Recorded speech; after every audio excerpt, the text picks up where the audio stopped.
Welcome to the new Chess24 playing experience. Play in light mode or dark mode. Choose from a range of time controls or create a custom game. And get paired with players from around the world, fast. Enjoy a polished playing experience while making moves on a fresh, responsive board to claim your victories. Train and improve with over 80,000 puzzles. And that's not all. Download now and discover what more you can enjoy in our brand new app. It's time to take control of your journey towards chess mastery. Magnus Carlsen introduces Chessable, the definitive solution for studying chess. Move Trainer uses the science of spaced repetition to identify your strengths and eliminate your weaknesses. There's no need to set up a board, remember which page you're on, or keep track of all the moves you miss. Move Trainer empowers you to go from the opening to the end game with confidence. It's a seamless, effective, and fun way to study chess. Choose from one of the largest online chess libraries in the world, with hundreds of titles ranging from classic books through to our exclusive Chessable courses, including over 100 free courses. Get expert insights from International Master John Bartholomew, Grandmaster Sam Shankland, International Master Christoph Sulecki, Grandmaster Simon Williams, World Champion Magnus Carlsen, and hundreds of other instructors. Get started now and join our growing community of over 100,000 chess enthusiasts at chessable.com. Chessable, take control of your journey towards chess mastery. This is John. John loves to study chess. This is David. David loves to study chess as well, but efficiently. John spends more time setting up the board and figuring out what's on the page of his book than he gets to study. David likes to take it easy and use his time wisely.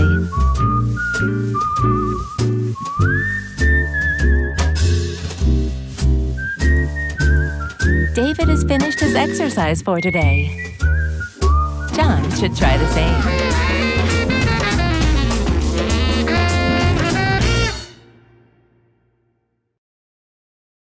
Welcome everybody! My name is Jan Pomnishi, former world chess champion. Are starting a new course here for Chessable. A very special Chessable course. Master your chess with Judith Bolgar. You know what? I learned a lot.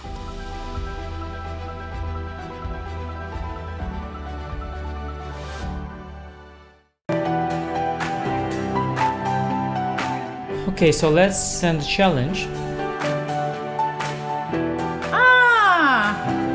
Here is challenging.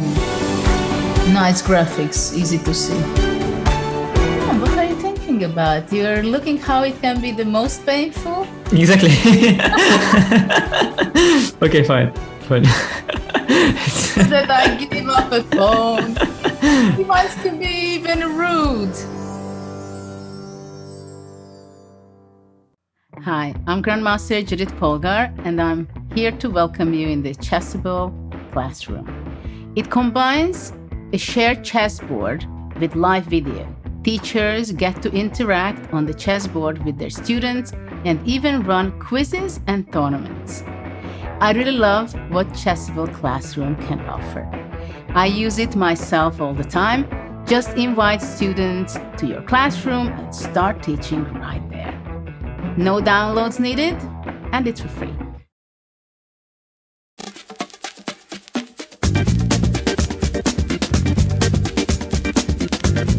E5, it's E5 Patzers. A complete repertoire against 1E4 based on 1E5, now available to study with Chessable's unique Move Trainer technology. The backbone is the Marshall Gambit against the Spanish, with 3 Knight F6 against the Italian. Jan Gustafsson has revisited all these lines he has played for 20 years and worked on as a second for Peter Lecco and Magnus Carlsen, amongst others, with the help of the most powerful engines out there, Leela 0 and Stockfish 10. This has led to many new discoveries and a repertoire ready to master on Chessable that can serve the student for a long chess career. Maybe E4 doesn't exist after all. E5, it's E5 Patzers. I'm ahead of the game. I'm ahead of the game. I'm ahead of the game.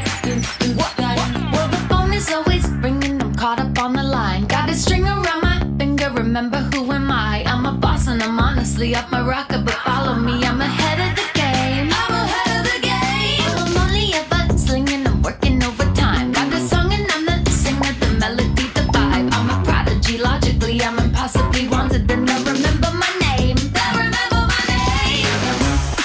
Ooh, got it. Got it. Ooh, got it. Well, I'm ahead now. I'm ahead of the game. I'm ahead of the game. Ooh, got it. Ooh,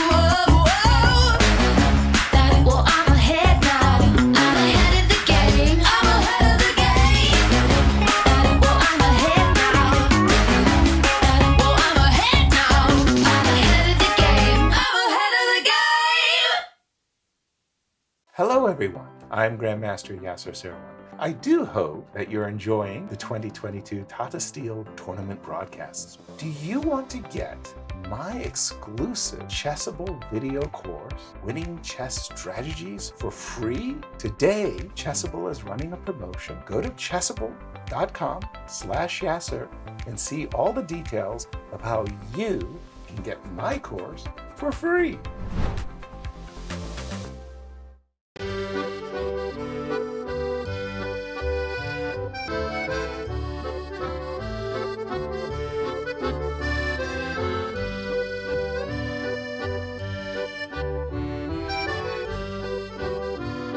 When I saw her for the first time, it was love at first sight.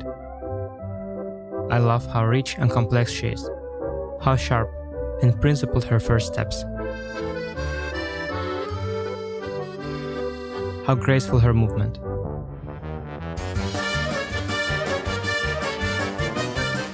Paris is a city of love.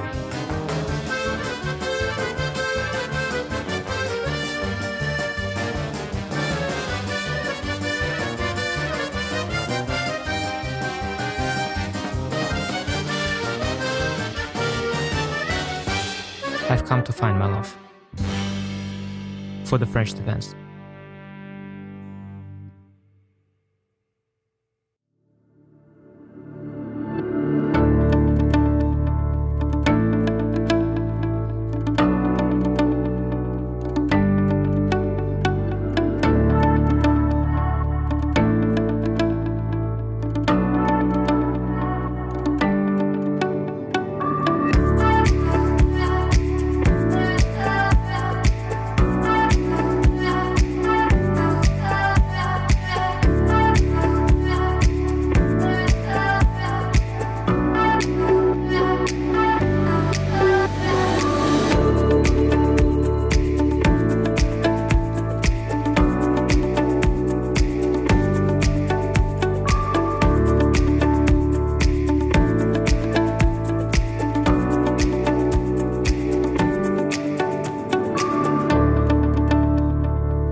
Hi everybody, welcome to the final round of the Tata Steel Masters. Magnus Carlsen has already won the event, but there's still a battle for the second place. Richard Rapport, Anish Giri, Shah Mamedyarov. Who's it gonna be? It looks like a massive score, but you have to keep in mind that Magnus, first of all, he has a massive score, and secondly, he already got the free point in this last round against Daniil Dubov, who could not continue the competition. So yeah, he can't be caught. Race for second is open. Peter Svidler, how are you feeling today? Feeling fine. Somewhat regretting the fact that we have no intrigue in the fight for first, but apart from that, still a very exciting round. Wijk sort of never disappoints in terms of giving us things to talk about. And if we run out of things to talk about, we might perhaps at some point seek outside help for topics. That could happen. Sure. So what are we watching? What's the game of the day? Two games of the day: Mamedyarov Caruana and Rapport versus Giri. Those are the games deciding second place, and also I think the four highest rated players still in contention. Yeah, it's in that way it's an excellent last round actually. Pairings sometimes aren't as dramatic as that, even if it's only the fight for second. And yeah, it's like the St. Petersburg buses or trolleys or whichever way, or the London buses originally. Yeah, I had the same thought about the St. Petersburg buses. No Grunfelds for 11 rounds, and then suddenly Anish plays a Grunfeld with white and a Grunfeld with black in the last two. He's really going hard at this idea of refuting all of my treasured thoughts on the opening. And yes, the entire world is about the entire world is about me. There's no other reason for people to do anything. It's all entirely about me and my repertoire and my courses. And Chessable.com/Peter. You can buy Peter's Grunfeld course Part 1 and Part 2. It's an opening that's played by Anish Giri. Yes, exactly. He hasn't played very much Grunfeld with the black pieces, I think, in recent years, but he obviously knows everything, and yeah, can choose to play whatever he wants on the day, I'm pretty sure. Richard played. I keep on alternating between Richard and Richard. I have a feeling he played Bishop C5, Bishop D2 last year in some games, but yeah, with him as well, you never exactly know what you're getting, so pretty much anything against the Grunfeld is up in the air now. So Anish could play any opening, and Rapport could choose any line against the any opening that Anish plays on that given day. Yes, that's exactly how things are. So we're just brought the night out. Yeah, we're just eliminating options as they move past them. Yeah, knight 3 bishop g7 still hasn't eliminated very much. H4. Hang on a second. I personally lost a game with.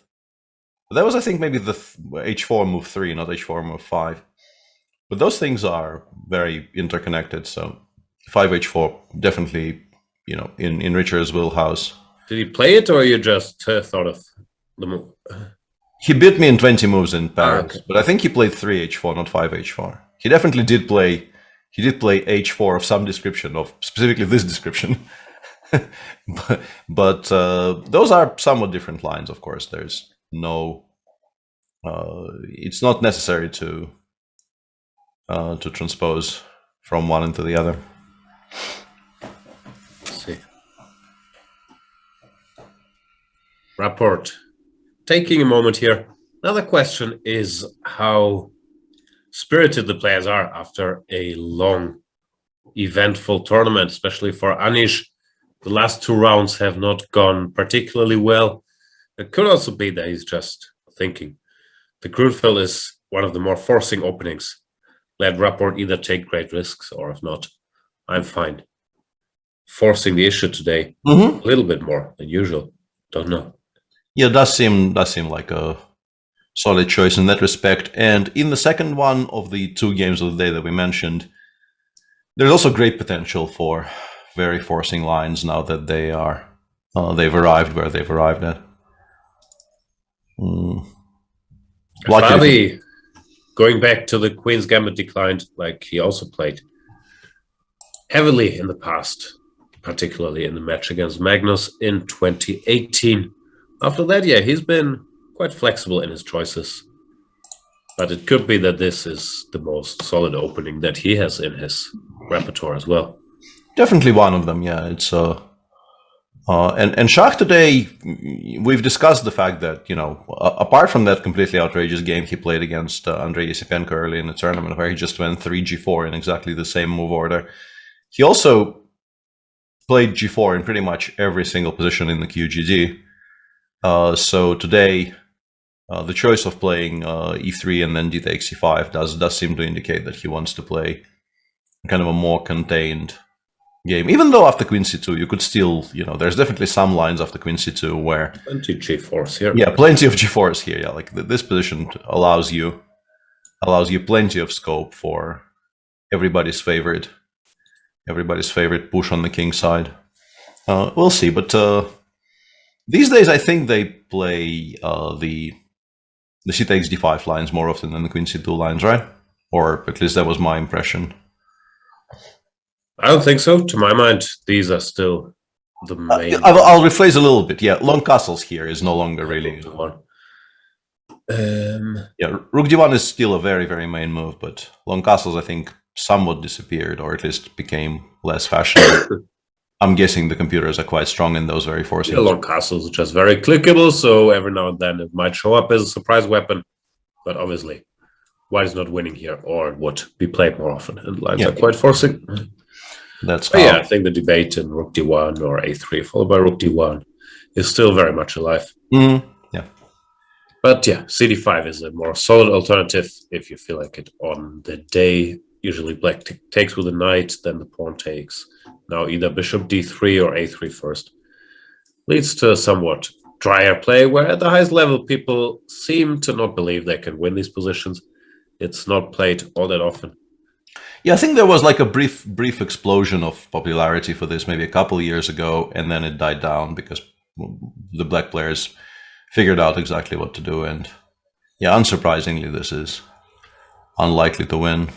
But there were some half decent attempts. I feel like Hikaru was involved very much on the black side of it, but I can't remember exactly who posed the most problems on the white side. We'll see. Hikaru mixed up, or I don't know. He played ED5 here once, which you're really not supposed to do against Anish, and suffered there. Other than that, I'm not sure how many heavy battles he had in these lines, but yeah, he must have had some yet. I think he maybe lost a game, I want to say to Dubov, but probably wasn't to Dubov, where in the bishop d3, bishop b4, king f1, bishop b7 line maybe, or somewhere. Yeah, I'm not really very familiar with the history of this line recently. And c takes d5, yeah, queen c2 not played. CD played. Yeah, CD played actually on both boards. On the Grunfeld board as well. So yeah, we could see after all the top billing we gave these two games, we could see something very forcing here, like c5. If Richard goes rook b1 and just checks Anish in some kind of a fashionable pawn sack, or bishop b5 check. Yeah, bishop b5 check has become a very serious move, but I feel that Black probably by this point have shown what you're supposed to do as well.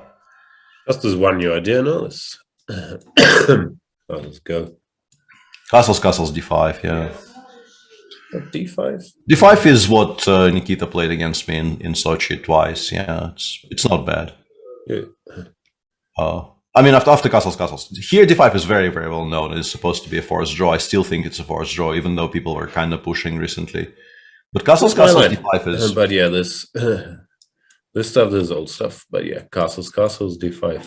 Castles d5, and yeah, in the classical game I played knight e5 and was much worse. And then in the rapid game, I think I showed at least what I believe to be a proper way to equalize here. And made a draw from a position of strength, even. We'll see what Rapport has in mind. He seems to be taking some time to decide what he's up to. Mm-hmm. Yeah, still plenty of options. Bishop e3 transposes to sort of absolute mainline bishop e3 positions, which is, I think bishop e3 will never die. It's a line that continues surviving and evolving against everything that black is throwing at it, and has always been probably the most annoying thing to me personally as a Grunfeld player. I don't think I've hated anything as much as I hate bishop e3 throughout the 30 years of me playing the opening. But yeah, there are some very exciting options against it these days, so that would be fun to check.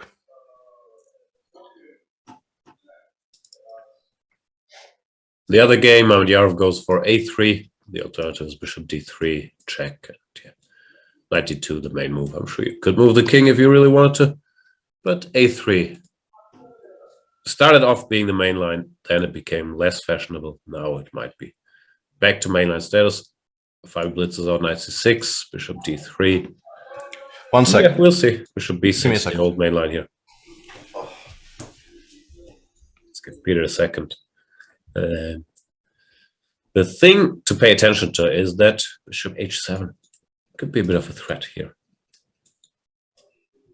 This double attack looming, so you don't want to blunder that, or queen c2 directly attacking here.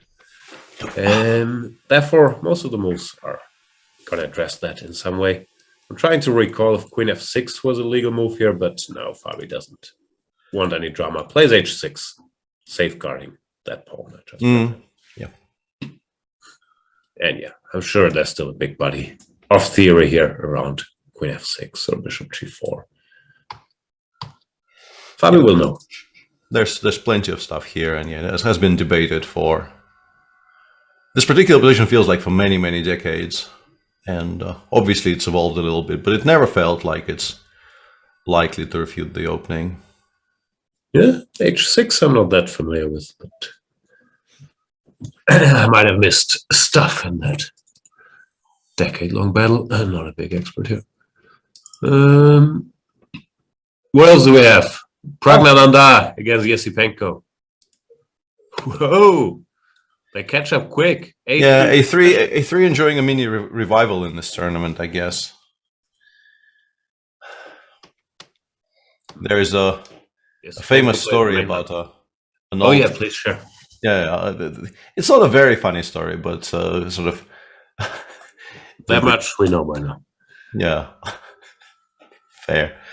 But there was a famous old school master of sports in Leningrad who famously played bishop before in one of the sort of, I don't know, city championship or something, and his opponent played a3, and he just, without blinking, went bishop before e7, and after the game somebody came up to him and said, "Master, but why did you play bishop before? You're supposed to take on c3 there. If you don't take bishop takes c3, why are you playing this opening?" He said, "Yeah, well, but I mean, do you think I'm an idiot to trade bishops for knights?" And point. On a particularly insane day, I kind of relate, but probably not in this position though. And you could go here. Yeah, you could start. Probably no worse on a3 than on a2. Yeah, this is like as usual. Yeah, all the disclaimers apply. I am not your lawyer. This is not medical advice. Yeah, this is not investment advice. Do not play bishop e7 in this position. Dr. Lecter is pointing out that Magnus blundered the win in 4 games in this tournament. That's one way to look at the undefeated +5, where he missed even more chances. Yeah, I mean, if life worked that way, it would have been an interesting discussion, because arguably he could have finished on like +8 or something, +9 even, according to our viewers and listeners. But yeah, that doesn't exactly stack up like that, and it's somewhat counterproductive way of thinking. This is a very, very central line of the 4a3 Nimzo, by the way, which this could get very, very sharp and very principled. One thing to note here is that you really don't want to be allowing bishop g5 in these types of positions. So they often just insta-play knight e8 in positions like this to sidestep it. And in fact, I suspect you kind of have to right now. You don't really want to be doing anything else because, yeah, you just kind of get mated if you leave it there. And the 65 is sometimes a move, but I don't think it's a good move here because white is probably quite happy to meet it with maybe even the immediate f4 looks quite good. And it just doesn't look right to play 5 this early. Knight e8 does also a very good job of supporting the attack against opponent c4 because black hasn't played d6 yet. And you can use that square, yeah, exactly like that to attack the opponent c4 further. And yeah, I think these positions are exactly the positions we were the most worried when we were preparing for the London candidates. And white has ways of sort of playing very aggressively for kind of gambit continuations, which we thought were okay, but at least in one certain spot, it doesn't actually quite work out. So I'm very curious how this continues, and how much the young men know, because despite it perhaps becoming a little bit more popular these days, it's still a very rare line which people frankly shouldn't analyze very deeply because it just doesn't happen often enough for you to justify investing serious time, and in particular with black. With white, if you want to play it, then you do definitely have to invest a lot of time trying to equalize, but with black there is so many more pressing problems.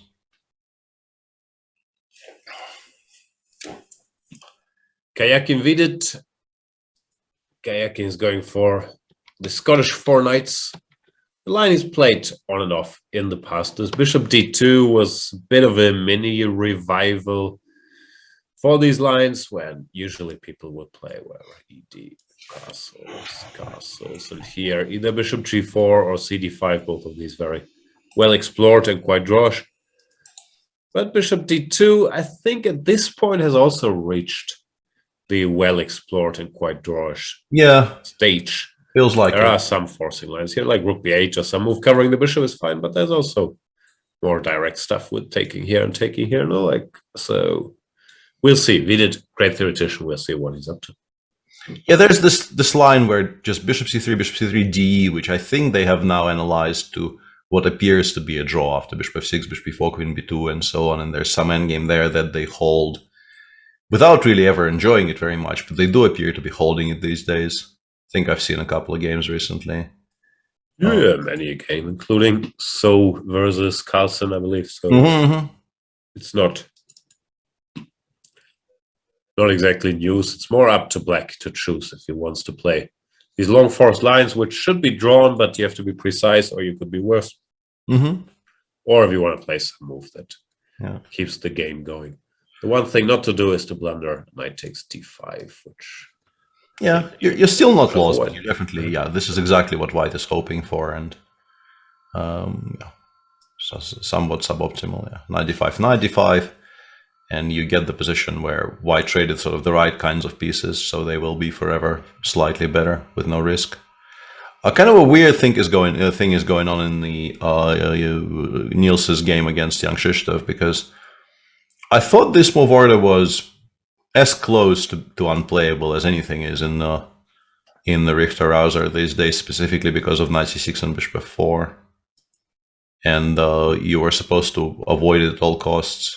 d5, queen e3. I thought this was just not good. But young Krzysztof seemingly is of a very different opinion. This used to be one of the two main move orders. I used to play quite a bit of Richter Rouser in like the mid-90s. And didn't even do that poorly, but theory clearly moved on quite a bit since then, and yeah, very interested in why the Polish player is allowing this. It seems to have a very, very dodgy reputation by this point. Probably knows and wants a fight, picking some old forgotten line. You definitely do get a fight here. Like it's going to be a very sharp position. White often just starts giving up giving up pawns to get quick development, and mainly using the fact that the bishop on c8 is very stupid and the control over the dark squares is quite valuable. But yeah, hasn't been played yet. Bishop b3 used to be the absolute main line here, leading to very different positions instead of knight takes c6. So we could see something completely different anyway. And there's also a London with a bishop on e2 for some reason, which I've already seen a question in chat about this. Do we have any clue why this is supposed to be good? I don't know, other than the usual Jordan creative as engines claim. Sorry. I'm not sure what his reasoning is here. Yeah. Like we've seen, what was this game that late? Knight bd2, queen b6 in this move order without knight c6 by Sam. So clearly the move order does not come as a surprise to Jordan. We can get back to the discussion, but I want to say that we actually won one more game down by 20 minutes into the round, and we were lying to our viewers about no Grunfeld until round 12, right? Because there was the Karek and Giri game earlier. And now there's also a Rapport Giri game, which is exactly like the Karek and Giri game. It's a good game. It's a very good game. It's been played before as well. Not unheard of. Excellent game. Much to recommend it. Yeah, you could see Rapport was taking some time. Maybe he was wrestling with himself a little bit, but then decided it's been a good tournament. I have the Berlin Grand Prix. Is it called Grand Prix? Yeah. Coming up in like 5 days. He talked about it earlier that his game was a bit tight and he didn't mind getting the free point against Dubov, and today he's choosing the free day. And Anish, by choosing the Grunfeld I was hinting at earlier, he probably also didn't mind such a turn of events. Yeah, I mean, for Anish, at some point it looked like it might once again be a very stellar Wijk. After a very slow start, he won a few games in a row and looked good. Not only was winning games, but also looked good. Looked like he was well dressed. Yeah, well dressed, playing well in whichever order you want to talk about those two things. But yeah, the events of the last couple of rounds, I think, no longer fighting for first and barely fighting for second, even with the loss in round 11, I think, right? So to my mind, he scored -2 in the event. If we ignore rounds 6 till 9, which he all won. Yeah, this is something that is in that other sport I follow called root math, where you just ignore the things you want to ignore and focus on the things you want to count, and you arrive at results which satisfy your inner narrative. I very much approve of root math. Yep. So quick draw here today, and bit of a pity for us. Then again, frankly, very understandable. Yeah, both of them. Rapport tired has an event coming up. Giri, first of all, he's black, and we've already debated that it's never on black if White chooses to find a quick move repetition in one of the big openings. And secondly, the way things went, it's an understandable decision. What does that mean in the standings? Rapport has 8 points now. Mamedyarov, who also finally finished his game, has 8 points as well after drawing Caruana. So they're tight for second. I don't think there's a playoff for second place. Anish Giri, half a point behind with 7.5. There you go. Yeah, and the Karek and Vidit game is going so quickly. We might actually only have to watch Jordan today. Like it really looks like we might have a kind of a Jordan special, or perhaps Jordan and Prague special today. This has not lasted very long either. Magnus said he was going to join around 2 p.m. Let's hope we have any games left by then. That's still 90 minutes to fill. Yeah. So our 2 games of the day are gone. Yeah, it's this game very similar to famous game Kayakin versus Giri earlier in this event.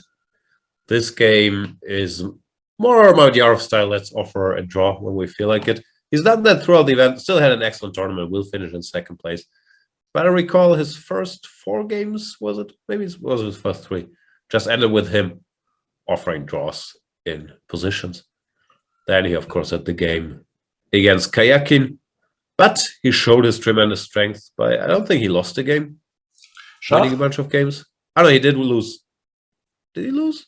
He lost to Magnus, yeah. He lost to Magnus, and that's his 1 loss in the tournament. +3 with 1, yeah, 4 wins, 1 loss, and a bunch of draws from a variety of positions. Some more forced than others, but yeah, solid performance. And he doesn't actually play the first leg of the Grand Prix, so he gets a bit of a break and then plays second and third leg, which still start in about a month. Calendar this year appears to be jam-packed with things. We're sort of, the circus is very much back in town, or at least so it feels. Finally. What's the over-under? How long will this game last? What will say? Magnus, let's put it like this. Magnus does not get to talk about it. That's for sure. That's a bit of that's a given. But I mean, he gets to talk about it. Will not be running when he joins. Yeah, exactly. Yeah, but that is, I'm kind of bailing out here on your question. Let's say 27 moves. Yeah.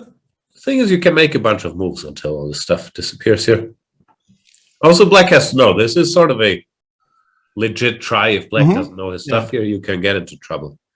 Yeah, this is a legitimate check, but yeah, it's a check which people have been trying for a bit now, and Vidit is generally very well prepared. You don't expect him not to know how to make a draw here, because it's somewhat topical. And yeah, once again. This is still following a long, well-established main lines. Yeah, we were sort of scared of this slightly less than of some other things. I think this was, or maybe I think we were trying not to play a 4. I have a feeling in this position. I think we were trying to play knight g3 instead. Either immediately, maybe bishop e3 flip first and then knight g3, just giving up the pawn on c4 in a lot of different editions, but trying to go for mate. I'm actually curious enough to you check the files? Yes, to try and check the files. Lawrence. Yes. Invoking the name of Lawrence once, but it's still only once. They should bring Lawrence on the show. Lawrence and Magnus. Yeah, that would be a blockbuster. That's a sweet spot. Yeah, that would be a blockbuster, because they have a very tumultuous relationship. Do they? No, not really.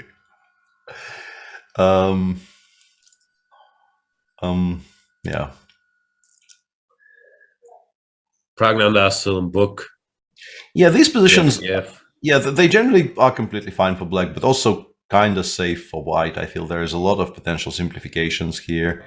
I think the main line goes something like, in some order, GC, BC, knight g3, maybe g6 in some position, and then after bishop e3, if you play d6, there is bishop takes f5, but it doesn't give White any advantage anyway, because queen bishop takes c4 exists. I have a feeling this is still some Yusupov game. Bishop d3 takes, and Black is fine somehow. But yeah, let me actually try and locate it. I'm curious. There's absolutely no way I can remember any of these move orders 8 years in the past, or 8 years in the future now.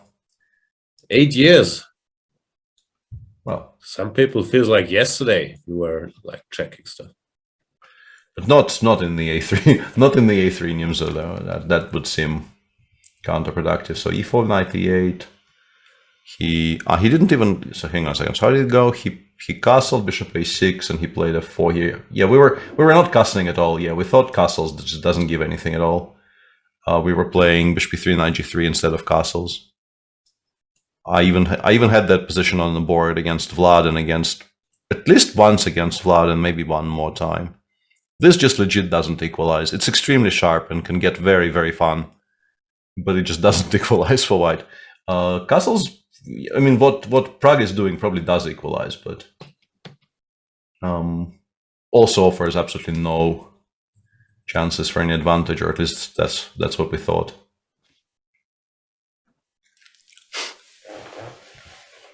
Yeah, he's going for that position that I think I referred to earlier. It feels like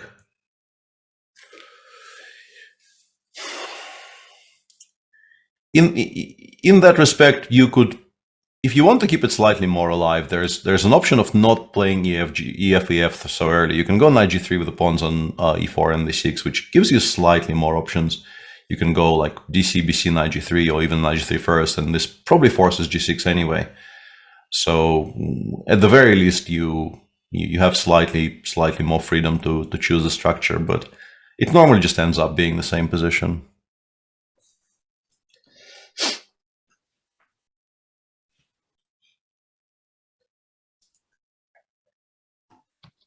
Yeah. Let's have a look at the other positions we have. I'm actually sort of lied to you, but yeah, we'll get there. We'll get there potentially, and then I'll explain how I lied to you and why I lied to you and all that. I don't think it's a lie if you don't do it on purpose. Yeah, but Niels actually has not played what I assumed. Niels didn't take. Yeah, and he's playing a line which is even older than the ones I talked about earlier. This is like proper, really, really old theory here. You can go f3 or you can go queen e1 first, I think. Both of them aren't supposed to really give anything, but it also felt, I get the feeling that nobody really remembers any of this anymore. I have some sort of very, very vague recollections of some lines after f3, d5, queen e1, bishop b4, and then some really weird stuff starts, like bishop b4, a3, bishop a5. Yeah, this was a thing in the very old days. Yeah. Before bishop b6, and then there's some weirdness happening. Bishop probably had some debates. Yeah. At a certain point, I played this with both colors, basically, so I used to actually know, but that was so long ago that I really have these kind of disconnected pictures in my mind, which don't really translate to any actual variations anymore. But yeah, in those days, it wasn't supposed to be anything. I don't know if it has changed since.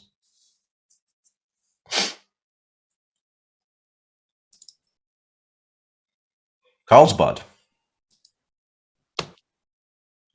Yeah, bishop e2. I'm not sure what his point is. Probably he's trying to, after queen b6, to have some aggressive option, maybe knight c3. Knight c3 or something, yeah.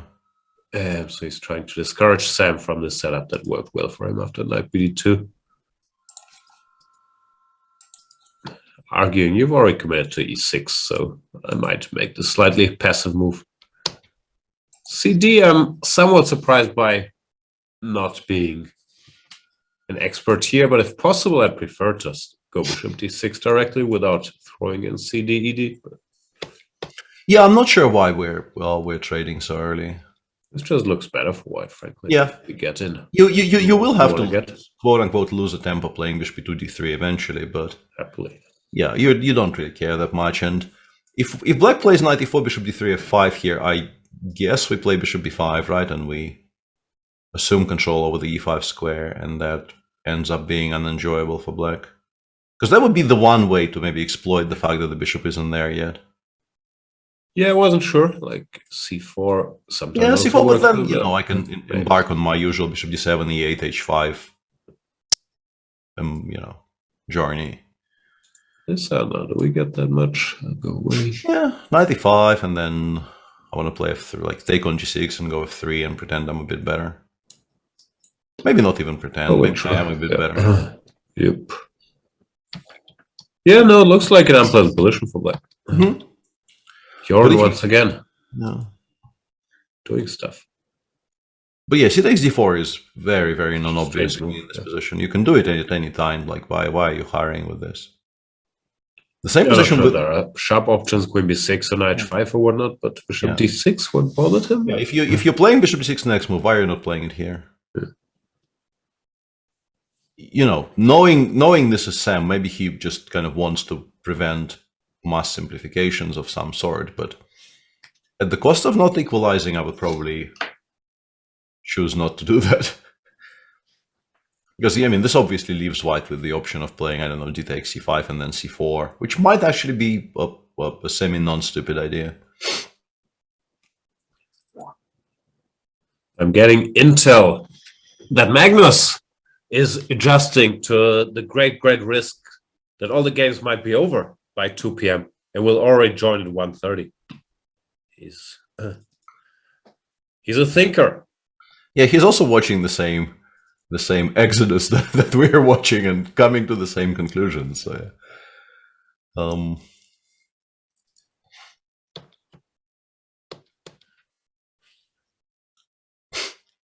yeah, this ended in a draw, as did this second game for Anish in this tournament to finish in this very position, which is also a skill. Would be more impressive if you won 2 from the same position.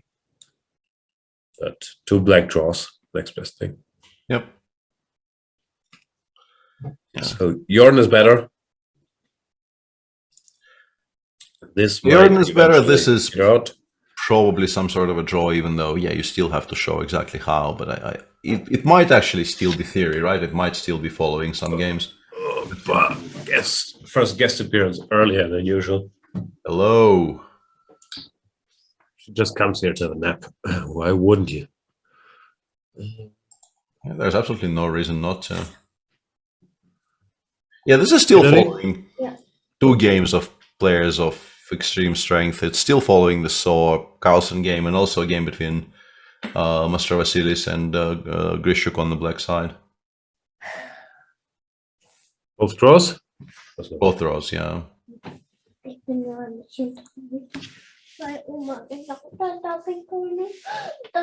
Yeah, they go rook e1 check, rook e5 here, threatening rook c5 or rook a5 and rook a3 bishop is always a draw. I'll do some parenting. You explain the situation. Yeah. Sure. So the way people have been making a draw in this position is they include rook e1 check, which looks maybe slightly counterintuitive, but I think making the f2 pawn unprotected is useful later. So you go rook e5 here. Now you want to play rook a5, which will be a very comfortable draw. And regardless of where the rook goes, I think black goes bishop e2, so like rook c3, bishop e2.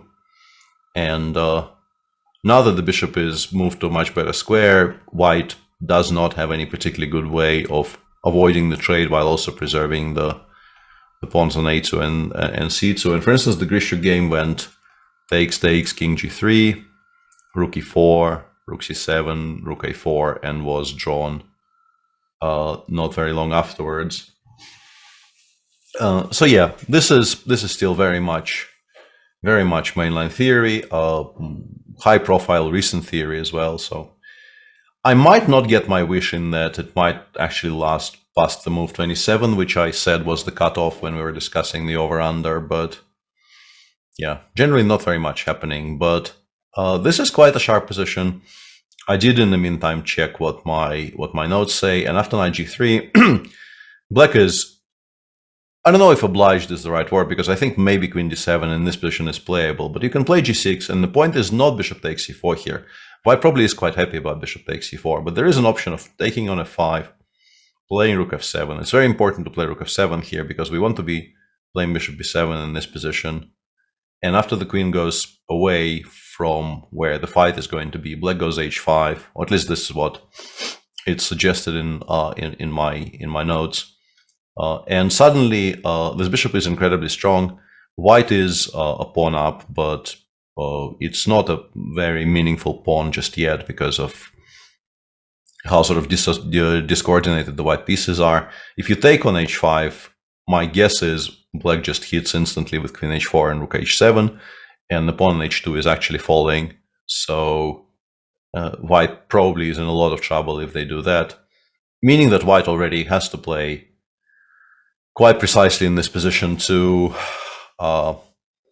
to make sure that there is no trouble. And yeah, if we get something like this today in this game, I think we are going to be quite happy, because this is absolutely a full-blown fight, which is hard to assess and is going to be quite sharp and quite interesting to watch. Praga is still basically blitzing.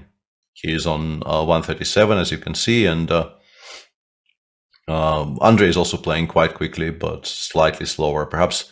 But as I said, like, mainly, if you see a3 in a game, it's probably going to be a situation where the player who plays a3 with the white pieces generally knows a lot more than the player who is playing the black pieces here, because it's very much a sideline. It has a very poor reputation, and if you're studying the Nimzo, you probably kind of put off properly studying the move a3 here for quite some time, because it just lacks the urgency of f3 or queen c2, or I don't know, even the old main lines with e3 and bishop d3. So yeah, very understandable that Andrei sort of knows what he's doing, because he's obviously diligently checked everything at some point. But it's the people who choose to play a3 who generally drive the action. Sam actually explained with his next move exactly what he meant by previous play. I still don't really like it very much, because I think this kind of a position is going to be a very, very pleasant little edge for white. Black, I don't think, is ever in time to push d5, d4.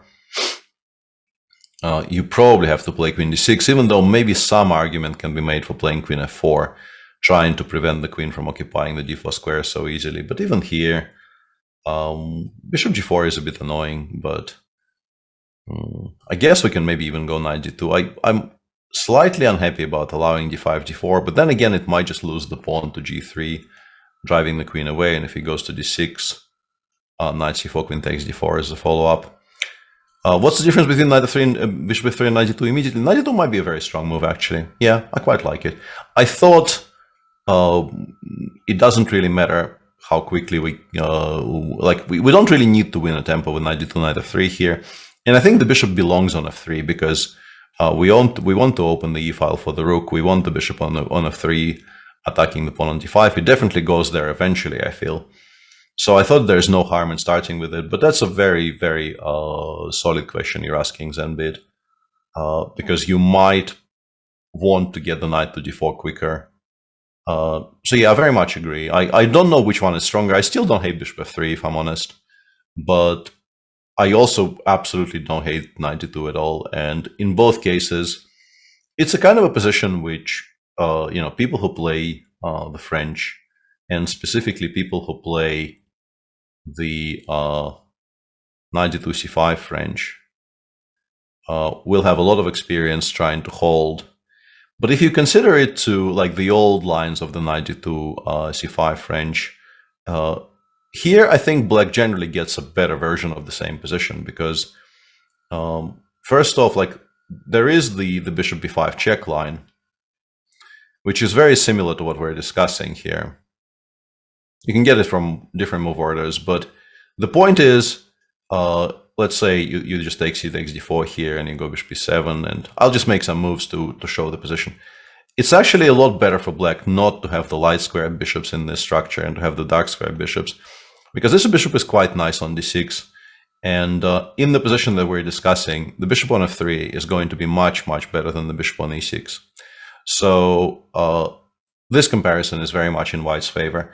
And if we don't talk about the bishop b5 lines, and we talk about like the proper old school lines, which go something like this, there is just a lot more light pieces on the board, which means that black can actually launch some counterplay with bishop g4, or perhaps knight f5, or bishop g4 followed by knight f5. And it still is supposed to be a bit better for white, but I think getting from this position to some kind of a position like this is sort of exactly the dream. This is exactly what you want with white. This is sort of the absolute best outcome of these lines is some position like this. Because we got the knight to d4 without really getting challenged. We have the exact pair of bishops left on the board that we want to be left on the board because, as I mentioned, this is an active bishop which does something. This is a bishop on e6 which does nothing at all, pretty much, apart from protecting the pawn on d5. I don't know why I'm drawing this arrow. Yes, black is not obliged to lose this position, and in fact, you know, careful, patient defenders very often will defend it, and it's really not as bad as all that. But by the same token, it's the absolute dream. It's about as good as you can get with white in this isolani structure. So you don't really care if you're not winning. You know you're safely better for the rest of the game.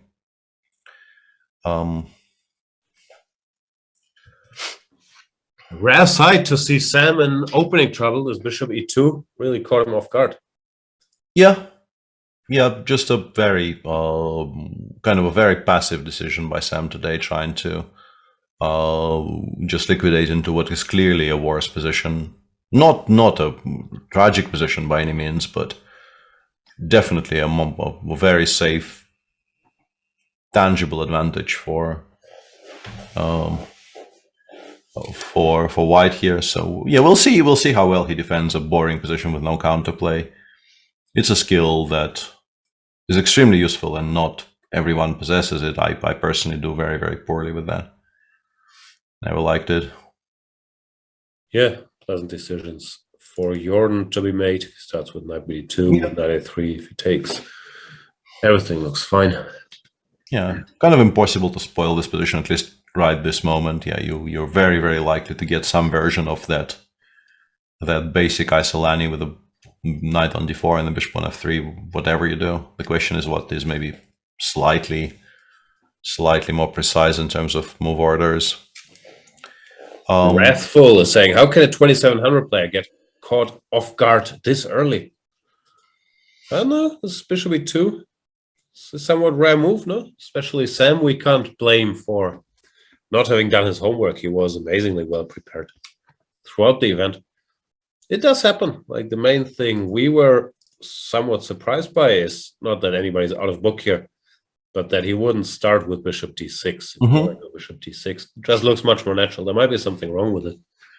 Yeah, my best guess is actually dc5, bishop c5, c4, trying to get some kind of a slightly better queen's ending. No, we don't take on d6. I meant immediately dc5, and try to play some kind of a QGA or QGD or whatever, and claim that this is, because you took on c5 and 2 tempi, a decent-ish QGD. There's definitely some... You always take into tempi in the QGD, but yeah, it's...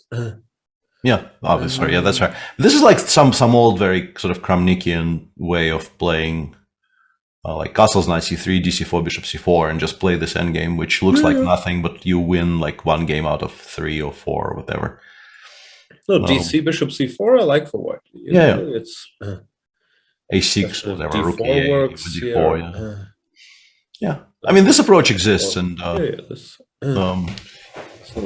can't say I'm a huge fan, but this is currently my best guess as to what Jordan had after bishop d6, because I really like bishop d6, queen d6 with the pawns on e3 and c5. I just can't for the life of me imagine why white would be better there. Yeah, no, this makes a lot of sense. Yeah. So yeah, this is probably not very exciting, but we do have 2 games which look like they might provide us with enough talking points. The Nimzo and the Sicilian, even though the Sicilian is now off the beaten track, at least for me.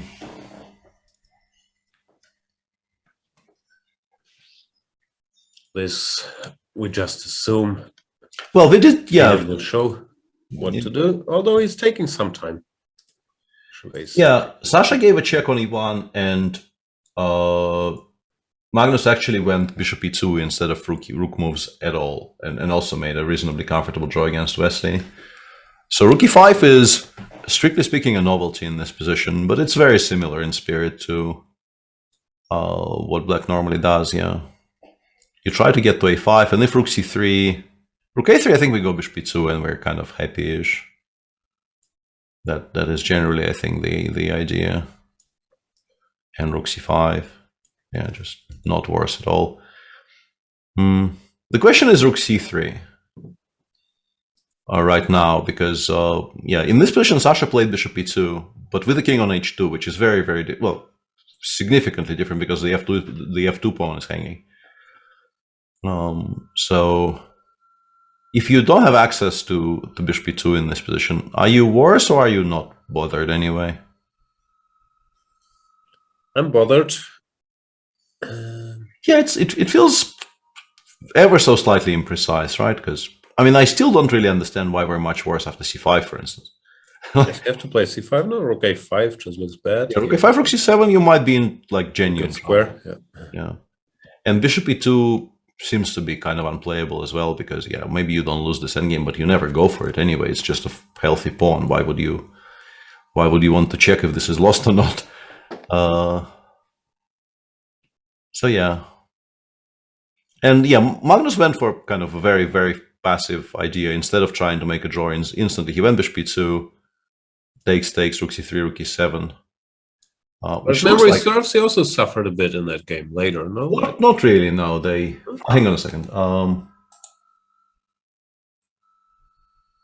A tiny bit maybe, but not really. It went like f3, king e8, king f2, king d7, rook a3, rook e5, and then a7 got traded for c2. And the amount of suffering you can realistically experience in that position is not very high. It continued for a bit, but it was sort of never in doubt, it feels to me. Yeah, so Vidit's choices, I wouldn't say bad, but of the three choices we are aware of, currently feels like maybe the least clean, but draw should still be reasonable here. Because rook c3, c5, I don't see any refutation, at least not immediately.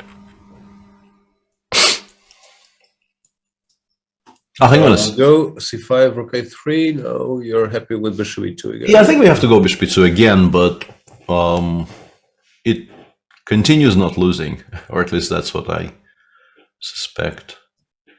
We will have to play some position of pawn down after rook takes a7, at least for a bit, but I don't think we lose it. Like takes, rook e2, c4, rook c2. And if you want to keep the pawn, you have to play rook a4, but after that, there's just no question of black losing at all. Yeah, no, that's such a horrible rook on a4, so it's probably just still a draw. Is there a way not to play rook a3 after rook c3, c5? Is there a clever move we can make there which improves the white position without really giving black any... cunning bishop move? Yeah, bishop somewhere, I don't know. c6 probably is the best square. Feels a bit meh, actually. Yeah. F4 might become a threat. Some discomfort. Yeah. Oh, we're in time to annoy. Yeah, once again, might be a draw. Yeah, we win in the end, but yeah, annoy we do. Yeah. I think we might actually lose that bet on the 27 moves very, very convincingly now, because you get the feeling Sergei probably wasn't unhappy with the draw when the game started, but if he gets a free, absolutely riskless advantage, he'll play. Yeah, there's hardly any chess grandmaster on earth that won't play a free roll where you can never lose, right? And exactly. He will have to stay for tonight in Wijk anyway. Exactly. It's not as if he can elope or something. Yeah. So you have to suspect he was okay with the game continuing along the lines of one of the two predecessors and just ending quite quickly. Yeah. But yeah, if Vidit gives him enough of a bite here, he will definitely press. Yep. We'll revisit this. In the Nimzo, Sergei made a move which looks logical, but for some reason we were not really considering. I guess because we were not really concentrating on EF, EF so early, and that position wasn't really as topical. Yeah, I don't see why knight e7 shouldn't be played instead of g6. Bishop takes f5 still exists here. But yeah, first of all, we can probably still do this rook f7. I quite like rook c7 here. Or sorry, rook f7, knight f5, knight c7. I was trying to calculate, or bishop b7. I don't know which one is stronger. This forces queen d3, and then there's even d6, d5. But we could also hang on. D6 is hanging. Yeah, I was about to propose queen d7, but that blunders a lot of pawns. So maybe d5. And then just bishop takes c4 and knight e6 and some kind of a very unclear position, right? I'll rook somewhere, bishop c4, queen c2. Now we can go queen d7 if we want, maybe. Or knight e6 first. I don't know which one is stronger. Or alternatively, we can go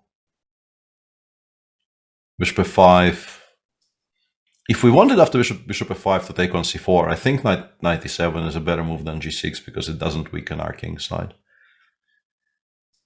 But white is still kind of okay, I think, with that outcome. Bishop f5 here, bishop c4, bishop d3 takes.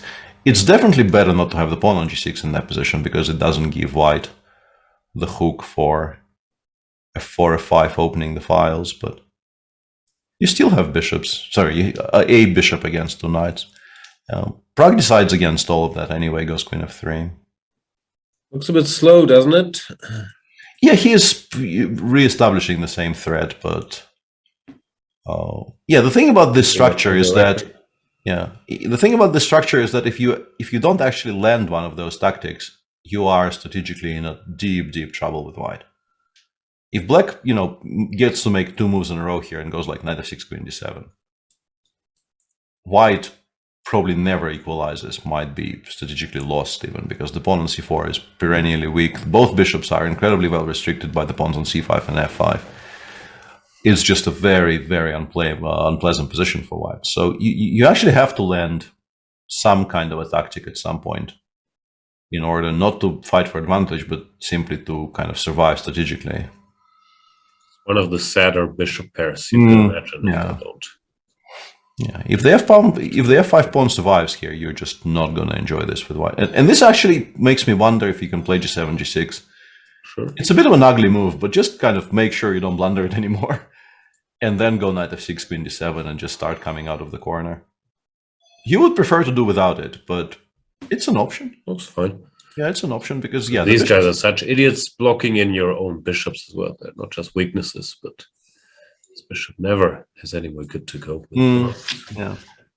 The dark squared one can be, with rather in hope more than in expectation, can be aimed at the h4 square where it sometimes does something. But yeah, g6 definitely a kind of a fallback position here for Andrei, but there might be cleverer ways to solve the same issue.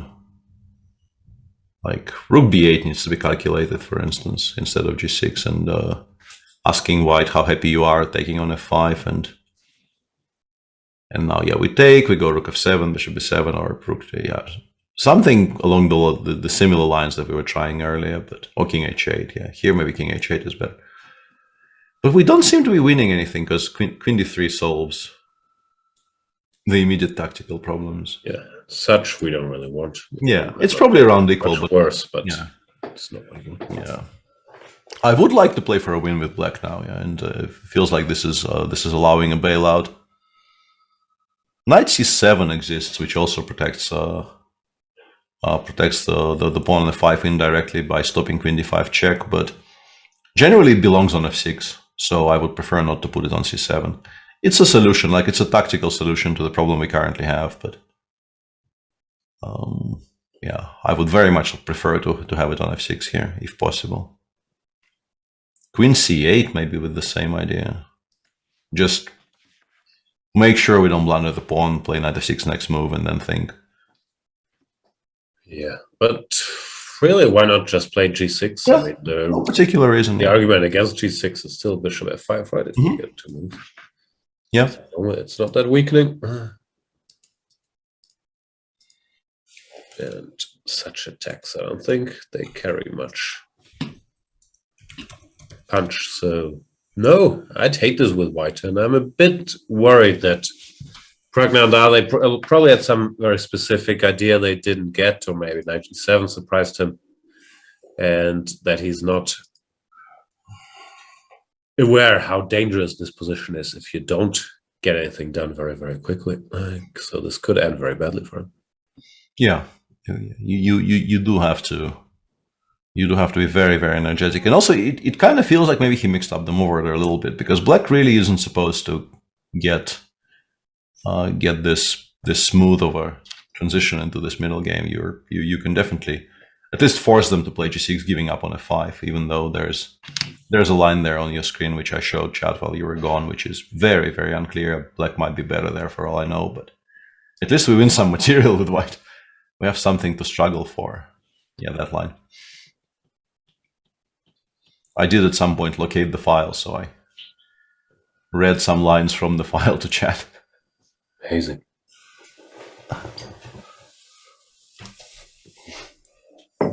All right. So Pragnanda potentially in trouble on knight c7 was played. And I see the little bar next to the live board. Not a big fan of knight c7.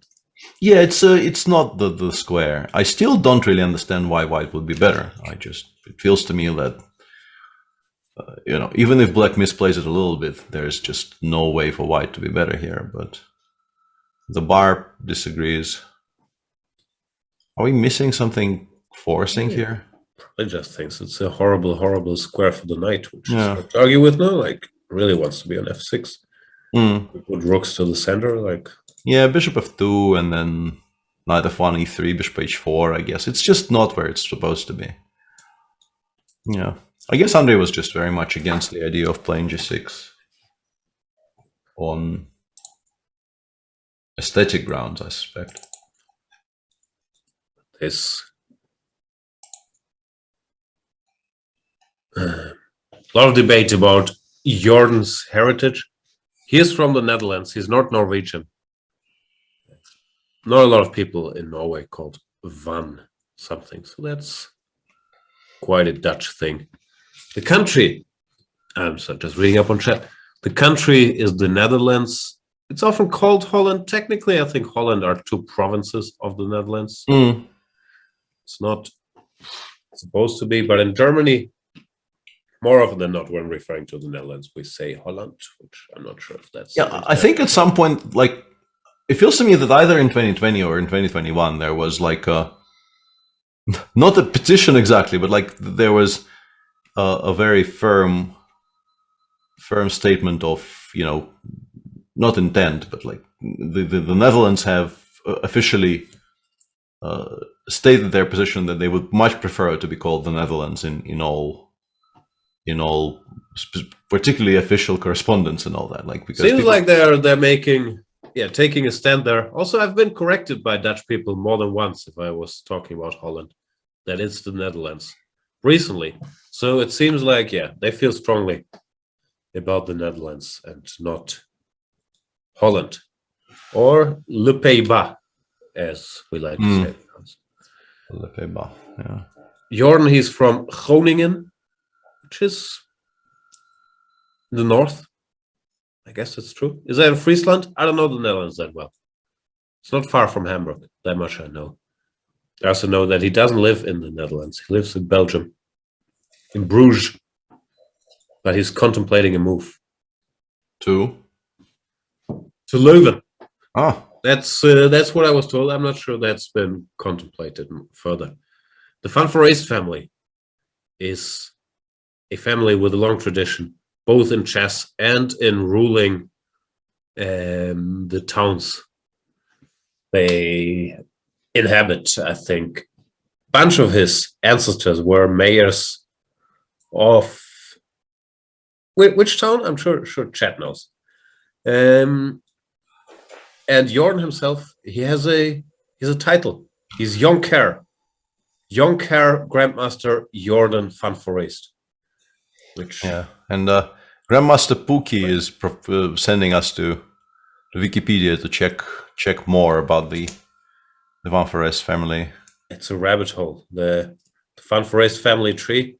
Sometimes I go to vanforeest.nl and I just spend hours and hours. Let me check. If that site exists, I know there is some family site. And why wouldn't you?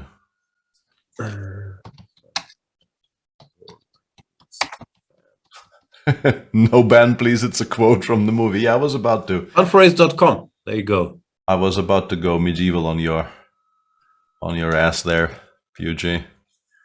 Oh yeah, In Bruges is a fantastic movie, and yeah, well, I was about to say, yeah, an idea of moving from Bruges to, well, anywhere else seemed sort of revolutionary to me, but I'm sure they know. To Jordan, there's not that much happening in Bruges. I'm sure they have beautiful buildings and stuff. But for young people in Leuven, which is also a very beautiful city, there might be more going on. I thought the movie was trying a little hard. Wasn't such a big fan. Really? Yeah. Nah. It's trying so hard to be a cult classic. Oh, what's the next thing we need? Maybe. Not going there. No, wasn't a big fan. I mean, it's an entertaining movie, but no. So you prefer The Guard then? Like for me, they're always kind of paired in my mind. Like In Bruges and The Guard are the coupling. Never seen The Guard. Really? Nope. You should definitely watch The Guard. Like it's a like I don't often do movie recommendations, but yeah, That's watching Swedish, right? No, It's it's been recommended to me, but by sources I don't trust. So now that you recommend it, it's definitely not getting watched. I understand. No. I will definitely watch it. But yeah, I think Niels recommended it to me. Why wouldn't I trust Niels though? I don't know. Yeah, is it Swedish? No, it's definitely not Swedish. No, it's English. It's maybe that's why I didn't get through my filter. Irish. Some people Irish. Oh, Irish okay. is, if anything, but yeah. It has Don Cheadle. Yes. I thought it was a Swedish movie. No, not a Swedish. All right. The Guard. The Guard is tremendous. It's just that I also think In Bruges is tremendous, but yeah, the Guard is a very, very easy recommendation. No, I'm aware In Bruges is a beloved movie. I'm in the minority there. All right, The Guard. I like movies starting with The Guard, like The Guardians of the Galaxy 1 and 2. I thought were great. Yeah. I'm clicking through these games. They didn't give us that much content, did they? No. If you have Magnus win by default and then have the contestants for the second place making draws in 7 and 8 minutes. That's how it felt like. That takes a lot off the table. In case you are thinking about leaving this program, we should tell you though, first of all, that'd be very rude. And secondly, Magnus Carlsen, the world champion, will join us in around half an hour, and he will tell us everything that needs to be watched in terms of fake Tarantino movies. What's a fake Tarantino movie? That's the term.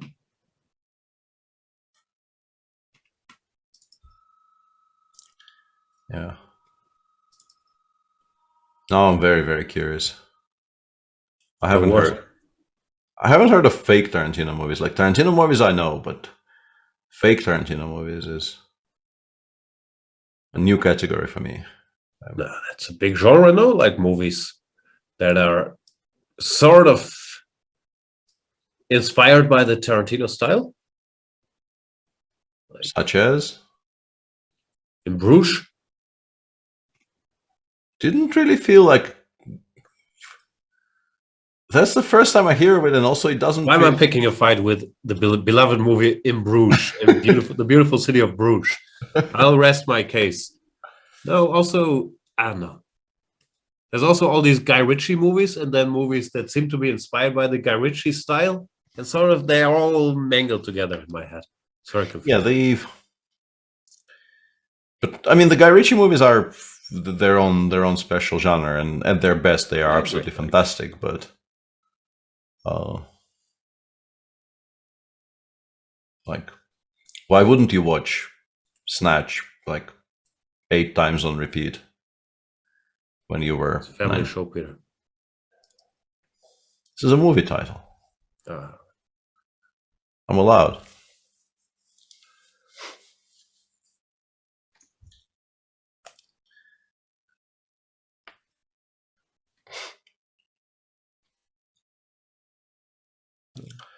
So yeah, the Sicilian is has become a bit quieter, and Niels went for an interesting thing here, because pushing the bishop on b3 in these positions is, I think, a somewhat controversial idea, because it often ends up being completely dead unless you can push a 4 or 5 really, really quickly.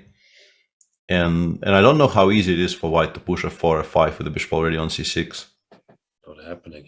So maybe he's trying to provoke 97. Yeah, after 97 you can definitely at least consider playing f4. Even there after knight c5, I'm not sure you're doing so hot, but it's at least an idea. Like takes f5 here and pretend that we're getting somewhere. Take. Yeah, I mean, like here I go knight b3 and I castle, I guess. Oh no, I can't. Bishop b6 is still a threat. Yeah, I can't. I need to spend a tempo on something. Yeah, who knows? But it doesn't look. Like it's playable. 97 is not forced, but it does feel like the most natural move in the position, because we generally don't mind the idea of playing knight c5 later. Yeah, we can play, I don't know, queen b8 or rook c8 or what have you. Why will do? So. Yeah, that seems. Pieces that will seems look a little funny now. That seems suboptimal. So yeah, I think you generally just end up playing 97 just to never have to think about those annoying little ideas again. And yeah, and then white will have a choice between playing, I don't know, g4, h4, g5, the usual English attack type continuation on the king side, or actually trying to justify the fact that we have a bishop on b3 by playing a 4 or 5. It always felt to me that the h4, g4, g5 plans, when the king is still on e8, they lose a lot of their sort of immediate potency.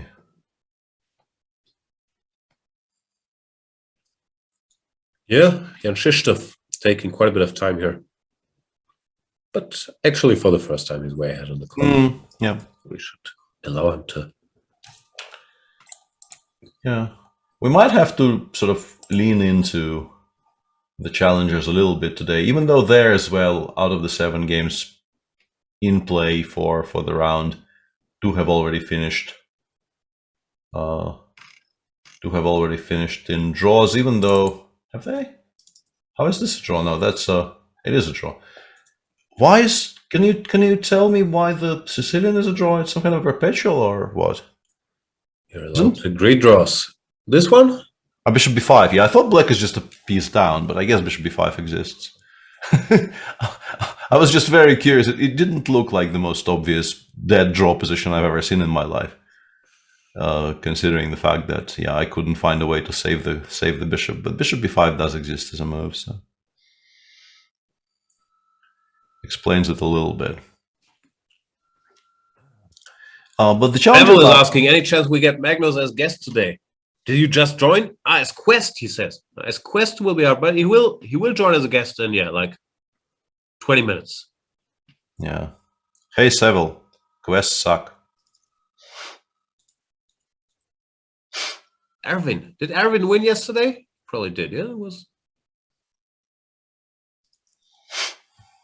Erwin, we didn't really watch the round to its conclusion, but he was completely winning, yeah. This looks like he's winning again, no?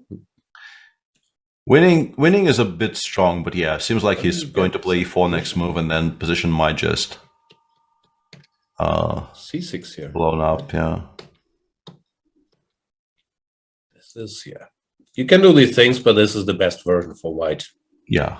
Out of all the Catalans, knight is on c3. Didn't have to put the bishop on d2, so you can go even knight d2. So daring choice. Probably Jumabayev prepared this. But it's brazen. We're not even a pawn up with black, and e4 will come. It's bad.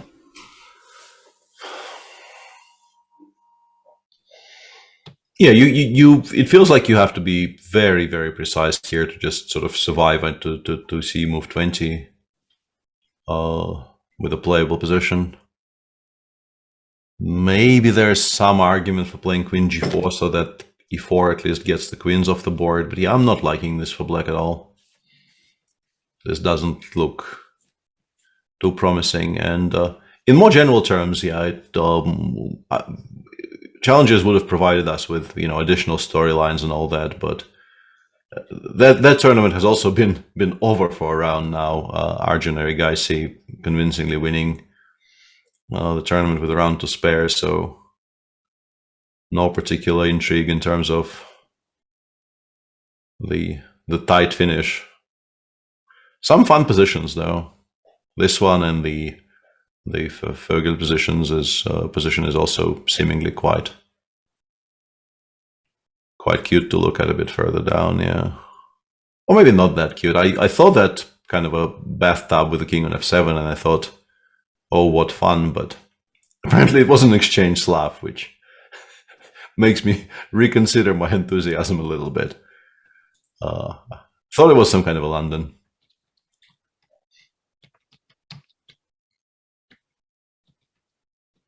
Something did go wrong though, like a6. So far, so good. Here, most people play rook c8 in this position. And when after queen b3, you can still go knight a5 and bishop d7, e6 possible, queen b3, and yeah, here. Bunch of lines exist, rook a7, bishop d6, you name them, but knight h5, bishop e5. Maybe there's just some theory that I'm not familiar with. He's apparently playing quickly. I'll have to check. Knight h5 I've never seen. Looks... honestly, just looks not safely, too bad, yeah. Yeah, safely better for white. A little bit better for white, maybe, but maybe it's not that bad. Yeah, like you probably need to include h7, h5 at some point, because the one obvious plan for white that I can see would be playing g4 and then maybe going knight c2, knight g3, and using the squares on the king side for something. So if possible, like if I could choose the next two moves to make with black, those would be probably bishop d6 followed by h5, just to make sure my king side is harder to challenge. We'll see. We'll see. We will.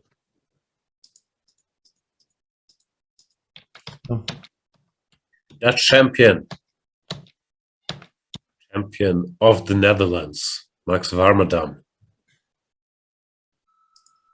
They're very theoretical, this new Dutch generation of grandmasters, always playing extremely direct lines. Lucas there, he's not playing the exchange Slav to be extra boring, but to be extra forcing. And Max, yeah, also a big theoretician, going for this queen takes d2, tending knight b7, queen g5, or queen d6, queen g5. Yeah, I had this recently. As was played in some great Tata Svidler games. Yeah. And yeah, my recent efforts in this line were less stellar, and yeah, that was one of the stupidest things I've ever done, I think, in a chess game, in the Grand Swiss in this specific variation, but we don't. Yeah, I could show you, because it's kind of funny. After queen takes d2, my opponent played a5. You actually already are supposed to play a4 and not a3, but I, being the purist that I am, I want to, I have a light square bishop, so my pawns need to be on the dark squares, right? So I played a3, my opponent castled here, and I actually looked at this before the game, and the theory here is knight takes e5, which is equal, or e takes d5, which is also equal. So I thought, why not just make a waiting move? And I played knight c3. Looks very natural, right? You're actually significantly worse already after rook e8, as I realized after my opponent played rook e8 here. And I was sitting here just choosing between casting short and casting long. And in the end, I castled short with a very specific intention to meet bishop g4 with knight g5, h6, f3, bishop c8, and knight takes f7, king f7, f4. And then we got to this position, and I thought, this is clearly losing. I can't make myself make those moves. Like, physically, my hand will not reach to, like, it doesn't go forward. I'm trying to play knight takes f7, but my hand is just not making the forward motion. So I actually played knight h3 in that position and lost much, much slower and in a much more ignominious fashion. It was just such a disgusting game. And I almost saved it as well. Like, I spent 7 hours losing it, and 6.5 hours into the game, I was actually drawing it. And then I lost it all over again. That is, the whole knight g5, f3, knight h3 sequence is like genuinely one of the worst things I've ever done. It's disgusting. What to do? Yeah. All right, let's check back at what the masters left for us.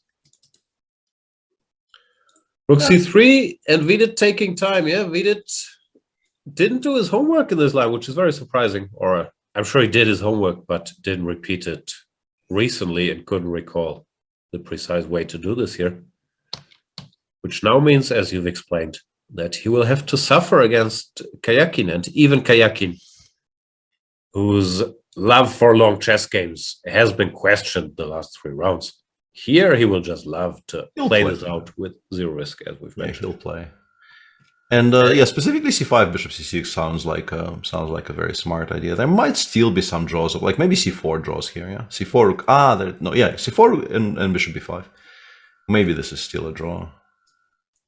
I wouldn't really be surprised if we haven't.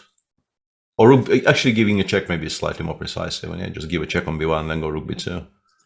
So that c3 is not even playable. Wouldn't be a shock to me if black still could make a forcing-ish draw from this position, but definitely not the cleanest, and will require some work now. Clearly not lost yet, but something has gone a little wrong. And I'm reading Jordan is winning against Sam Shankland? No, not winning, but just much better, yeah. Clearly much better. We've discussed this. Magnus Carlsen fan 1, saying Fanfare is winning. Something happened, no? Like bishop f3, knight e4, knight a3? Nothing happened. Well, it was just much better. I guess the engine is just like giving plus 0.9 or whatever. And it's an awkward position for black for sure. And now that Sam has sort of pinned himself with knight on e4, knight c2, knight e3, or knight c2, knight b4 might be very annoying. Sam in opening trouble is a rare sight because Team Sam usually has been extremely diligent all through Wijk. And it looks like we have the guest of all guests joining us, world champion Magnus Carlsen. I'm not sure if he can hear us yet, but we can see him. Magnus, congratulations. Hear you. Sorry? Congratulations. Oh, thank you. Thank you. How are things in Wijk aan Zee? They are the usual. It's obviously an acquired taste, but I like it very much, and I've enjoyed this edition a lot. We've had some guys complaining that this year's edition, the restaurants were closed for most of it. Didn't bother you.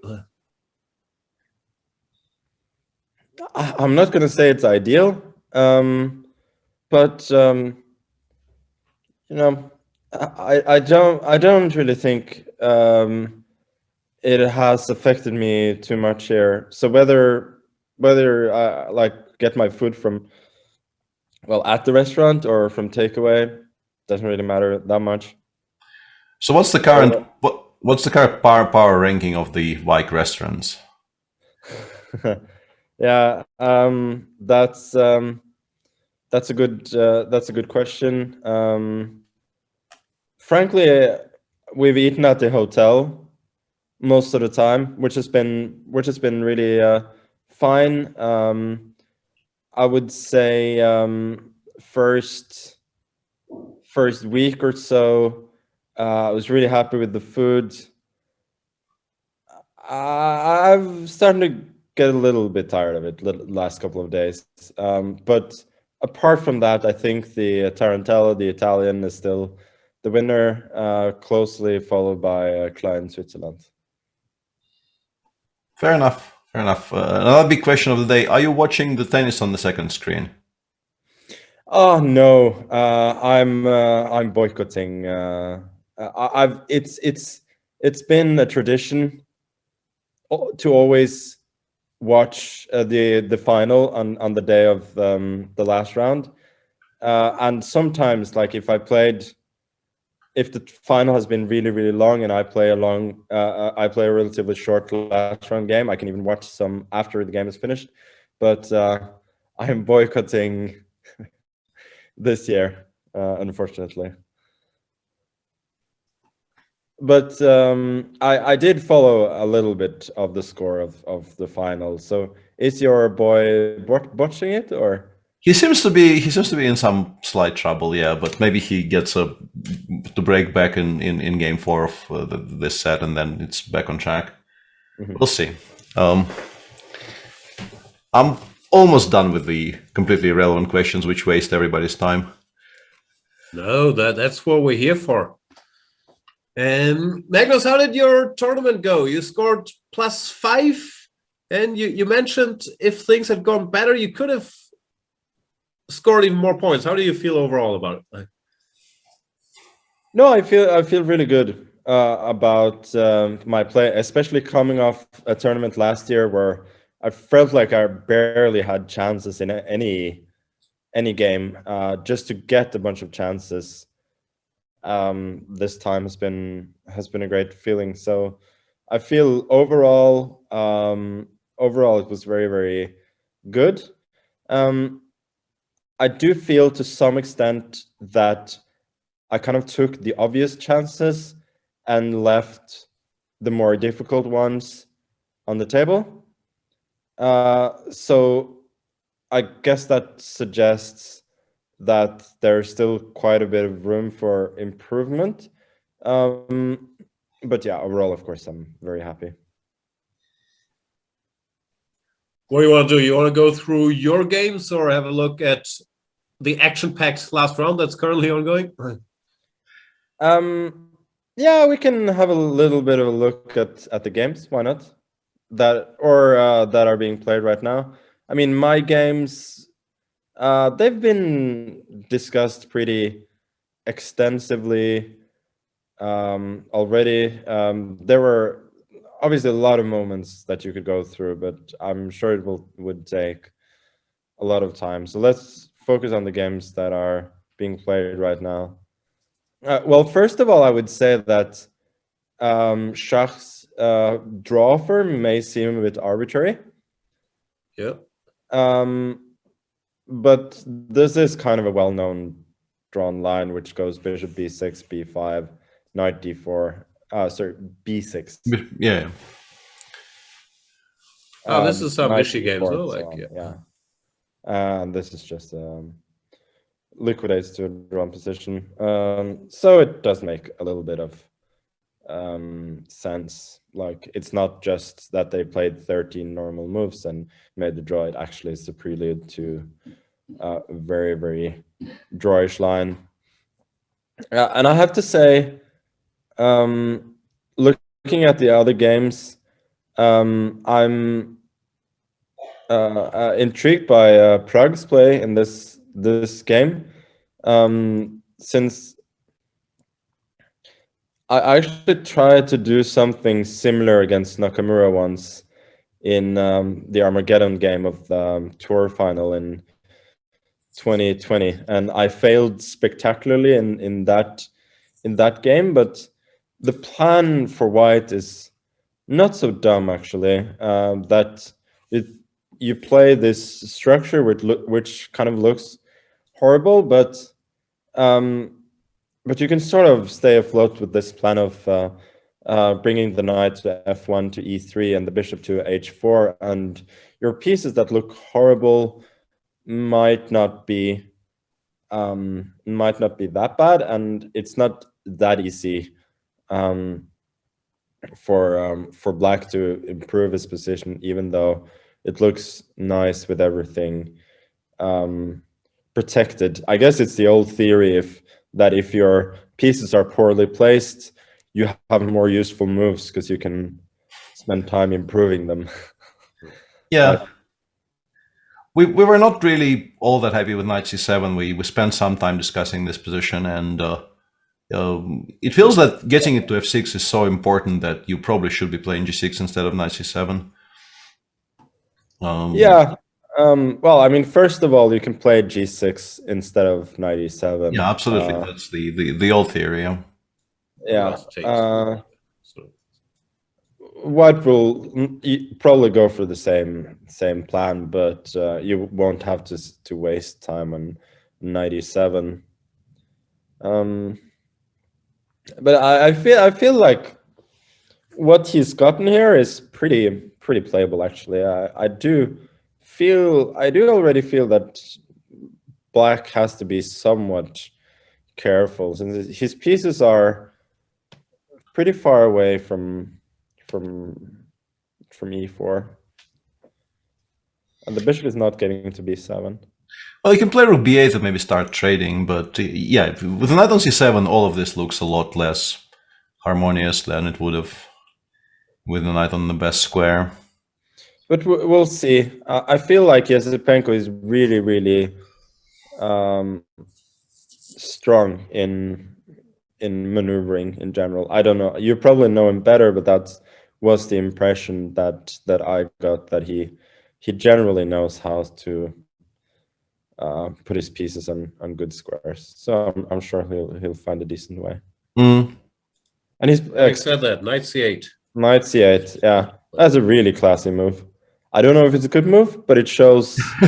Yeah, he's really inviting something bad happening on the king side, though. Like, I'm instantly looking at like knight f5, bishop f5, all of those things. None of them will work, but that's my immediate first reaction is, this has to be punished while the rooks are disconnected and the knight moved away. But we don't really have enough attackers for that. Feels like. Can we go h4 at least, or is that not?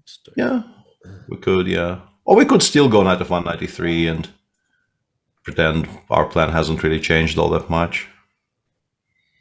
Yeah,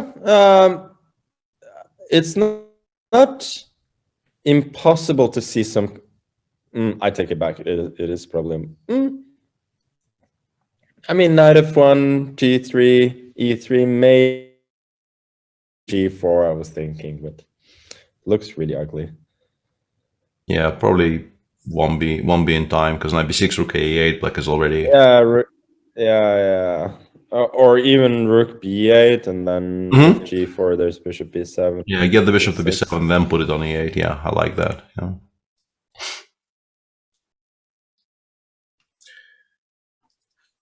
Yeah, do you think there will be like a slight revival for 4a3? Because it's in the two games we've had this tournament, it's done its job admirably, right? Jordan beat Anish, and yeah, Prague is now. I mean, as you said, the position is definitely playable. But again,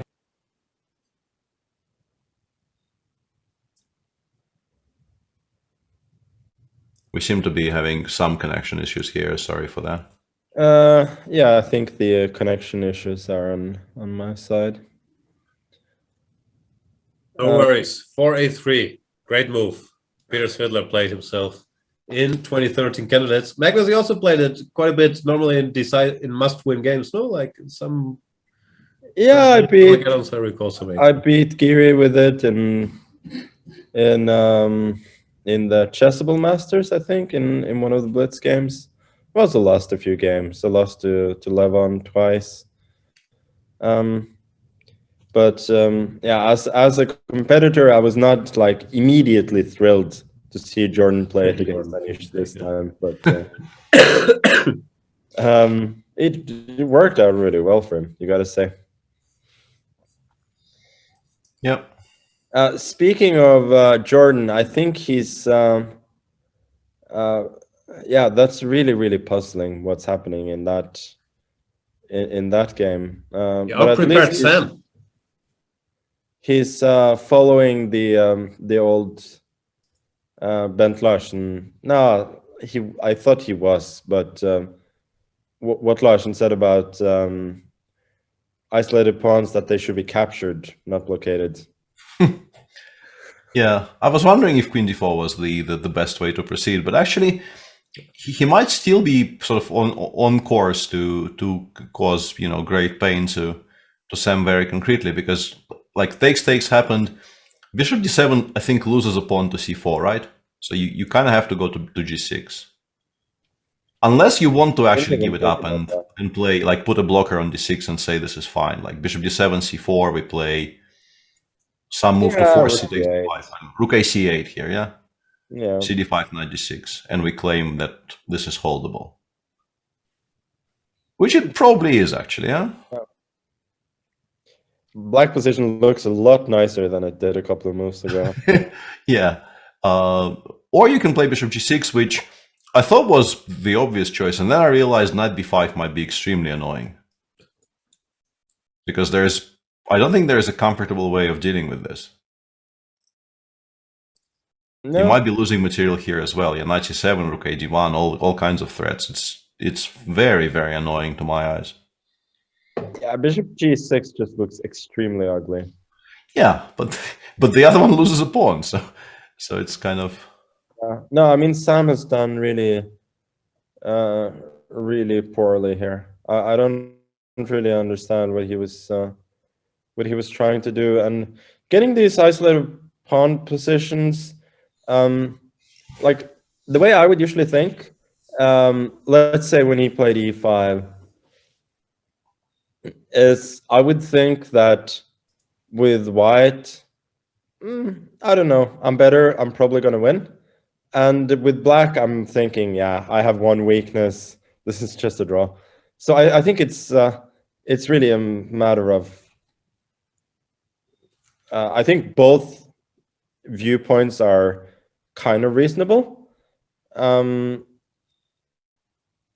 nice the truth to be is you. probably somewhere in between. Yeah, I was about to say, this is the old Lasker story that I was told when I was a kid. Yeah, that some kind of a post-mortem between, I think, Lasker and Tartakover, where, they're discussing, and, Tartakover says, I was completely fine the whole game, and then Lasker just, without saying anything, just shows him move by move that, he was better at some critical position.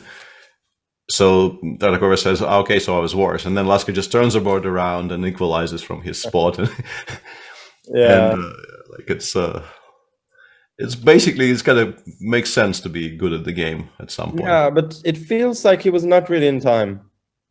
That was the problem. Like usually black can sort of consolidate and you get some standard position where even without the queens, to be fair, just the knight comes to d4, you put the bishop on d7, and you're really asking if this is anything special.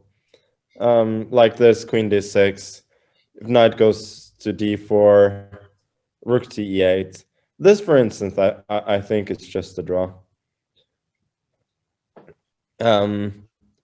Yeah, even though we've obviously seen, strong players lose this, like I'm sure there's some, I don't know, Karpov-Gurevich games from the years gone by where this ended up not being a draw, but in general, they do seem holdable. Sure.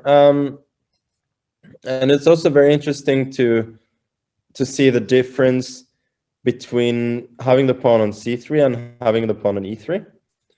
It does feel intuitively to me, and it's kind of always felt that way, that it's a little bit more promising to have the pawn on c3. Mm-hmm. Maybe because you can use the e3 square for the knight, and since you have an extra pawn on the queen side, I mean, the c file is a little bit sort of easier to cover than sort of harder to cover than the e file.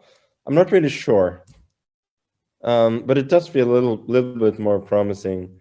Yeah, also the c4 break is more realistic than the e4 break sometimes. Yeah, I guess so.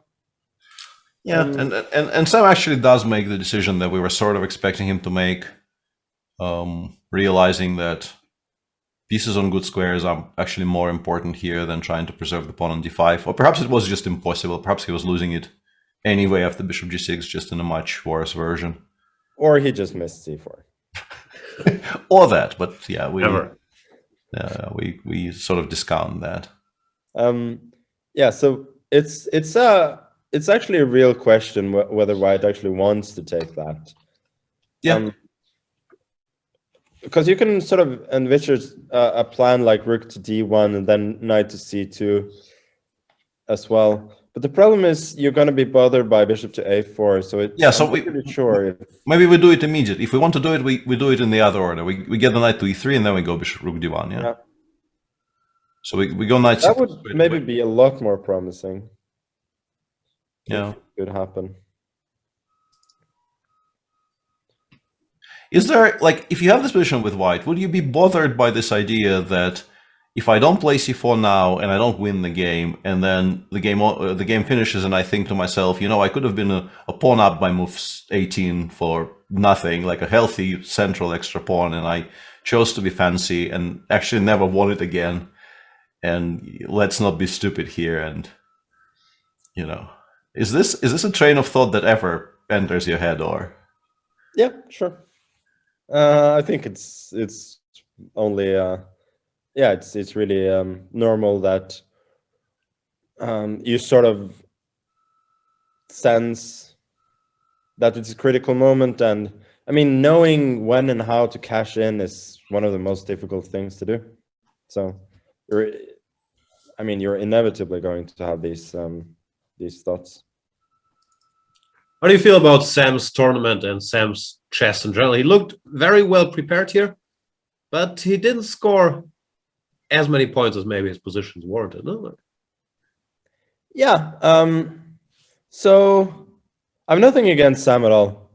Let me preface this by saying that. So I saw, well, I was referred to and then saw his tweet about his game against Duda, which I didn't really get. Like, he was apologizing and so on. Like, you didn't have to accept the draw. Like, I understand that getting a draw from such a strong player at move 11 with black is interesting, and you're never very likely to win the position. But like, why accept a draw and then apologize instead of playing an equal position? Yeah, this is you know, I was with you for the first half of this, and then we like veered off in wildly different directions, because I think why accept a draw and apologize when you can accept a draw and not apologize? Well, that's another.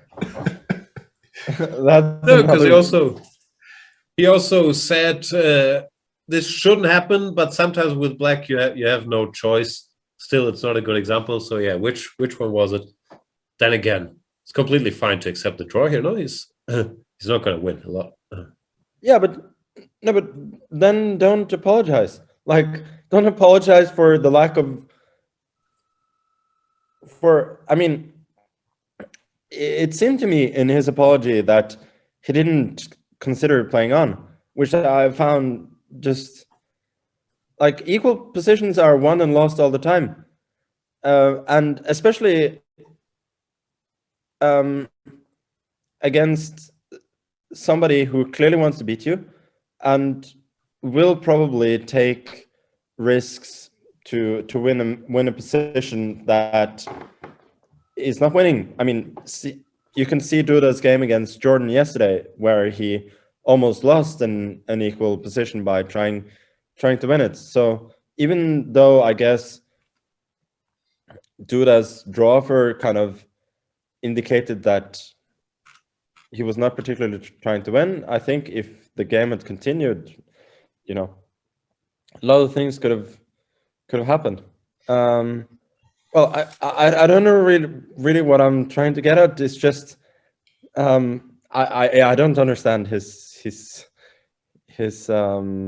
thinking there, or his tweet. Well, first of all, obviously, don't apologize. That's for anything. But yeah, this was just very, very strange. Now you're speaking Peter's language. But yeah, to talk about his tournament in general, yeah, he's really well prepared.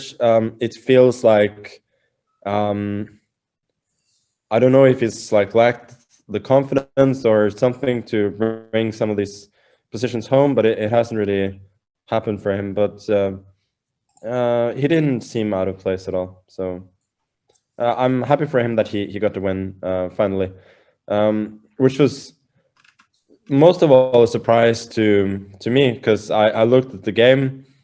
I thought it was a perpetual, and I saw that the game had ended.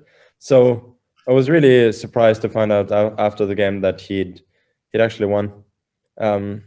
which I didn't find that out until after my game was finished. As you mentioned, the topics of apologizing or not apologizing for quick draws. How did you feel about Kayakin's initial tweet? And there were, I think, some follow-up tweets where he said, hashtag draw Magnus, hashtag say no to 2900. I thought it was pretty funny. I didn't. I mean, leaving aside the questions of whether you should brag about forcing a draw with the white pieces, it was a good idea. I don't 100% know about the execution, but I can appreciate the idea behind a good tweet. Right. Yeah, talking about the idea behind the good tweets, obviously the yesterday's foray into this field by the challenger was an interesting one. Yeah, the attempt to slightly rag on Sam for playing a very, very drawish line, which then somewhat backfired. But Jan, what I like about Jan is that he very easily owns all of this crap. He just he jinxed a little with a shrug emoji. I thought was just perfect. Yeah. Those were great tweets. Yeah. No, I mean, you obviously you're gonna be made to look stupid if you if you miss. So that's part of the game. Yep. Do we have any exciting? And Jordan's played C4. He couldn't live with. He couldn't live with himself. Yeah, the thought was too nagging. He couldn't really do it. It's a bit surprising though, or maybe it isn't. I'm not sure. Jordan likes to play concretely, but he also really doesn't like material. So this must have been. There must have been some real qualms there that were nagging him. Yeah. I don't know. Your position just got so much uglier. From you kill off your own bishop on f3. You provide black with an absolutely perfect square for the knight. Yeah, like all of like suddenly like every single black piece is on their best squares. Like magically. Absolutely, yeah. How do you guys evaluate winning chances versus drawing chances here? No, I'm seriously, we're playing for 3 results here. That is some serious shot taking right there, yeah. No, I mean it's good and bad. So Jordan could end up finding some unbelievable way to force the issue here, which just spectacularly backfires, or it could win spectacularly. So anything can happen. What do you think about Jordan's tournament, Joe? Defending champion, 50%, a lot of decisive games. Should he be happy or not? Well, I mean, he's been responsible for half the action, I feel. Yeah. Like winning 4 and losing 4. What can you say? It's been really. I mean, for me as a player, but also as a spectator, his games have been pretty much the main attraction. So it's been great to see. Yeah, one question I wanted to ask. What do you think about the play of your one definitely known opponent if you decide to play next year? The one person you know you will be facing. What do you think of him? Arjun. That was so cryptic a question. That's Eric Geisy. Buda or Eric Geisy, I think, no? Eric Geisy, known. We're talking about this tournament. Yeah, this tournament. Yeah, if you choose to play this tournament next year, yeah, as a winner. Yeah, he's kind of he's kind of cooled off the last last couple of rounds, but he's really strong. I mean, as I said before, he's by far the best player in the challengers, he's taken huge strides recently, but there really isn't that much to distinguish his play from that of most players of the Masters group. I think he's gonna play and he's gonna belong next year. That's would be my prediction. Mm. By the way, Duda seems, I don't know what. Yeah, the whole sequence of first of all not playing 97 and then just castling into it, and also not bishop a7 in this position. It's very like why does Niels not play bishop a7 here? Why do we not drive the queen to an even worse square? Maybe you didn't think it was an even worse square. Clearly, yeah, but why? Why exactly?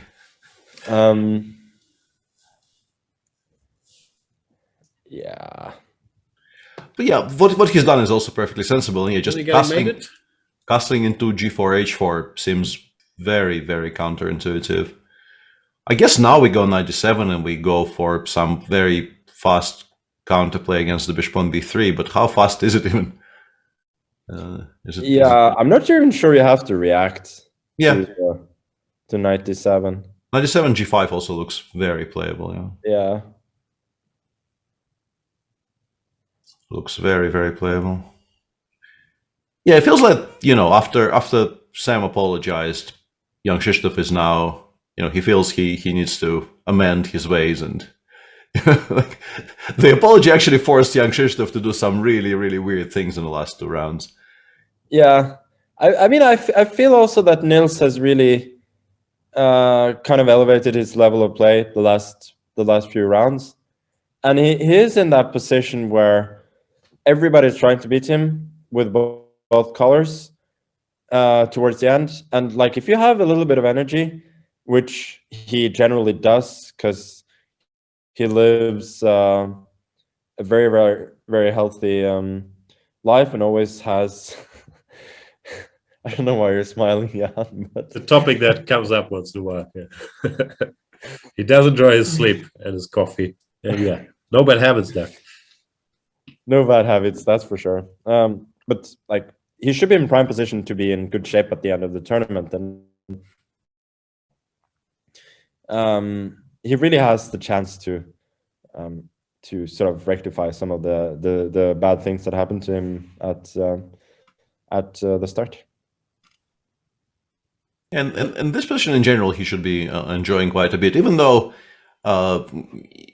it's not that we had an argument, but there seems to be some kind of every time I say something along the lines of Niels is an exciting attacking player, he very much likes giving mate, Jan kind of gives me a bit of a side eye.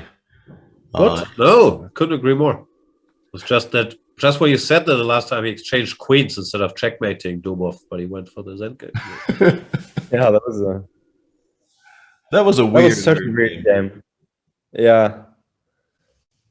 But this is where he lives. No, with black he's played dodgy Sicilians where you almost get checkmated for most of his career, and so he has a lot of experience in these positions. I think he'd be thrilled to play. Yeah, I mean, Niels calculates brilliantly. Yeah. And he really, really, I mean, that's the way he grew up, playing sharp positions. So he's really made his repertoire more solid to play against the best, but at heart he's still an attacking player. So yeah, but it has to be said that it's not a given that he's going to win this game. Of course not. It's no, but I mean, I would suspect that White is winning. Winning even? You think it's this bad? Yeah. It does feel close. Yeah. And G5 looks very, very strong. I mean, maybe not even G4, just G5. Maybe just Bishop D4. Bishop D4 we start running, like we go B5. Maybe I'm missing something. It's just mate, no? It looks very, very matey, yeah. Definitely does look very, very matey here, because with the bishop on d4 in particular, allowing g5 and that non-reacting will get you mated very quickly, and e6, e5 is unthinkable, so you don't even have any kind of way of dealing with the bishop on d4 comfortably.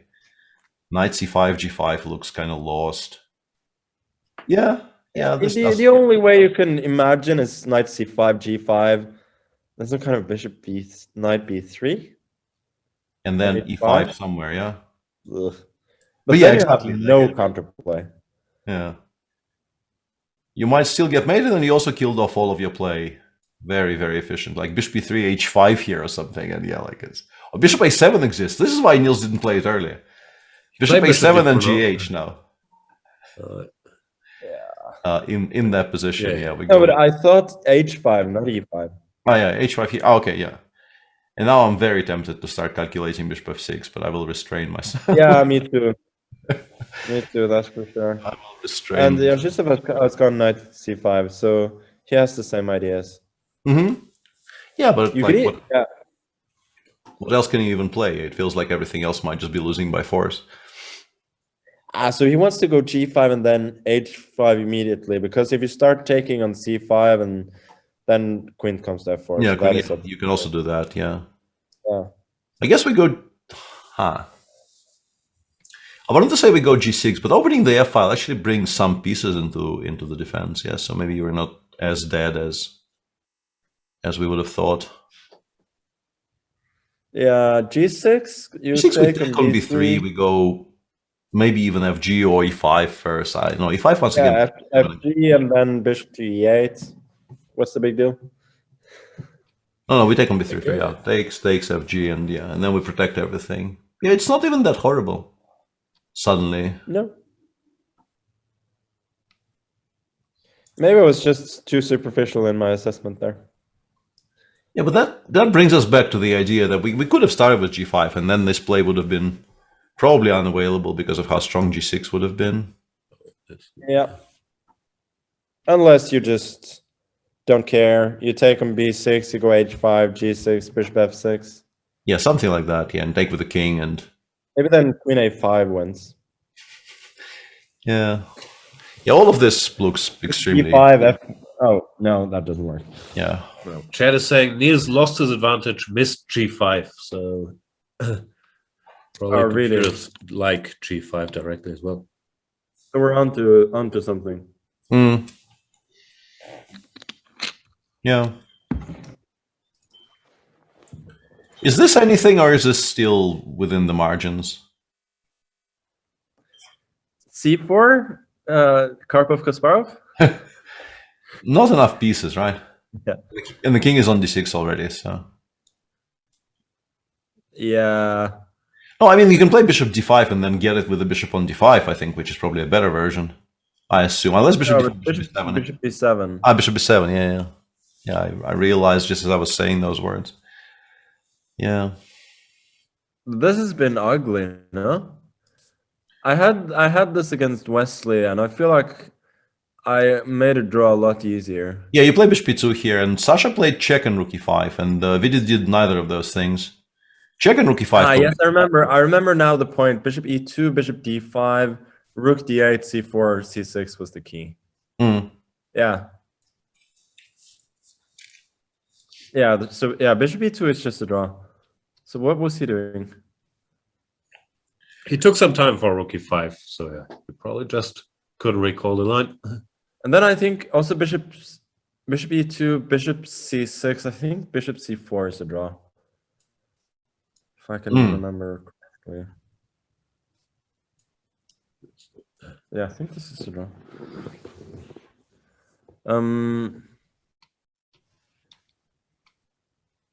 But yeah. So we did this, went back.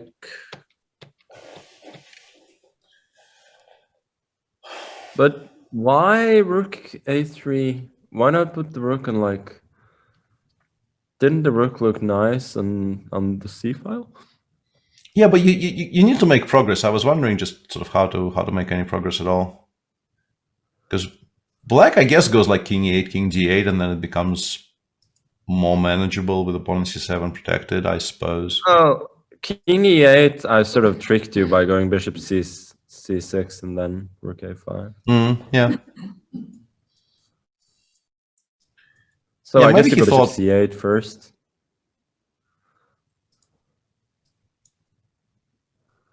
I'm not sure if you're completely untangling though. Bring the king to f4. Something. Yeah, it definitely is. It's all a devious plan by Vijit to make Sergei actually play chess today, which I don't think was the original plan, but it is going to be the plan now. No, but this is again. I'm kind of surprised that this line still exists for white, because I thought this bishop c3 followed by d4 was just worked out to a draw, and I see like at least semi-serious people play this line for white trying to win. I just don't get it.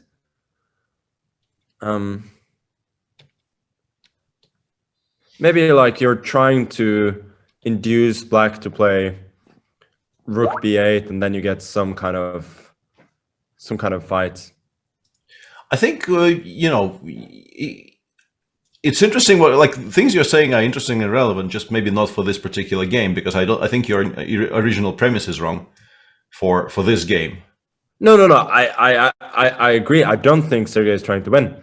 So, but in general, I'm saying in general, serious or semi-serious people are trying to play this line for win. I'm just trying to get it.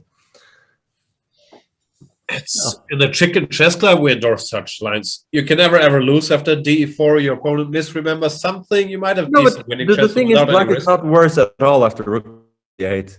That's the problem. Rook b8, we have to study very, very hard, because here you might have a chess game. So here we need to be extremely well prepared. Yeah, I mean, bishop d2 d2 is also not bishop d2 is insane. Like ed5, that's much more suitable for the CCC.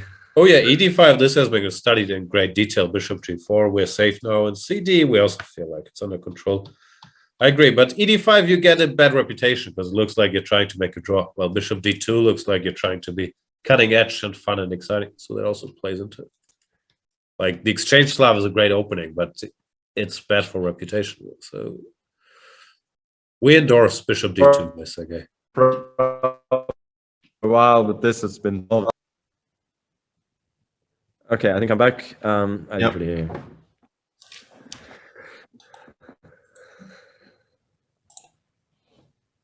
You're thinking now?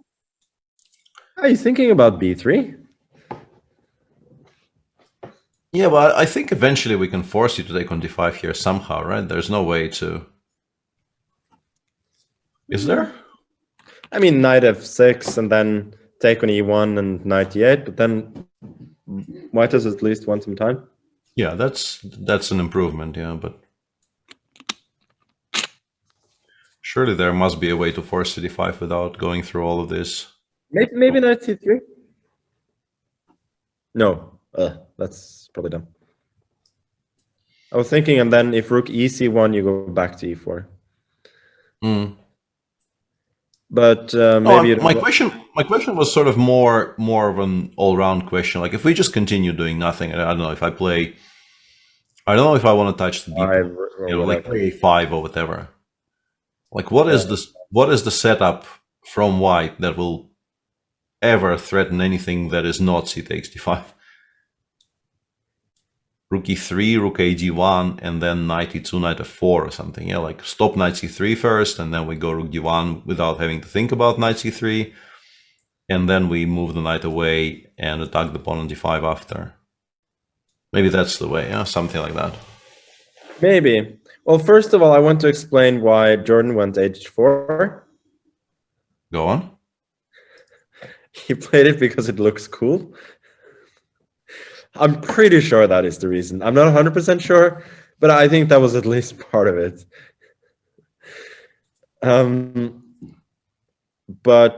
Yeah, no, the follow-up is not so easy to see. And b3 is also not really desirable positionally. No, no. So you better have some concrete plan. Come on, Jorn. Sorry. Can you go here? At the very least, there's knight f6. Yeah. And you get the same thing. And here you take... Not winning by self-pinning or something, yeah. I understand. Oh, and Niels has gone rook g1, which is... I don't know if it's good, but it's kind of clever at least. Yeah, he wants to get bishop f6 in, yeah? Yeah. So this, you go g5, h5, bishop f6, yeah? Yeah, I don't know how happy we are, though. Like, black goes queen a7 there, queen c7. I don't know which square is better. Sounds nice. He just ignores it. And goes d4? Queen d4, yeah. Queen d4? Oh, you're... Oh, I didn't even see you're allowing the exchange of queens, but you probably win a pawn there. No, you don't. There's a bishop d8. That's a shame. What do you do? Rook d4, bishop d8?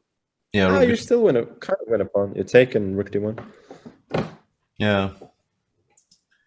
This is the old Topalov-Kasparov type games, yeah. The bishop f6s of the world. Yeah, Jordan ended up taking on d5, so. Oof. Yeah. Disappointing. Sam will just hold this, I think, yeah. It's just... I'm still not entirely over the idea that this is a play for 3 results. I need some more time to process this very, very fresh concept for me. Just wait and see. Yeah, I understand that.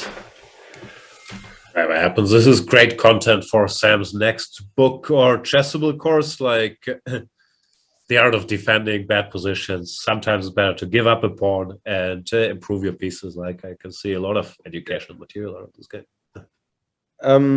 Okay, so maybe Jordan wants to go g4, bring the king to g3, so on. So if you can achieve this, that would be a huge improvement. Which pieces do you feel which of these endgames are the most drawn? Like, if I get all 4 rooks off the board and just leave the light pieces on, that's close to a complete draw, right? As long as I get to play, I don't know, h6. There's a lot of pawns. So, I mean, the obvious comparison is the game Wang Hao against MVL from the candidates. And then MVL did manage to hold. But it was not at all easy. I wouldn't be convinced. With rooks and knights off, I would say it's probably a pretty simple draw. Yeah, let's say black gets to d6 here and goes like f6, g5 or whatever, and yeah, those types of positions should be quite easily holdable.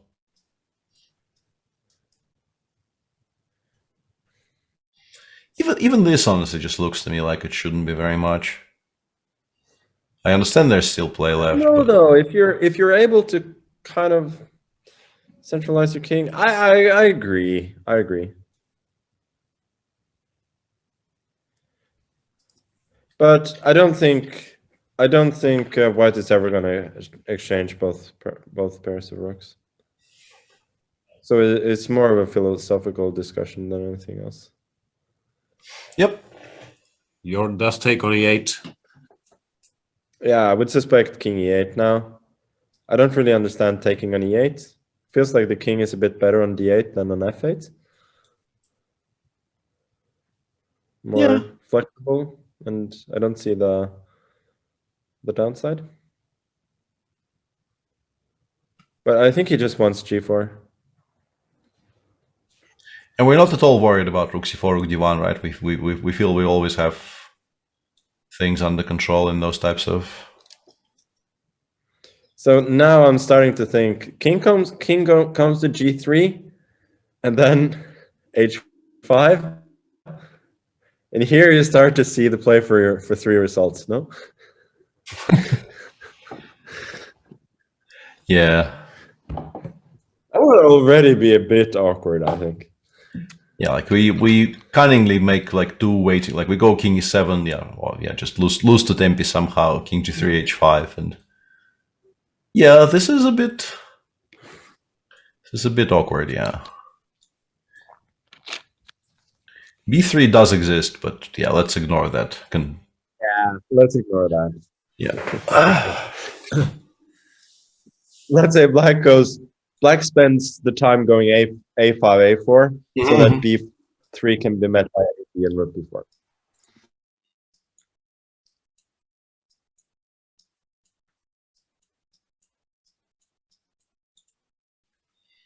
Yeah, you might lose this with white, yeah. I can definitely see it happening.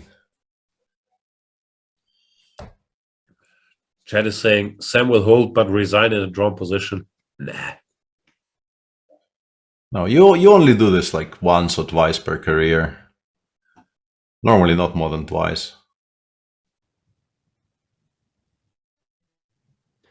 I know you're being self-deprecating, but I don't know your number. I only know the one famous example. Yeah, the second one. I think the second one that gets pinned on me is the one I will defend with my dying breath kind of thing. I resigned against Sanan Sigurov in a Russian superfinal and moved 25 in the position with equal material. But the position is completely lost. Like, you just never ever not lose that position. I just was, and also it was so sickening to look at that I just kind of wanted to be elsewhere. It was not enjoyable to just sit there and wait for your pawns to start falling off. So I shook his hand and went away. Speaking of wanting to be elsewhere, Magnus, what are your tournament plans for after this one? No, I'm gonna play the tour online. Right. But Meltwater Champions Chess Tour coming back, and I think we lost Magnus.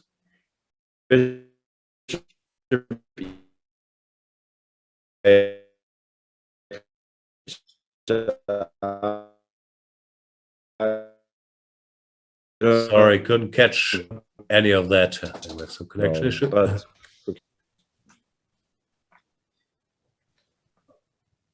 okay, let's start again. Yep. So Magnus, what are your plans for the future? Oh yeah, so the obviously the tour is starting soon, or fairly soon. So that will be my kind of more immediate plans. So that's gonna be fun. Apart from that, I'm playing Norway chess. Don't know about any other. Right.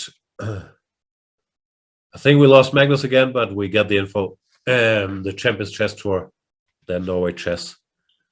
Nothing else coming up. Chess saying Netherlands internet the best in the world, actually, in general. There you go. Yeah, but hotel Wi-Fi is... Everybody has stories about hotel Wi-Fi, and we currently are living in one. Especially hotels full of chess players and seconds watching games and running heavy machinery. Or possibly watching shows and running heavy machinery. That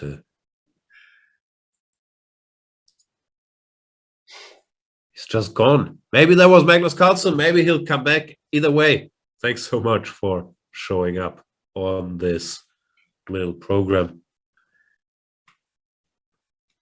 Yeah, that's always very much appreciated because, yeah, well, just, you know, hearing him talk about chess is extremely valuable to, I think, players of all levels.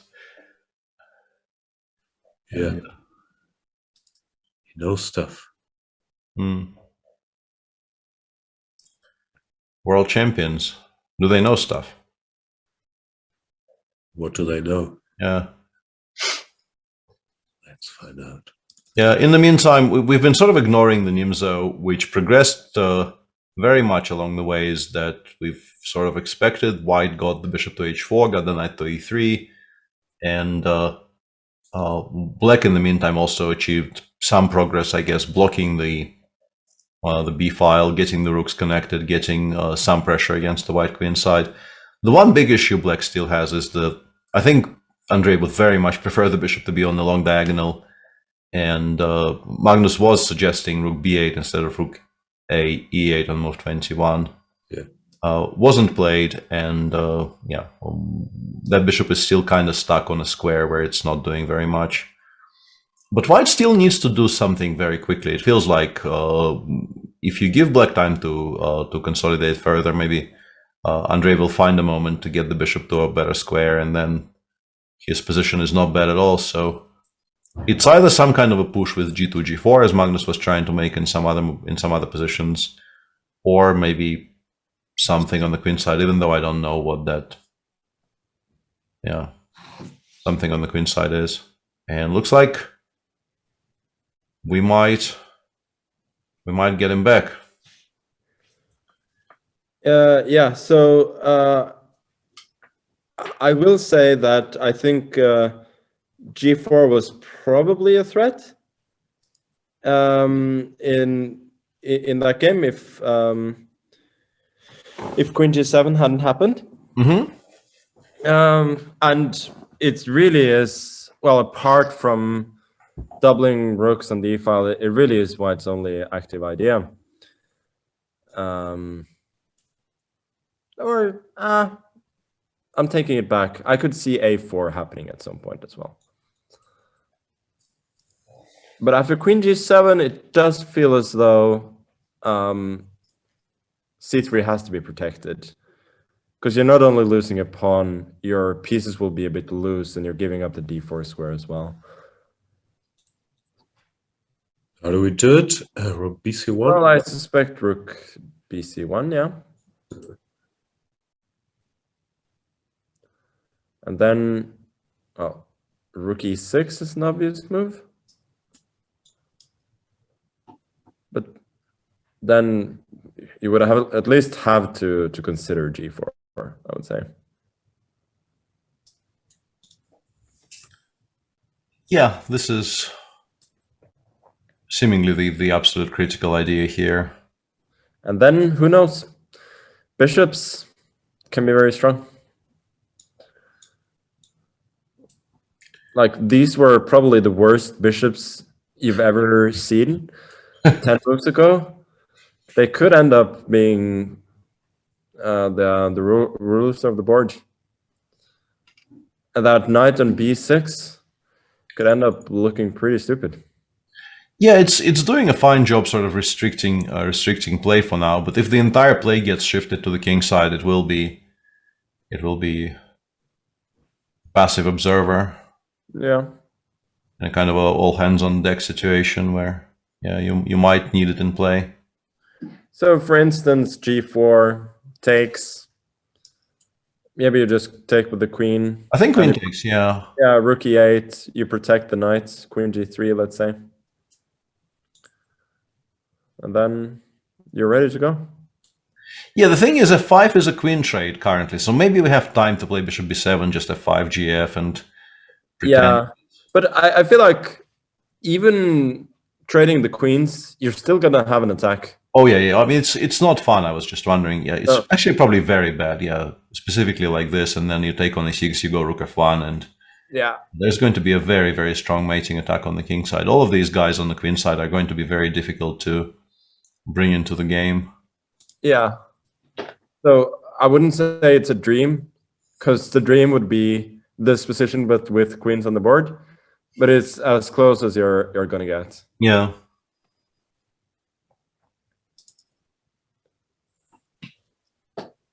Ragnar not taking his time here. Yeah, well, I was about to say, they got here, because they blitzed out much of the opening, they got here reasonably quickly without really burning too much time. So they have now plenty left in the tank to consider their options. Niels has done something really weird. Niels played rook g1 and then followed b5 with h5 instead of g5. Sort of hard committing to sacrificing a lot of material, I assume, because if you if the play actually shifts to the queen side here, you you probably don't come out ahead because of how stupid the bishop on b3 is. So like to a6, a5, I have a feeling he's just going to start sacrificing stuff. A lot of stuff.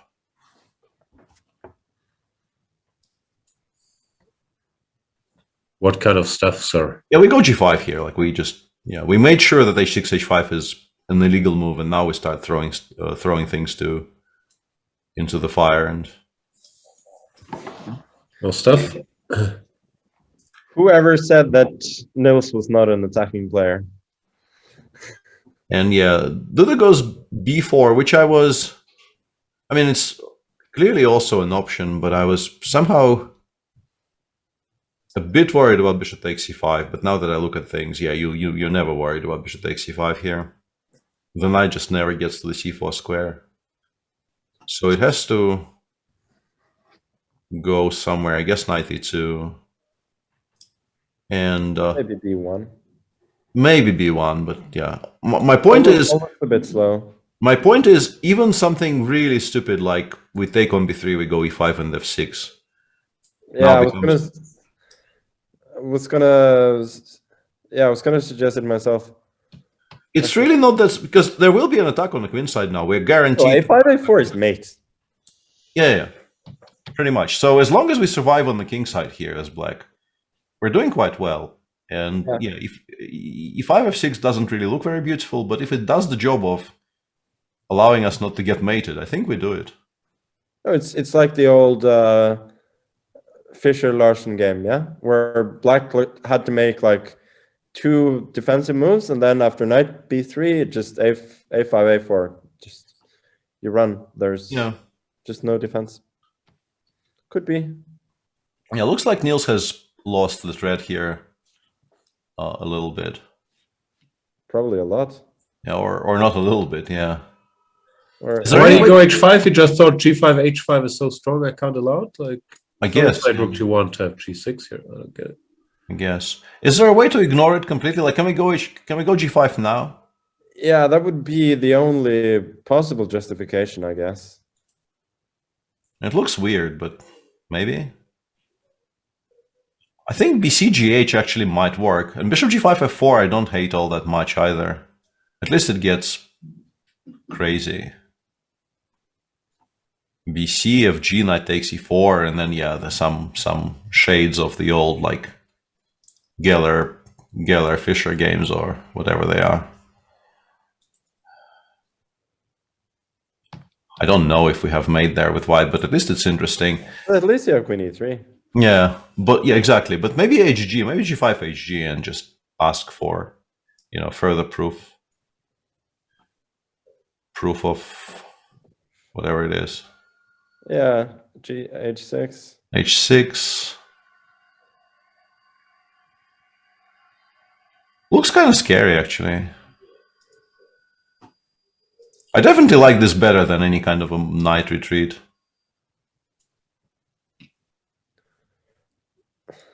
Niels is gonna do it. The problem is he's gonna spend 10 more minutes and he will be short on time, but this will be drama. Yeah, I gotta say the games that are left are pretty cool. Yeah. Even Karyakin is not dead, in spite of whatever his intentions were. Yeah. Just as he thought, it's one of those just as he thought he was out. Yeah, they pulled him back in somehow. Pulled him back in. Well, now c4. Yeah, and then rook a5, and it gets. And you win a pawn. You might actually be. So like king e7, rook a7 will even be a check, so it's maybe even worse. Yeah, I don't know. Rook a5, rook c6, bishop a4, rook, I don't know, b6. But I never really get any tangible counterplay here. The bishop just returns to b3. No. I mean, Gary never got any counterplay either. Yeah, I thought you were kind of joking, but you really aren't. No. You really, really aren't. Don't I get the pawn back? Oh, yeah, rook a5. e5 check and... ask you which side you prefer.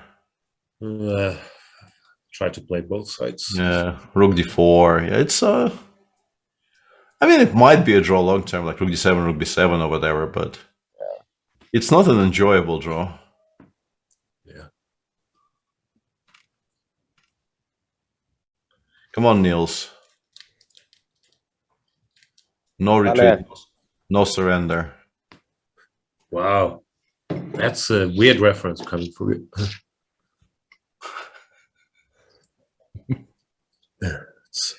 It's a movie with Jean-Claude as the bad guy. Okay, so could he be thinking about knight d5 first? And then g5. Or any point to that?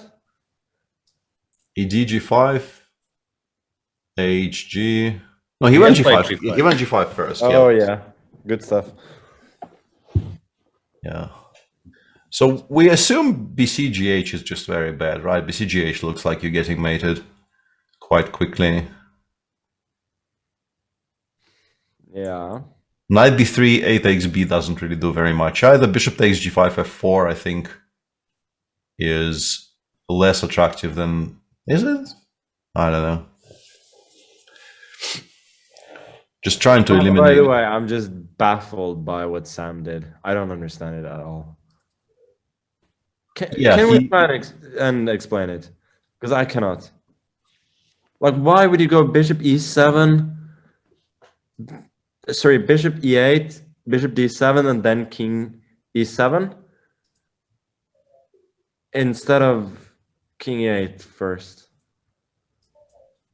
Yeah, I have no idea. I was just... I don't know.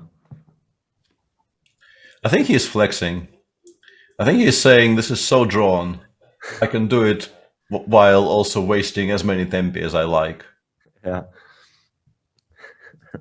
But now he doesn't have time to go a5, a4 to set up.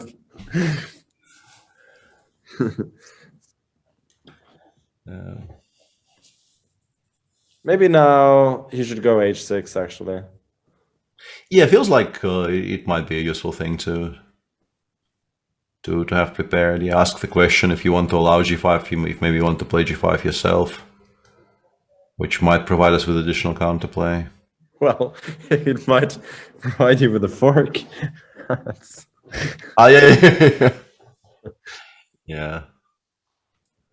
Here, do you want to play g5? Yeah, I think so. I think so. Yeah. I think I'm very much in favor of. Yeah.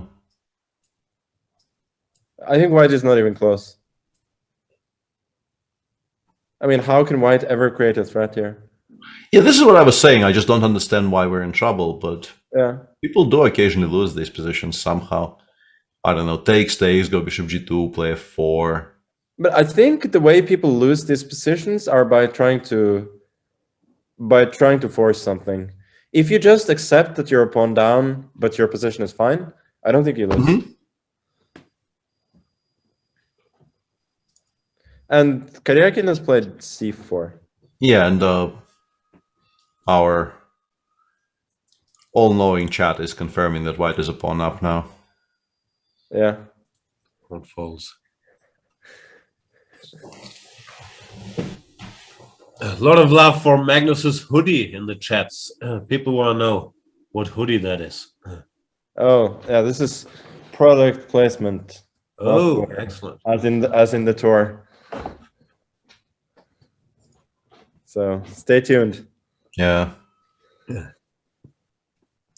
Any other question? Please, guys, ask Magnus who he wants to be his challenger for the World Championship. Magnus, who do you want to be your challenger for the World Championship? Yeah, that's a good question. There are so many things I could answer, but I will plead the fifth. Previously unheard of as well. We did ask. Yeah. Niels, who do you want Duda to capture on g5 with? This just looks bad, no? Like, I don't know. I was trying to somehow, like, I can go knight b3 and e5 here and maybe not die. That was the closest I got to maybe kind of surviving, sort of. But yeah, obviously not not altogether happy about how things are going. HG King G7. I expect White can leave more or less any of the pieces on pre. Like Bishop B3, but are we sure I cannot take? Like I was trying to figure out after Bishop B3, can I actually go BC and run, takes King F6 and run King E6 after Queen H4? The thing is, after B takes C3, I might not be better, like even if there is no mate. I think the King on E6 is so horrible that White probably has enough play just playing quietly, but maybe I don't get mated here. Yeah. Guess you probably don't. Could White play more subtly somehow? I was wondering about giving up the other piece as well. Like you can, instead of Bishop B3, maybe you can go Knight E2, but once again, maybe I can take and play Bishop D7 and not die. Yeah. There's plenty here, like Queen H4 might be a move, but... Yeah, with Queen H4, maybe there's Rook H8. Yeah. Kind of connected to Queen H4 as well, but... But also, like, we were kind of okay playing F6 earlier. I don't really know why we're suddenly not okay playing F6 here. Yeah. In the CCC, we would try to keep our piece. Can we do that? No, but now...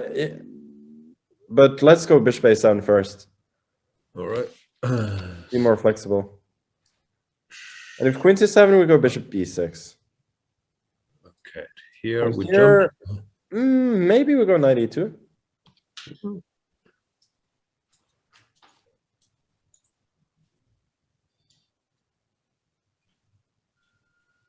Yeah, this is still very, very sharp. Who knows what this is? Yeah, like I go Bishop D7, I guess. Or maybe F6 and then Bishop D7. I feel like I probably will not manage without the F6 move. Probably good for black. Trying to get the Bishop to E6 play, I don't know, Rook H8, King F7, and just get a kind of a slower game. Yeah, this looks good. Yeah. Going to be a mess, and from Niels's perspective, very important that he played, like he pulled the trigger quickly enough and has not left himself 3 minutes here, because there's still going to be plenty of decisions to be made, so yeah, he needs time. Well, speaking of needing time, I need time for other activities. Very unconvincing. Thank you so much for joining. Congratulations once again for a very convincing victory. Your 8th victory in Wijk. World champion Magnus Carlsen. Thanks a lot, and thanks for having me. Yeah, congrats.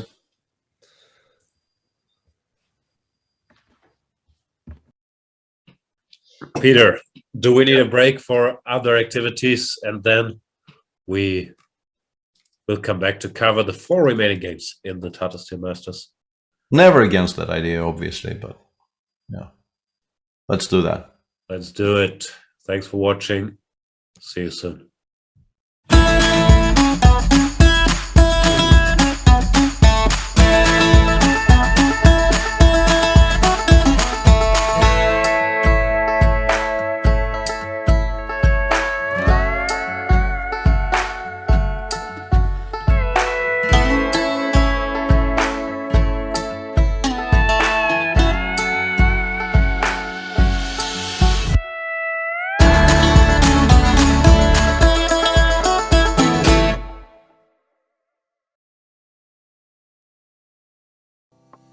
Welcome to the new Chess 24 playing experience. Play in light mode or dark mode.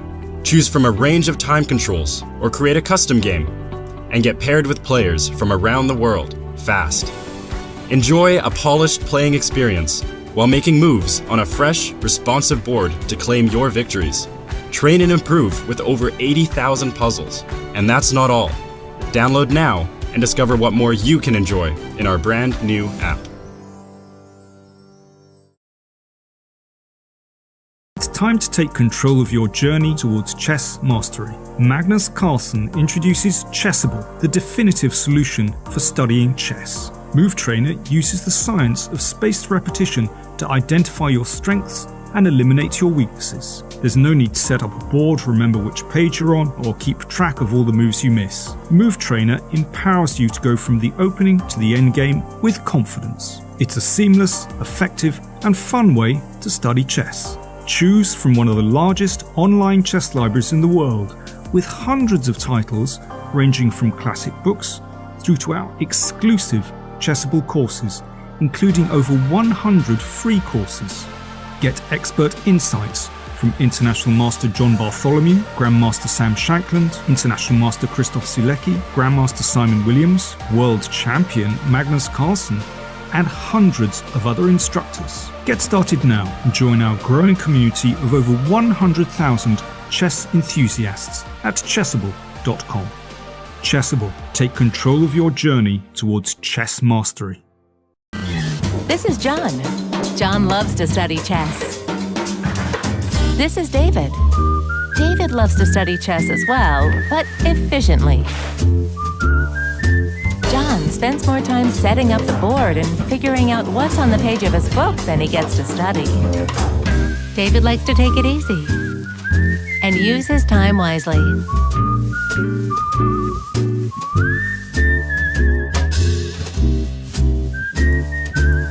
David has finished his exercise for today. John should try the same.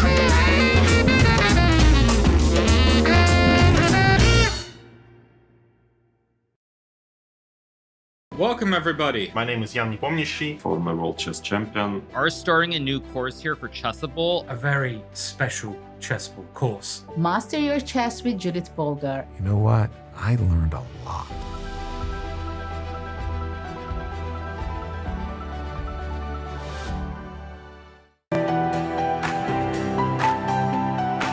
Okay, so let's send a challenge. Here is challenging. Nice graphics, easy to see. Oh, what are you thinking about? You're looking how it can be the most painful? Exactly. Okay, fine. That I give him up a phone. He wants to be even rude.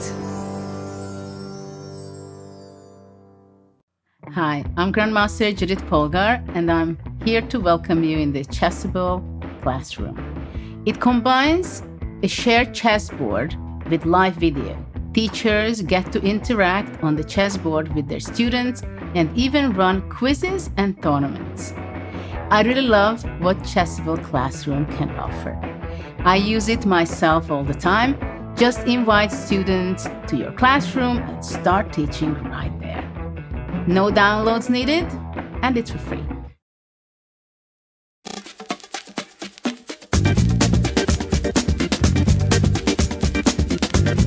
E5, it's E5 Patzers. A complete repertoire against 1E4 based on 1E5, now available to study with Chessable's unique Move Trainer technology. The backbone is the Marshall Gambit against the Spanish, with 3 Knight F6 against the Italian. Jan Gustafsson has revisited all these lines he has played for 20 years and worked on as a second for Peter Lecco and Magnus Carlsen, amongst others, with the help of the most powerful engines out there, Leela 0 and Stockfish 10.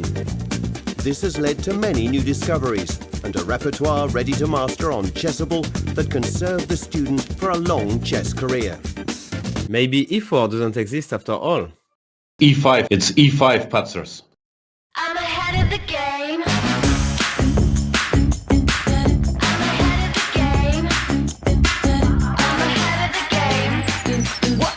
Well, the phone is always ringing. I'm caught up on the line. Got a string around my finger. Remember who am I? I'm a boss and I'm honestly off my rocker. But follow me. I'm ahead of the game. I'm ahead of the game. I'm only ever slinging. I'm working overtime. Got a song and I'm the singer, the melody, the vibe. I'm a prodigy. Logically, I'm impossibly wanted. And they'll remember my name. They'll remember my name.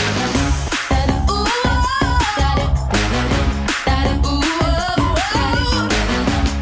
well, I'm ahead now. I'm ahead of the game. I'm ahead of the game. Ooh,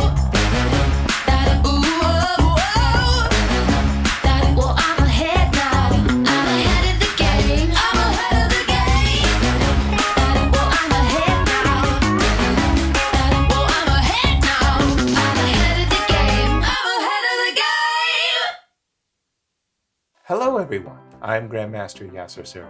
I do hope that you're enjoying the 2022 Tata Steel tournament broadcasts. Do you want to get my exclusive Chessable video course, Winning Chess Strategies, for free? Today, Chessable is running a promotion. Go to chessable.com/Yasser and see all the details of how you can get my course for free.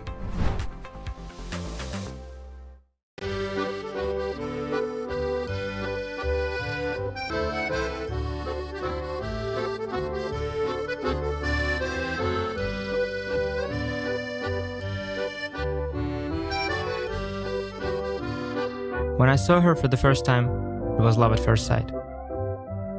I love how rich and complex she is, how sharp and principled her first steps, how graceful her movement.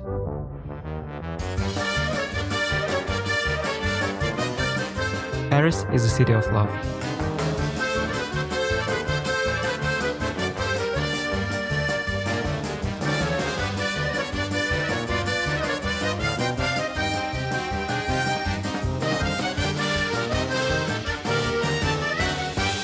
I've come to find my love for the French defense.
Welcome back to the final moments of the Tata Steel Masters 2022 tournament, won already by the world champion Magnus Carlsen. We just had on the show, but now, Peter, It's just the two of us and Niels Grandelius with his crazy game. What's and young Krzysztof actually found a very clever way to protect his king side, and seemingly is now stabilizing. Yeah, the move of f6 we did not appear to notice, and it's a very cute way of solving the issue by generating the idea of f takes g5, f takes g5, attacking the queen on f2 with the rook on f8, and then black will have time to pick up the knight on c3, while also maintaining a pretty solid defensive setup on the king side. Niels seems to be in trouble, actually. Yeah, this is a very clever way of dealing with the threats. And I glanced briefly in the break at what the machine was saying. Apart from that, g5 was working, but this is a very, very strong reply, and does seem to give black a very good game. Yeah, our little tool seems to have fallen asleep during the break as well, so we can go full screen or show some standings, and I'll restart it. Sergei Karyakin is now legitimately quite a bit better at draw, which he probably would have made very, very comfortably had he remembered the theory. A story we've all seen often enough, including yesterday in the game, featuring Karyakin as an unfortunate victim of memory malfunction. And Jordan is still trying to find something in that endgame against Sam. Probably nothing very much there. And there's potentially a very sharp game in progress between the two youngsters, with Prague playing the risky a3 Nimzo against Andrei Yesipenko. So, James, can we switch to full screen or to standings or whatever? I need probably to restart the thing. Yeah, I was wondering what's happening here. All right, we can look at this position. Yeah, it doesn't look like Niels has made a move yet. Yeah, and there doesn't seem to be much choice. If the knight goes away without taking on g5, first of all, e6, e5 is a potential idea for black, and also even bishop takes e4, attacking the pawn on c2 is kind of painful. So yeah, Niels is now probably kind of making peace with the idea that his attack has faltered, and he has to switch to some kind of a defensive mode. I don't know what the best defensive resources are here. Not going to be much fun for him either way, with 15 minutes against 45 and the position which is no longer that exciting and no longer that attacking even.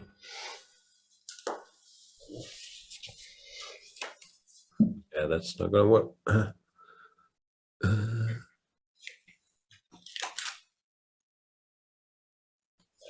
What else is going on? What do you do after this, Peter?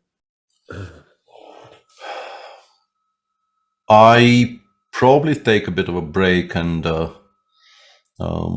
there might be more commentary gigs in the future. Maybe not, probably not for the first Grand Prix, but maybe for the ones after that. The immediate plans are to,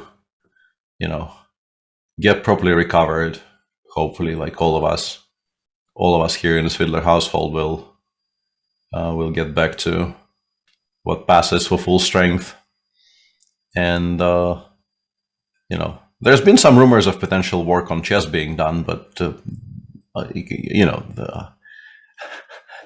until that actually happens, I will refuse to believe that is not what normally happens these days. It sounded very ominous, yeah, very cryptic. Yeah. I might also be doing the second and third Grand Prix. Great news for us and for the beloved viewers. But not the first one. Yeah. I was thinking maybe you were on the first one as well. I don't know what the roster is, but yeah, these are the up and coming big tournaments. Only starts in 5 days, 5th of February, somewhere in that neighborhood. Yeah, the closest one starts very, very soon. I think the first round is on the 4th, So this one is, very, very. So basically, next weekend they already get to playing. I think the second one starts on the 28th, right? Or yeah, that's what I seem to see on my screen. And the third one, end of March.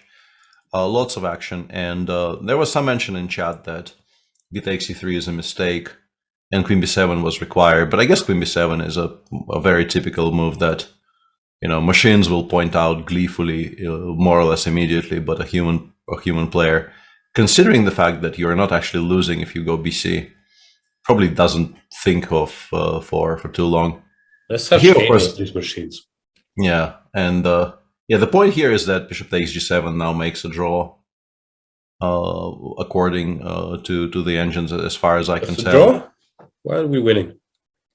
The king runs. Yeah, you go king takes g7. You could throw in cb and go take on g7, take on g5, and run towards the g8 square. And this is somehow, at least on my screen. Yeah, we're probably getting checkmated. Yeah, this is probably mate. Yeah, maybe white is even better. Yeah, it's currently starting to prefer white. But yeah, the way to go is king f7, rook f1, king e8, queen g6. Let's say king e7, queen g7, king d8, and then bishop e8. And there is no mate, but there is the h pawn still survived. So yeah, I have no idea why this is supposedly a draw, or even if it is supposedly a draw. I don't think white risks very much here with a passer as powerful as this. So yeah, there's a further twist here, and I assume Niels played takes queen e3 with this idea, because if we go back to the current position in the game, if you take on c3 here and allow black to kill off your play with like e6, e5, you kind of know you're in a lot of trouble, because you're a pawn down. I think your pawn on e4 is terminally weak. Most endgames will be lost. There is no attack, and there will never be any attack. So I think it's very, very easy just to play bishop takes g7 simply because you hate this position. Not even because you've calculated everything precisely after bishop g7 itself. You just hate this position so much that you don't want to play it, and you play any alternative.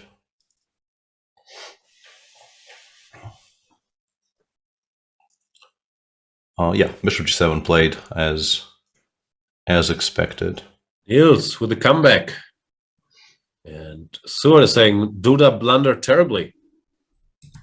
This is not the usual blunder chatter. Suar actually knows what he's talking about. And yeah, allowing bishop g7, at least practically, it's a big turnaround here, no? So it's actually included e5. Does it work? Then bishop a7, we're piece up, no? Or which position? Queen c7, I guess. Yeah, it's kind of weird, because e5 was also listed as a move you can make. But now bishop b6. Why are we not a full piece down here? Yeah, I have no idea. This is confusing to me. The computer wanted some weird move. Yeah, queen b7 is what the machine wanted, but yeah, this is a difficult move to see and to play. Also reading that Vedit blundered. A lot of blunders. No, but that happened a while ago. I think he just kind of allowed this c4 rook a5 construction. He may not have reacted in the best possible way to it, but I think even when Magnus was still with us when we kind of established that this is no longer really resembling a draw. He might still make a draw. Just gonna win this. Yeah. Also, Kayakin's technique is exceptionally good. Not exactly a hot take, but better position and game. Not going to be fun.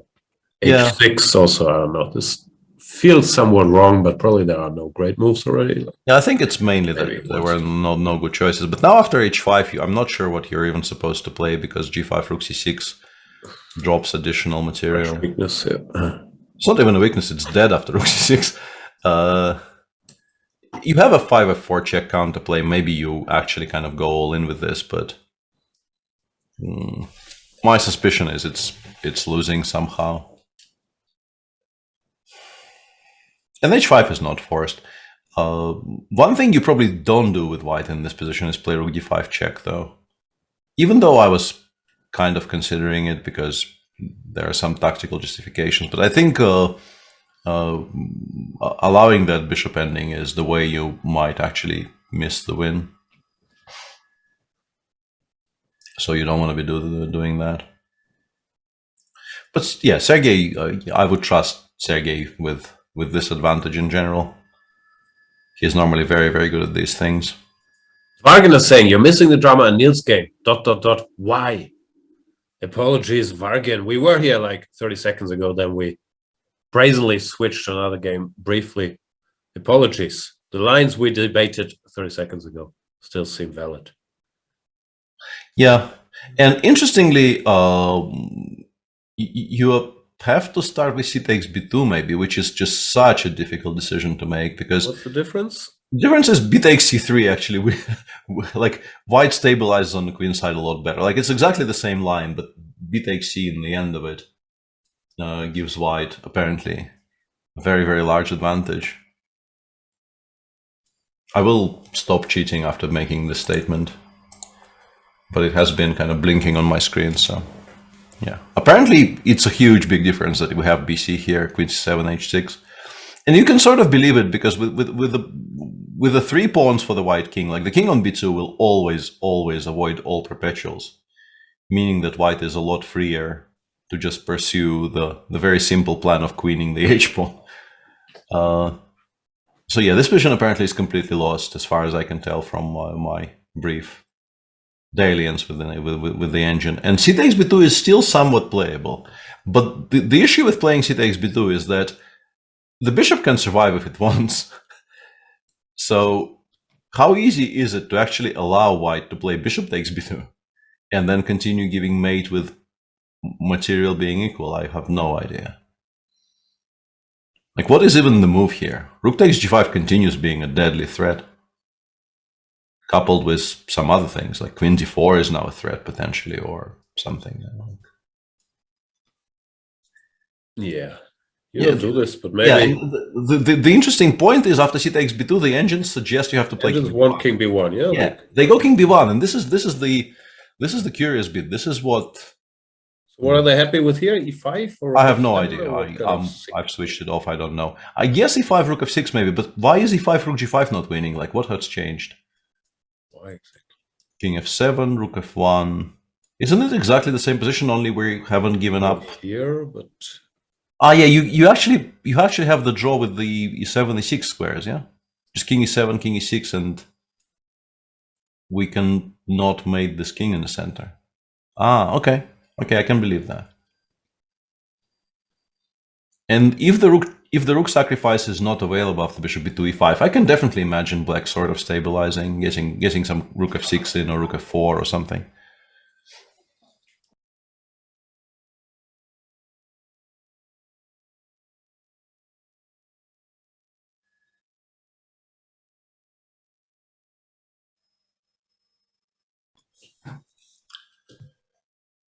Sorry, lost some Paw Patrol negotiations, but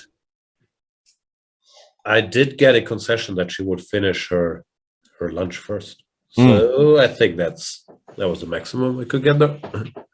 Yeah, that feels like a win. Does feel like a win. That feels Jordan. Yeah. This is h5 was allowed. Somewhat surprising, no? You guys wanted to. No, even more. I think this is now just a draw for knight b5. I think the bigger issue of the day currently is that I think we just go knight b5 here. We trade. No, the b7 pawn is hanging. I thought I can, in the end, after king e3 and everything coming off, I thought I'm in time to play king e7, king d6. Maybe I am. g4 is hanging, right? I can do it. Yeah, just take everything, go king e7 there. I think this is just a draw. Yeah, because this is a way to lose for white. This is not very advisable. Showing you like... Yeah. And then, you can go king e5 or king c5. I will give a check. Put the king on d6. I don't really understand how we lose this position. We do not. Yeah, I think actually provoking f6 is very important. I think you go king e5. If we want to try, I think we go king e5 on move 31. We provoke f6 check, we go king f4, king d6, bishop b4, and we try somehow to get the king to the g6 square. But I think it sort of never gets there in these types of positions. I think it's unrealistic. But Sam just said no to the entire thing. Sam is not in any hurry to force things. Feels that he is safe enough. Just playing with the rooks on the board. Might be. He's trying to keep the 3 result stream alive. Yeah. In the meantime, Rafael Nadal is serving for the championship in Melbourne. The man is a machine. Yeah, he's not very young anymore and is playing somebody who is younger and supposedly fitter and higher ranked, and loses the first 2 sets. And then just randomly decides, no, I'm not losing today, and starts winning. My condolences. Yeah, I'm very emotionally invested. It's the first tennis match I followed in, I think, like 6 years. I am a huge tennis fan. Mr. Dodger is saying he's not a machine, he's vaccinated. Wow. Controversial, Mr. Dodger. If Nadal wins, does he have more wins than Djokovic in Grand Slams? I don't even know that. I probably should, but I don't know. Do you know who's better here in Prague? No idea. Prague actually went for something very, very sharp and concrete after rook bc1, rook e6. Since we had this position when Magnus was on, I just want to point out that Machine doesn't really like g4, but it defends against g4 in a very, very artificial fashion. So g4 was definitely an option, but Prague chooses the different flank altogether, goes a4 knight, g5. I thought it was very strong, but yeah, bishop b7 I missed completely. I didn't even see this option existed. And I mean, clearly if black gets a tempo at some point to bring the knight back to b6, for instance, he will be doing okay, or perhaps goes rook f8 and that move doesn't lose, he'll be okay. But if we go direct, takes, you take, I guess, rook. Yeah. Yeah, I wonder what he wants here. It's probably rook e8, actually, despite how ugly it looks, because knight f6, queen f6, I think I'm okay.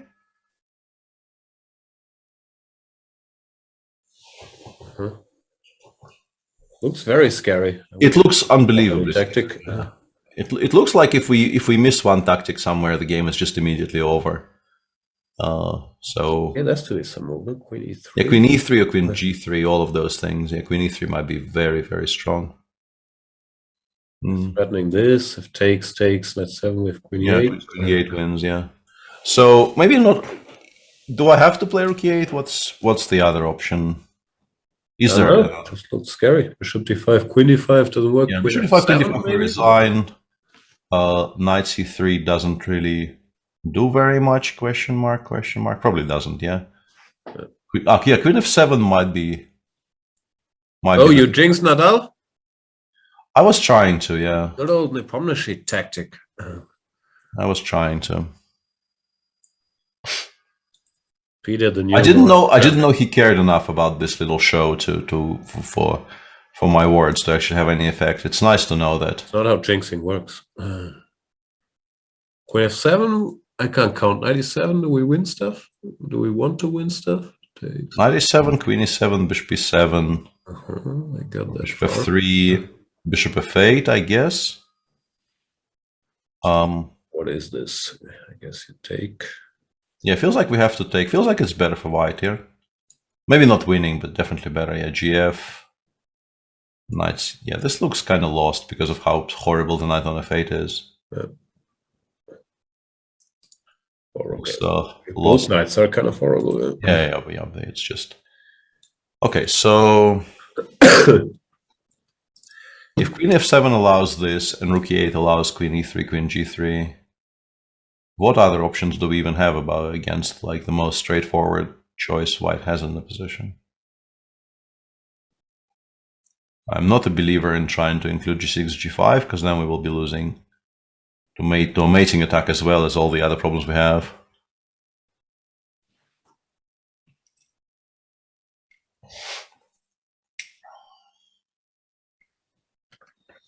Yeah. Interesting. And I wonder if the clocks probably aren't correct by this point, right? This doesn't look right. They can't both have about an hour. Let's compare with some other games. No, that does not work. What's with the clocks? Like, it's 26 against 15 on the Chess 24 side, so I think that's much closer to. Sense.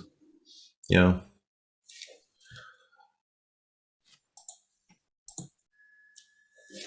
Yeah, Prague still has time to consider things properly, but yeah, Rook e6, Rook e1 is what you definitely already would have played in a blitz game. It just feels so natural. But crushing. He's probably looking for more somehow. How much more could there be? Even if you allow taking on d5, white might be better, but nowhere near as good. We'll see. Yeah, you would very much like to kind of kill it off before black makes any kind of a consolidating move. Knight b6 or indeed takes on d5. What are we missing? Why isn't this satisfying enough for the young man? Duda, great respect. He did realize that king g7 was now a problem and took on b2. And now the ball is very much in Niels's court, because I think it must be tempting to keep the bishop, but it's apparently not the best move in the position somehow. So you shouldn't be doing it. Very hard decision on 11 minutes, though, because bishop takes b2, as far as I understand, it gives you a guaranteed draw, and it might be more, even though it probably isn't. You have 11 minutes for 13 moves in a very unclear position in which you probably feel like you've somewhat lost control, because it looked like white was doing very, very well out of the opening, and then at some point it really became unclear if he was even surviving. So an idea of a guaranteed draw and then we can calculate must be quite attractive. Yeah, the question is how far he's calculated this one, if he feels there's any risk there. I don't know. I believe in Niels' calculation in this. Yeah. Yeah, he's also not running very many risks here. We have to say that even with this setup on the queen side, it still feels that the best black can have here after h6 is a perpetual somewhere. I'm guessing queen c7 is playable. What did computers say here? Is this actually better for white? What's the verdict? They like this for white. Last I checked, it was like moderately better for like. Yeah. Okay, not winning, but yeah, some mild plus 0.38. Yeah. Okay, that's rough, but yeah. Yeah, and it feels at least like we can never lose. Yeah, black. Yeah, we absolutely. Yeah, it feels like with the queen on g7, we're just not running any risks. There's some strong threats. Yeah, I wonder why h6 queen c7 loses, because I thought that was what we're supposed to do, but it clearly isn't. Yeah. Clearly not, but also weird lines. This is not so easy. This is the move to take no, this is why I started giggling. Yeah, I saw queen f6, queen takes b2, and I thought, yeah, haha. Good luck playing that. But maybe you do actually play that just because you need to protect the pawn on c2, and it's. No, once again, we're talking risks. We have perpetual. So yeah, we always have perpetual. Yeah, there's nothing here that scares us. That's clear. Yeah, we'll see. We'll see. How much time? 9 minutes. 9 minutes. Yeah, still plenty. And apparently even king takes b2 is not unplayable, which is a move which he's actually played that. Oh, he chose door 3. Yeah. We take the pawn, but we leave the bishop on priest. Yep. That'd be good too. Similar stuff, no? Like yeah, very similar. The king still has to run, and white still picks up the rook on f8 with check, but the king runs away into some sort of wilderness. Yeah. How is this different with the king on b1? Like, I have no idea. I have no idea why it plays this with the king on b2 and not with the king on b1. I guess the existence of some queen h8 checks maybe makes a difference or whatever. I have no idea. No. Because in these positions, it wasn't going king d8 here. We were going to e7. Well, this apparently is lost. Well, with the king on b2, seems like it's not. Yeah, here like, takes h5 wins, and with the king on b2 it doesn't. And yeah, a bishop takes c4 and queen h8 check. Okay, I figured it out. With the king on b2 here, queen h8 check would actually save the game for black. Ridiculous stuff, yeah, just absolutely ridiculous.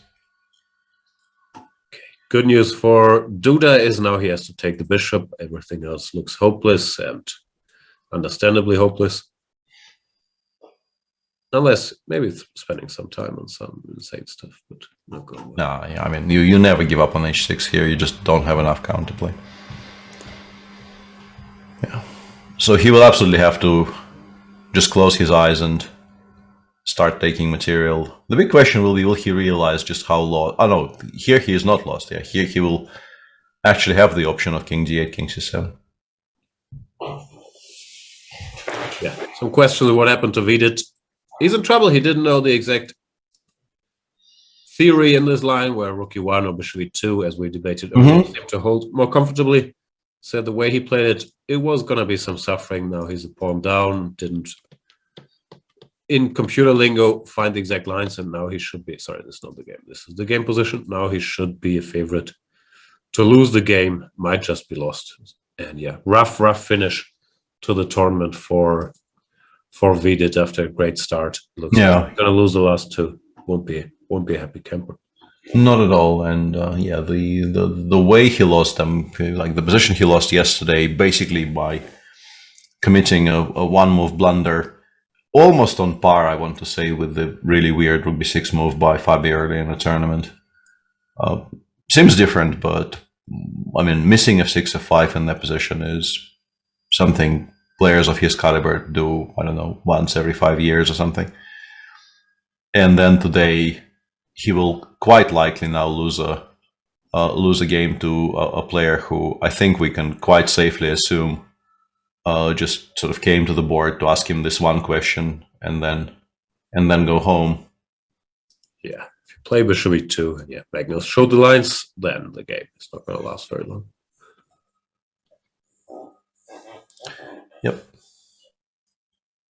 Is rook e1, rook e5 a problem? Like, bishop e2 is clearly the machine's choice, but I'm wondering if what Sasha did is somehow imprecise, because he also seemed to have equalized very, very comfortably. Yeah.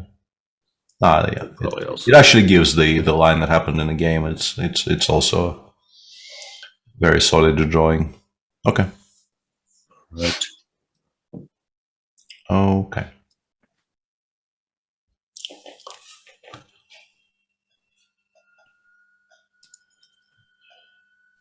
Jordan Shankland, status quo more or less unchanged. Shankland did decide it was time to do something about this. Yeah, still very, very solid. Yeah, he's still incredibly solid, and just as Magnus said, I think there was a very interesting bit of kind of throwaway chess wisdom that the way you lose these positions is actually maybe the way I was trying to draw it just now by trading pieces, by trying to kind of force a draw. And if you just continue making moves, you kind of never lose. So yeah, Sam definitely is doing the let's just make move. He is showing that approach much more than the let's find the forest draw one. Prague does play rook e6, rook e1. He spent some time on that decision, but he does land on it. Yeah, just... Oh yeah, let's see. We have the engine running now, what it gives. G5, first move. Whoa, good luck. Ooh. Yeah. I don't think it's playable in a practical game. Knight c7? Knight c7 is the best. Oh, that's the ending we talked about, yeah. It's the ending we talked about, but an improved version because we stop rook e7. Yeah. It's actually a much improved version because, yeah, with the king on f8, we can take on c3 here, and... maybe even we don't lose occasionally. Like it's less completely lost than than the previous one. D6, D5 strictly the only move in that last position, because otherwise I guess the knight on C3 gets picked up. But we do get to trade quite a lot of pawns here. This might not be entirely hopeless, yeah. This type of position. I don't know, like, it feels to me that bishop e6, rook h7 is more critical than leaving both knights on. Like, I think against two knights you have much fewer winning chances, but really? Yeah, apparently this is just not... knight g5, yeah, okay. Tactical issues. Then, yeah, I don't think it's an easy decision to make, but if you do make it, you might be. He already hasn't. Yeah, he's played queen d7, which we don't know why, but we assume is probably losing. All right, back to the game du jour. Niels Gradelius versus JKD. That's a catch-up. Where Duda now apparently absolutely has to take on g7. I'm very curious what he's spending all this time on. Yeah. Engine is on it saying king g7 strictly only move. He must be calculating some tactics somewhere, but is there? No, but the thing is, fate wins, but also we haven't even created a threat, right? We can take on h6 and there is no mating attack. So what is he thinking about? He's sort of double and triple checking that he doesn't get mated by force after king g7, I guess. But yeah, I disagree, and this is one bit of kind of pointless homily that I keep on mentioning as the one lesson I've learned from the Kasparov and Dvoretsky school sessions I visited as a child. If you only have one move, make it. Yes. You've heard it once or twice, I think, on this show, but I stand by it. It's a good piece of advice, which will actually save you some EV over the course of your career if you stick to it. Yep. And really, if there was anything here that you could play, then maybe continue calculating. But really, everything else just looks completely lost. You just know you will lose if you don't take on g7. So just take on g7 and see what happens.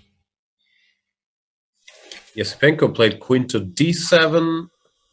Yeah, which is now losing to a number of things. But it's not, doesn't allow a direct win at the very least, it seems like. Well, knight e7 is that endgame that we talked about, because apparently the king cannot really go anywhere, because then the mating attack happens. It's clearly played with the intention to go somewhere with the king. Yeah, but queen g3 apparently just wins here, and something bad is about to happen on the king's side. So you take on e7 anyway. I think maybe if knight e7 check happens, I think he will realize he has to.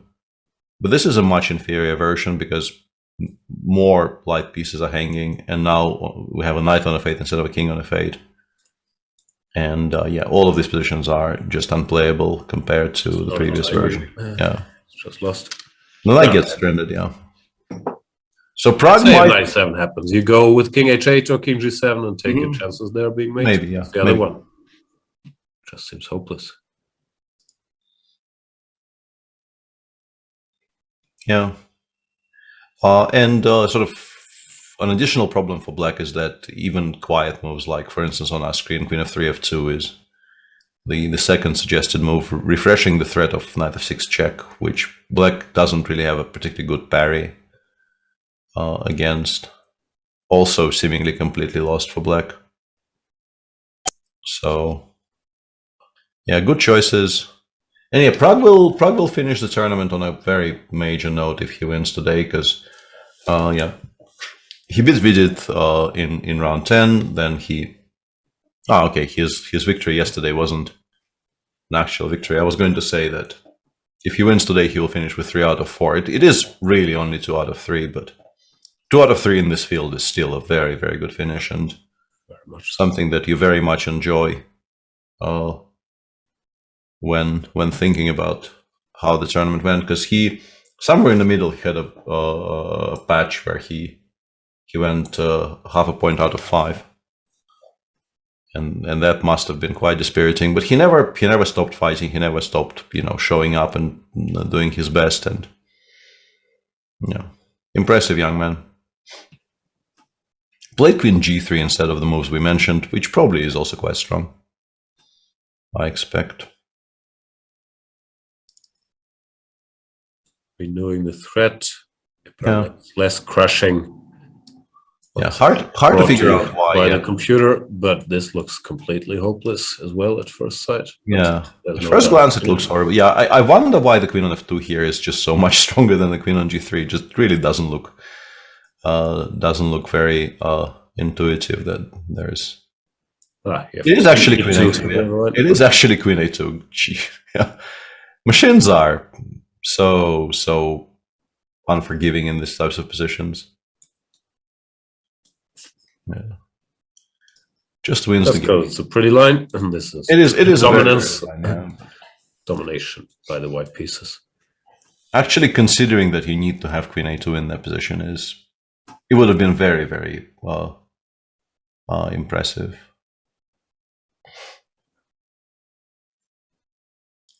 Yeah, we'll continue watching this. Duda, in the meantime, did sort of accept the inevitable took on g7. And now he's thinking after rook takes g5, which is, yeah, sort of funny. But no, okay. Once again, HG, strictly only move. Yeah, no longer thinking, yeah. He's played HG, queen g5. Oh, and now really, like, next to you can just blitz out. You can't go to the H file. You get mated by the most trivial checks possible. So king f7 will be played, king e8 will be played. And then after queen g6, there will be a bit of a fork in the road for young Krzysztof, because I think currently, as we understand it, both king e7 and king d8 are playable. But I don't know which one is easier to choose. It's actually, king d8 is strictly the only move in this position. Yeah, with the king on b1, you could play king e7, but here... Please not, yeah. Yeah.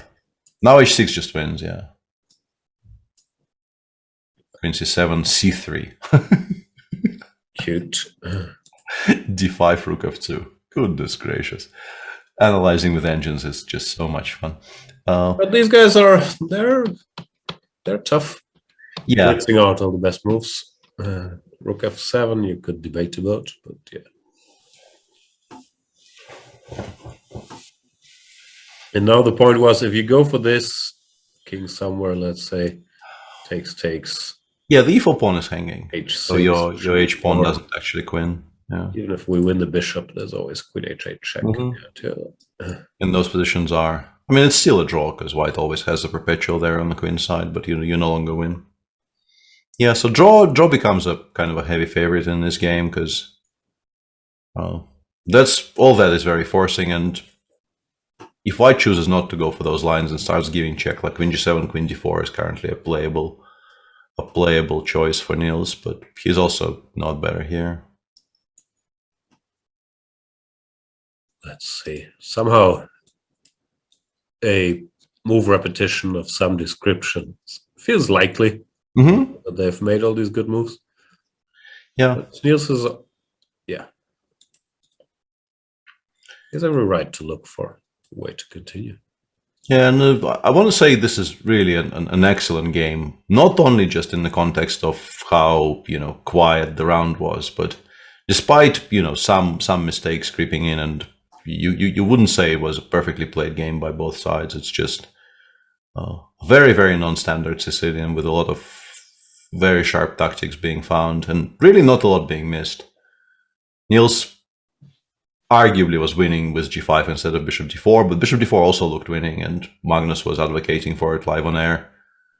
And then I guess he missed that whole idea of leaving the bishop on g5 under attack and going f7, f6.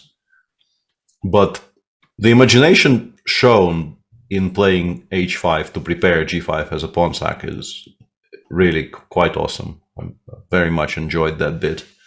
In a position where you can already start pushing, you just spend the tempo playing h4, h5 just to make sure that black cannot avoid opening the g-file. Yeah, this is apparently just good for black. We were discussing it on air as well. So yeah, just a very, very interesting Sicilian, quite well played by both players. I'm reading that Jordan counterattacks. I'm not sure what that means, but something. He's a pawn up, so I don't know exactly how you're supposed to counter-attack in a position where... Think very literally. His pawn on b2 was attacked, and he counter-attacked by attacking the rook. How does this go? Rook goes somewhere? Knight d2, apparently. Yeah. And now Black can actually win Magnus's the pawn back. theory that you lose positions by doing stuff. Yeah.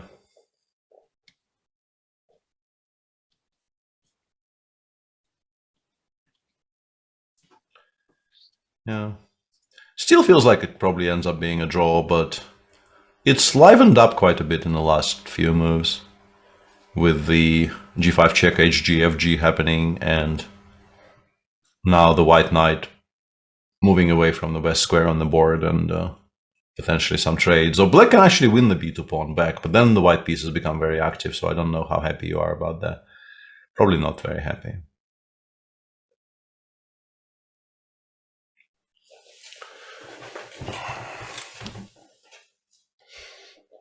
And in the meantime, Sergei is just going about his work in a very orderly fashion.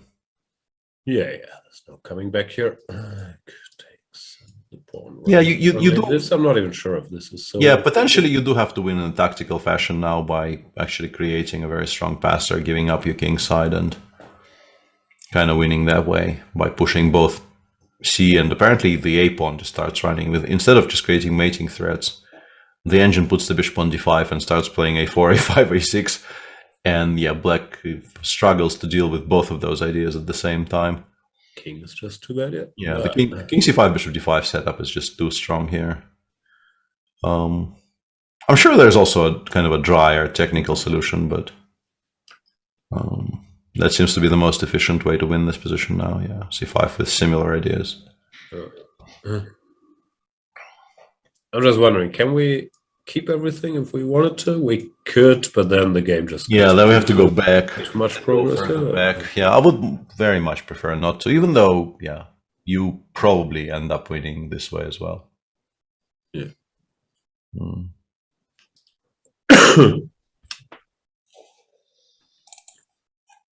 All right, so we'd be shocked if Kayakin didn't win this.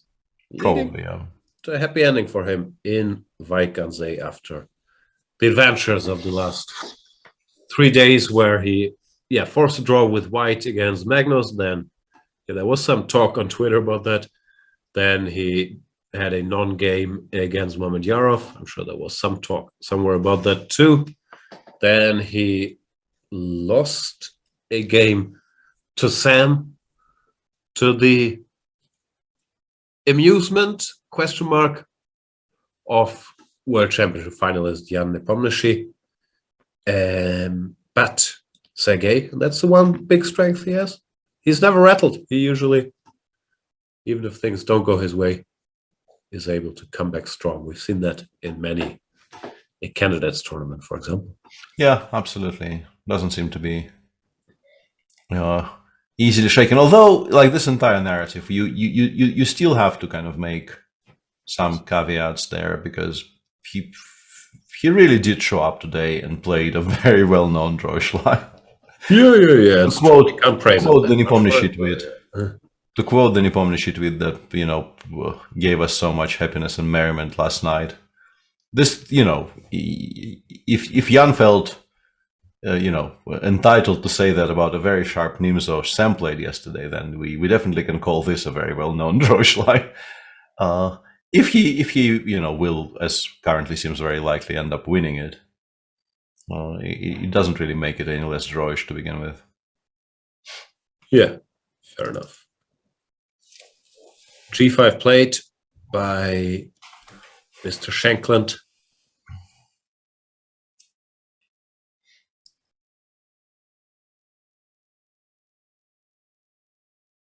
King G3. If we go back, has any harm been done, actually? Because, the computer now feels very strongly about white's chances. Rook is just... The rook on b5. I think we actually have to take on b2 now and kind of bite the bullet. Yeah, I was just curious if we could still stand, but apparently no. Yeah, this is now... Yeah, we've kind of ruined our position here a little bit. Yeah, the pawn h6 is now weak. The king is no longer occupying good blocking squares, and the white king will be on d4 soon enough.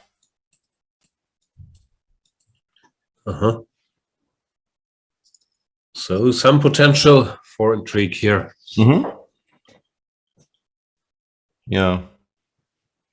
And yeah, Andre just gives up a full exchange. There goes rook f7, which I assume loses very, very easily. Like, there's no way White is not just completely winning after knight f6 and bishop f6. There's also still quite some attack, right? Like, queen h4, something's gonna give. It's a confusing decision. You have to wonder if he just kind of zeroed in on having to defend against knight e7 and forgot knight f6 even existed, because like you kind of know you're never ever holding this. It's White has the exchange and the attack, as I was taught to say. Who taught you? You did. Holger.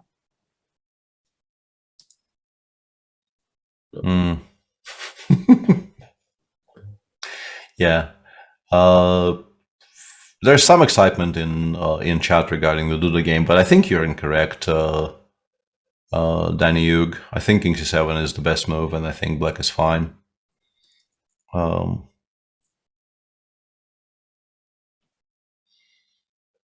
So probably some kind of a mix-up, and Sergei decides for on a much slower version of the conversion here, which is you have to assume he will end up winning anyway. But this is much less forcing, kind of more tortuous, but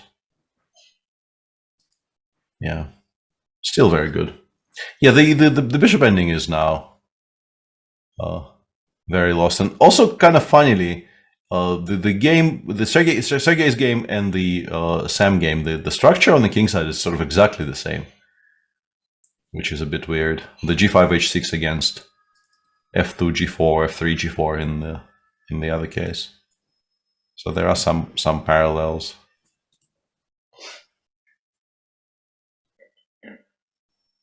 Yep.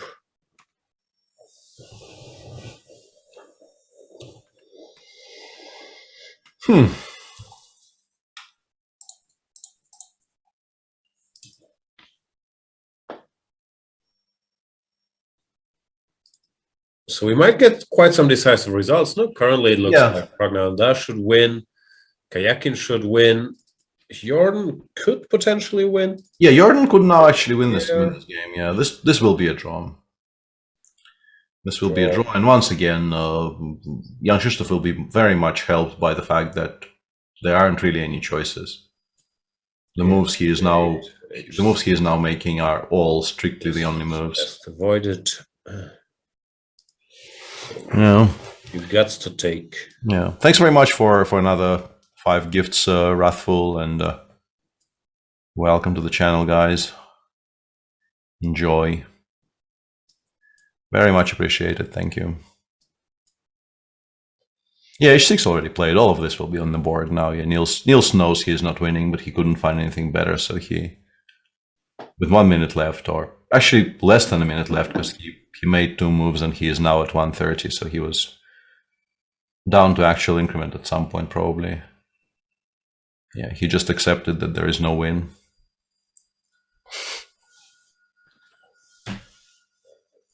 Yeah, so they should end peacefully, but what a game. Like, yeah. In the old days when we did games of the day, this would be the one.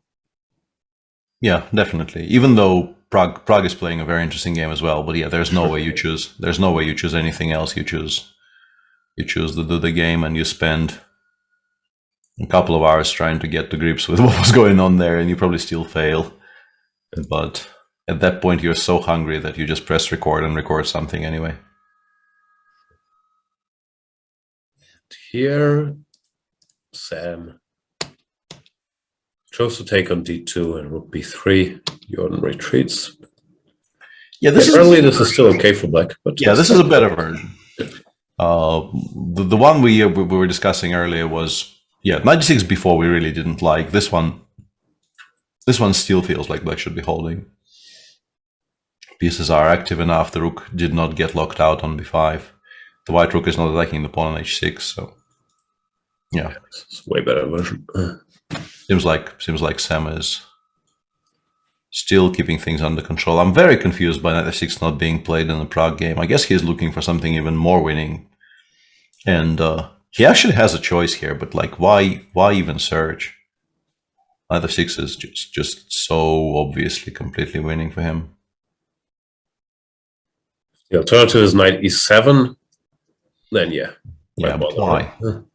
Like, yes, maybe, but why would you do that?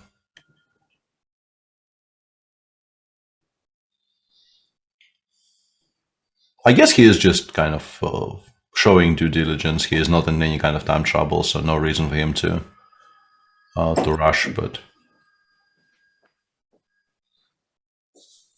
yeah. I would have played knight f6 by now, because like there's this absolutely irrational fear that if you don't make a move quickly enough, maybe your opponent will somehow, retract their slightly weird decision, and you might have to face a different move. I understand it's not something that ever happens. But so how chess works, Peter. Yes, yeah, the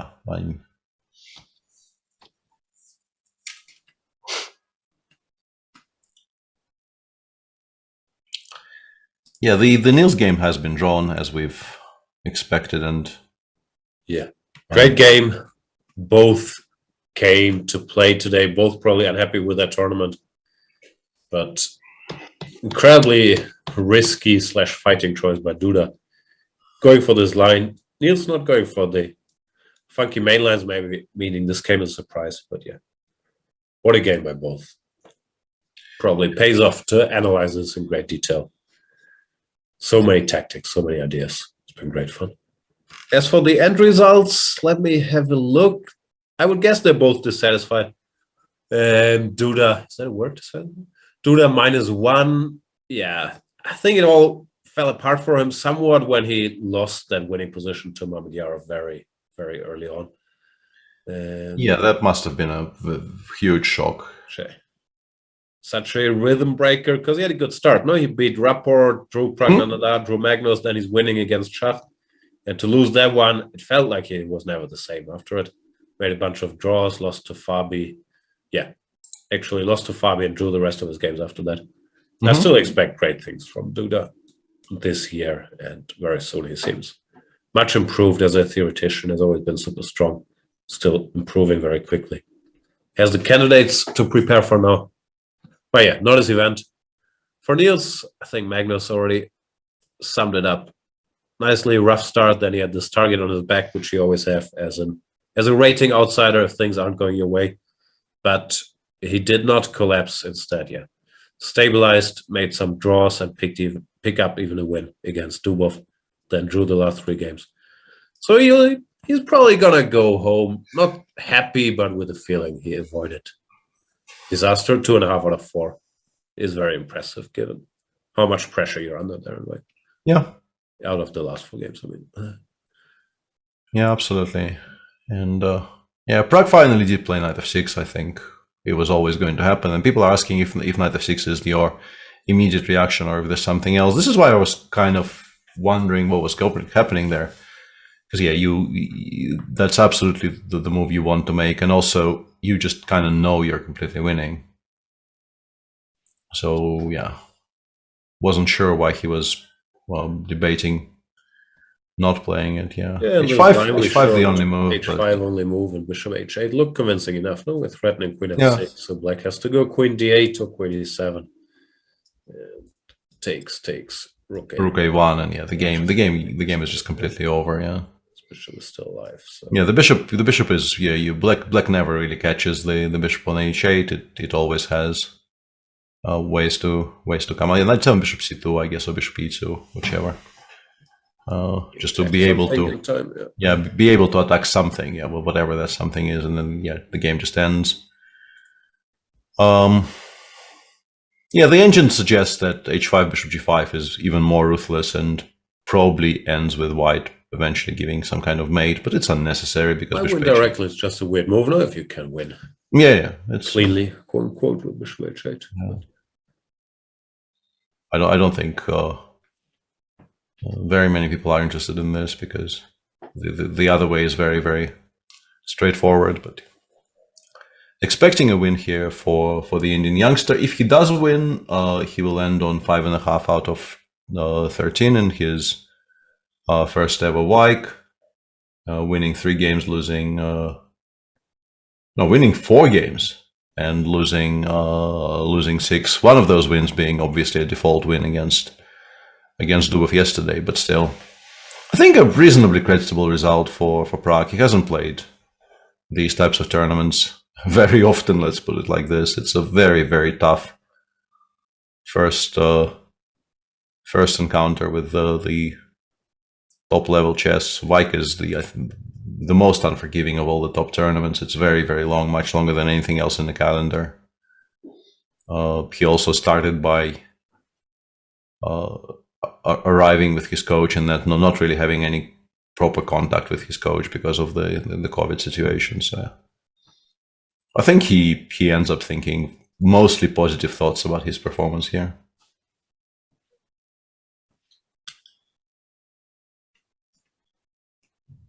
Bishop g5 blitzed out, so apparently not that inhuman a move. And yeah, I was wondering. Yeah, the younger generation. Yeah, but really, it does feel like you might be giving mate here because currently bishop takes f5 is probably just mate. If queen c6, I mean, the tricky thing here is maybe to appreciate just how winning you are, but you are completely winning. Yeah. I thought queen h3 was by far the best, but actually, yeah, any move. There's no hope, apparently. Yeah, and then you just need to find a moment to go bishop d8 or something, and then the position will just completely collapse. This we come to. Okay. Yeah, this is important. Okay, don't allow this. Yeah, you have to threaten both queen f6 and queen e7, but okay. No, things are looking up for. No, there. Jordan will try for a while. Kayakin will win in a slower fashion. I'll run to the bathroom and be back. Peter, you want a break, or are we up to it? I think there's we expect Prague to win. I can stay on and then we can go break a bit later. Yeah, let's do that. Let's wait until the time control is reached. Since this game is still ongoing. This is still move 32, and Andrei doesn't have very much time left. He does go queen c6. It's always going to be the main move in this position. You realize that you can't give white any tempi to land a blow on the king side that would immediately end the game. And now we will see sort of how Prague feels about putting this to bed, because bishop f1 is a kind of a slow approach, or you can play queen h3 and after knight g5 fg. It looks kind of weird to allow this, but the threat of bishop takes f5 is a little bit too strong. And yeah, he does go queen h3. And honestly, after the way he won that endgame against Vidit, I am going to be no longer going to be surprised by how clean his conversion technique is. That rook ending actually taught me some things about how to win completely winning rook endings, and he is now showing a very, very good conversion in a more tactical position. Easier than the one he had against Vidit, but still.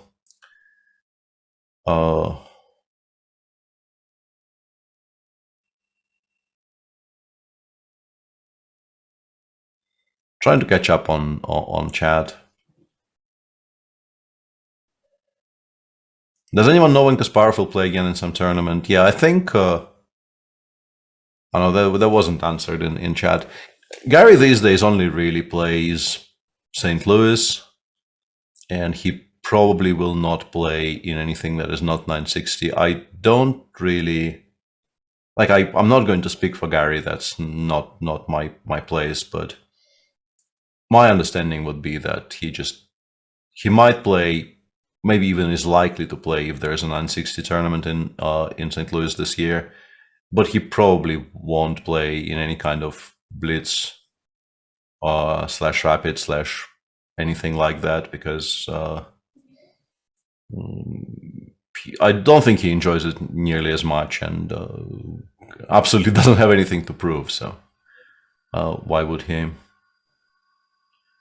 Who do you think has the best chance at the Berlin qualifiers based on this event? Not a lot of people from this tournament are playing the first leg, right? But a lot of them are playing some tournaments in the Grand Prix, right? So yeah, I don't know. There's a lot of people there who I have like a sentimental connection to, and yeah, thanks for the graphic. I probably should maximize the stream because currently, even though I have a large screen, those pictures are a bit small. But also, the question specifically said based on this tournament, which I think is, considering the level of talent which will be joining from the outside, like Ding and Levon and Wesley are, and Sasha would be obviously one of my very, very first choices for who I would like to win. I don't know if he starts as a favorite, but I definitely would very much enjoy him getting into the candidates again. I'm never going to not like Sasha a lot as a human being, so that's very, very unlikely to change. Yeah, hard to judge. It's going to be a lot of fun to watch. Yeah, Sasha always the answer in any poll or question, even if wrong. Yeah, Neil knows. Neil knows. And just in the meantime, yeah, Andre played Bishop C8 here. And the machine is suggesting a very, very cute way of putting everything to bed by playing G2, G4, which not only is allowing Black to take on G4 in two different ways, it also allows Black to play Bishop B7, seemingly creating threats. But those are not actually threats because it's just the one check which does absolutely nothing. Yeah, he hasn't played it because he doesn't really need to. We're not going to criticize him for playing anything else because he's still completely and utterly winning here. But that would have been a fun way to actually finish the conversion phase here just by playing G4.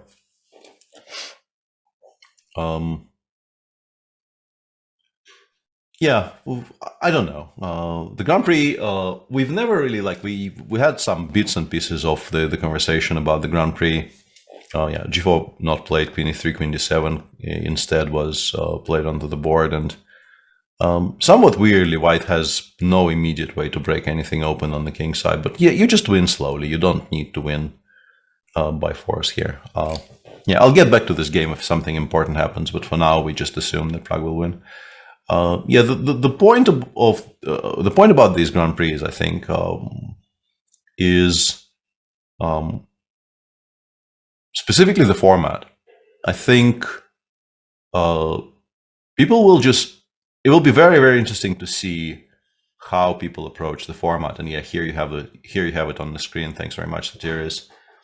And it's not really the point split, even though that is hugely relevant to every player plays 2 out of 3 events, and the point split will start playing a very, very major part. In particular, like when we get to the third leg, and for everybody it will be the last leg, and for some people they will already have played the first 2, so you will have targets to aim at. But what I mean is they are trying something out which is almost unheard of. We found one comparison when we were discussing this with Jan, and specifically that was the Dortmund qualifiers, which resulted in Leko playing his title match in Brissago against Kramnik. In terms of the 4-player double round robins, but in Dortmund, those 4-player double round robins actually qualified 2 people into the semis, whereas here you actually have to win, specifically win the 4 people double round robin, which I suspect will result in very, very cautious play. I think it's extremely likely that people will be prioritizing not losing over trying to win games, because I think with that kind of a structure, you lose one game and you are in a tremendous amount of trouble in terms of winning your qualifier. But you win the one game and the whole dynamic changes, no? Then the others also badly need to win a game. Yeah, but and also like it very much depends on who we're talking about. Like there's definitely, if Alireza was playing in this, he doesn't have to, so he is not. But if Alireza was playing in this, he would just be, I think, very, very happily just playing kind of all in every game, and trusting in his skill set. But I think for a lot of people, this will be very much a kind of a clarion call for, sit tight, wait for a mistake somewhere, like very happily make safe draws with black, and hope you catch somebody with white somewhere. I'm hoping this is not the case, but also known as chess. Yeah, also known as chess. Very much so. Oh yeah, fields are slightly unbalanced. There is this thing called fear of sudden death, which means that if you can make a tie break and there the winner gets to move on, then often people will prefer that to the slight chance of getting, or to the chance of getting kicked out earlier, even if it maximizes their chances, which is wrong mathematically, but deeply human. So maybe you're right, and we'll lead to more draws. Yeah, we'll see. I mean, it starts soon enough, and the good thing about the format is that you get plenty of games every day. And as Jan said, the fields are. There was an absolutely randomized drawing of lots, so there's no shenanigans there of any kind. But still, it's not just like the top 24 of the rating list. There are some outliers there, so you get. I'm guessing most of the groups there will be, quote unquote, group of death. But some groups of death are kind of more group of deathy than others. That would be my impression. Like, they all look scary, but some of them look like positively frightening. Like I think in the first one there's a group with like Hikaru, Grishuk, maybe a third really, really top player, maybe Ding, and Etienne Bacro as the quote unquote, fish at the table. Who is like a very well-established 2700 player who played candidate matches and so on and so forth. So, yeah, going to be interesting to watch, for sure. So people good at chess? People excellent at chess. Yeah, some people excellenter than others, but yeah. Wow. People in general are stunningly good at chess these days. Okay. Rook back to b6. Yeah, this apparently has not been endorsed by the engine somehow. First question, why not take? Rook h1, yeah? Yeah, it hates this, but for some reason it doesn't hate playing king e5 first. I guess you play king e5, and then if you are met with rook h1 anyway, then you play rook b6. That would be my attempt to explain. Maybe king f4 even, I don't know. No, king f4 loses. No? It doesn't. Okay. Impressive. Yeah, this is why I thought it loses, but apparently the machine just very happily takes on g4 here and says, aha, draw. Yeah. Anyway, now b4 has been played, and that's one step to establishing this bind we saw in some other line earlier. White had king g3, rook h1. Not quite there yet, because his rook can annoy a little bit, but progress for Jordan. Yeah, absolutely. It's an improvement.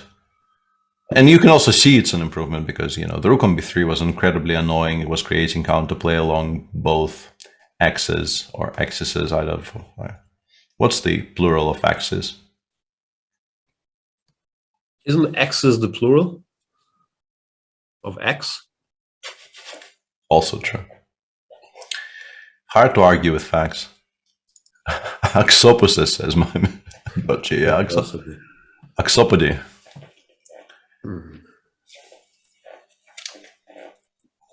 I listened to a lot of In Excess when I was younger, so I knew. Yeah, there were some hot takes saying Sergei is playing this, but appears that he's now even winning. The rook. Yeah, like even this is now winning. Just creating the trouser legs. The what?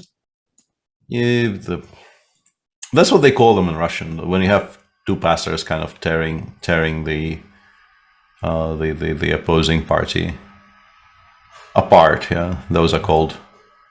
In Russian specifically, like trousers, but it's trouser legs. It's not trousers. It's tearing me apart, Lisa. Hmm. Oh, hi, Mark. Yeah, not sure how easy this is, but probably it's calculable. Yeah. Is that Yeah, you right? play c5, bishop d3, 4, and then eventually something bad will happen. I think it's, yeah, you can work this out. This pawn is not that scary. Yeah, it gets stopped quite in comfortably. the vicinity.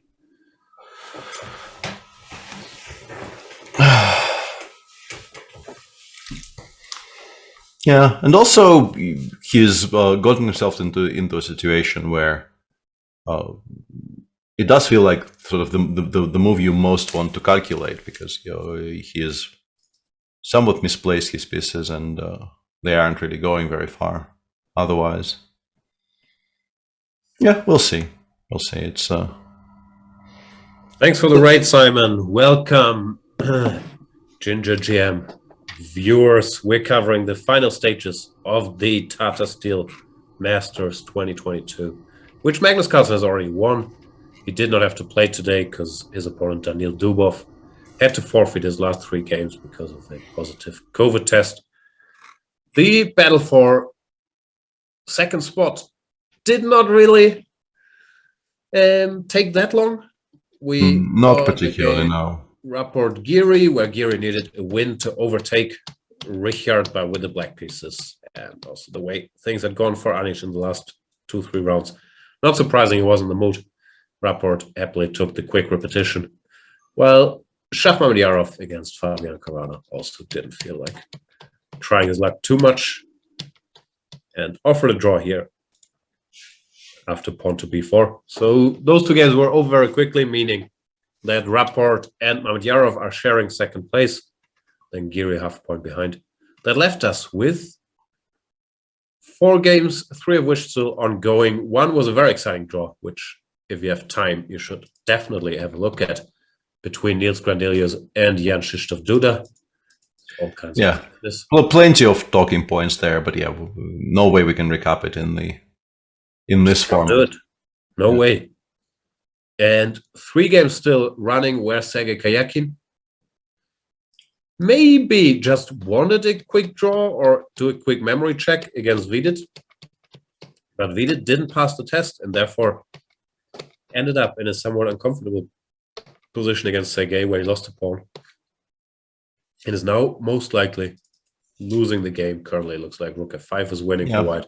Not forced, of course. Rook to some other square. Good too. Pragnanda, the youngster, about to defeat Yasipenko, exchange and the compensation, as we say. Queen a8 with winning position, for example. And Jorn Favre against Shankland. Sam got into trouble early, and he was kind of staying in trouble for most of the game, but when he gave back the pawn and reached this construction, World Champion Magnus Carlsen was on the show earlier, seemed to feel that, black, if he doesn't do anything too active, too crazy, should just hold this. Now the question is, has Sam done anything too active? And is he in trouble now? Currently, some chances for Jorn Favre. Yeah, this is definitely a less clear draw than it used to be, but I still feel it's in a human versus human game. It probably still ends in a draw more than it ends in a white victory. But yeah, I'm much less confident predicting the draw here than I was maybe half an hour ago. We'll see. And this is also the game that is the likeliest to keep us here searching for more and more left field things to talk about as it progresses inexorably towards something. Yeah. This game feels like it should be finished soon. Yeah, I think Sergei actually takes like half an hour here to absolutely make sure and goes rook f5 and wins. Feels it's quite likely. And this game, I'm always surprised when I have the engine running here. When I see the numbers like +6 or something. Obviously, white is better or winning, but +6 seems like such a lot. But computer can just see this construction collapses, I guess. Yeah, It just isn't stable enough, and the machine takes it apart. There was more than one way to just immediately kill the game off. In particular, there was a very beautiful moment, which I showed earlier, but worth showing again, on move 35, which I think is maybe even findable. If not for the fact that the opposition is so winning, yeah, the move G2, G4 here is a thing of beauty. Very enjoyable. That's hot. Yeah. But I think, if the position was slightly more unclear, Prague probably would have even played it. But because he just knows he's winning basically as long as he keeps his mind uncluttered, he just didn't want to bother. Yeah. Queen H1 turns out not to be a threat, so White just wins very, very easily. There's a question by Dr. Pengwang. Jordan seems to be doing great in the openings. Is this World Championship prep, or did he improve at prepping from the World Championship? Honestly, I think neither. I think more that he got the World Championship gig because he's good at prepping. He did win Tata Steel 2021, for example, with many exciting opening ideas, and clearly there's a fresh approach to it.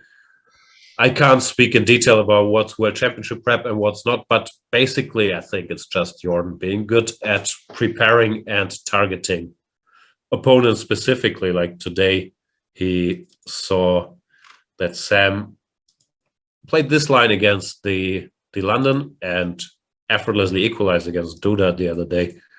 So he thought, okay, let's try Bishop E2, which is rare here. See if he dares to play Queen B6, after which Knight C3 or C4, I don't know which one, will come with very sharp play.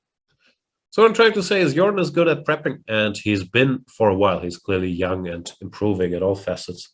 But he's very creative, and also, I don't know, digital native sounds stupid, but he's much bigger expert than me, or I would think it's fair to say anyone that was on Team Carlsen when it comes to what engines, what settings, like how do you run them, what's the cheapest way to run this ending and that, and so on. So this engine and that. So yeah, he's very much into preparing without blindly following the engine, which yeah, is a skill. Absolutely, yeah. Yeah, he's so far kind of shuffling, I assume, Rook although there's definitely an argument for bringing the rook to the third so that a3 is never hanging, but the biggest issue for White here is just finding a way to make any progress.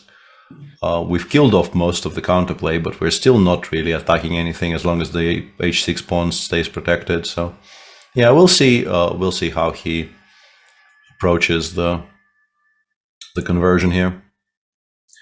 And they probably all reached the time control. I assume Prague's game is also from the amount of time he's spending on this move. Maybe not. It is more 40, yeah. I think if we could maybe take a break here, because it seems like the ones that are still going might be going for a bit. You do your thing. I took a break earlier. I'll just keep talking. Okay. To my friends in the chat here. And yeah, come back for a moment. There's a question. Prod2321 is saying, PH Chess would be offended by your comments, Jan. I honestly do not think that he would be. And I obviously have the grace of respect for PH Chess and his knowledge. But when it comes to the very specific skill I mentioned, I think Jordan is very, very good. Devastator TNT is asking, when do you use LC0 and when do you use Stockfish? It changes all the time. The dynamic changes all the time. Also, not everyone does the same thing. For me, if you're gonna use one as a default, now the way things are, I would usually use Stockfish 14.1 or whatever the latest is, because once again, I'm not an expert in all this stuff. But since they included this NNUE, it does seem like Stockfish 14 is very reliable and won't miss so many of the positional ideas that made Leela so special in the first place. Obviously, you can't go really wrong with just using Leela, but sometimes he might miss a tactic. If you want to use both, you're also doing well. Then you can have Leela as your main move giver and Stockfish on, let's say, 1-2 lines as a blunder checker, while to see what's legal, you use Leela. But everyone's different there. Also, those aren't the only two engines in existence, obviously. Those are the most popular, but there are many different variations of Leela, obviously, depending what network, what settings you use. Some clones that play more or less aggressively, and so on and so forth. There's also other engines that are very strong, like, yeah, I think the new Komodo Dragon, is that what it's called? It's just called Dragon. It's pretty strong. So it's very much a matter of taste. But yeah, if I had to pick just one, as of now, with my very limited knowledge on the topic, I'd go Stockfish 14, but that could easily change.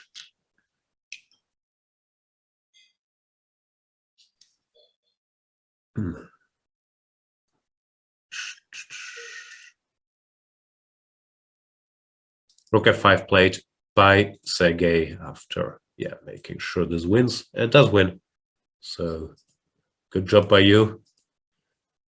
Vidit will keep making some moves. You don't resign here. But basically, you can't stop both pawns once this pawn gets here. Yeah.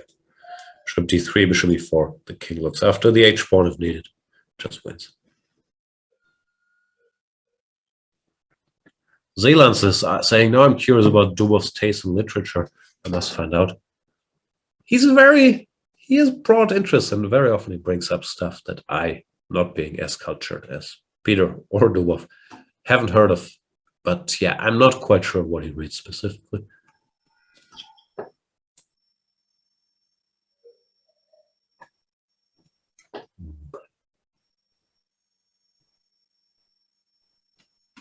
Lucifer is asking, first the cereal or the milk in the bowl? Who puts the milk first? It's just wrong. Cereal.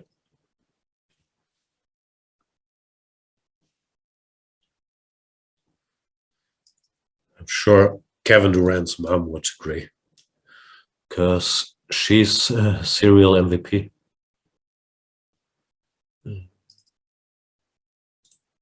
Rook c3 played here. Yeah, maybe it's a Zugzwang sort of thingy. Rook a6, then the bishop chases the rook away, and we can maybe switch. No, we can't switch, because king d5. Nope. Can't do it. But here, rook doesn't have a lot of squares.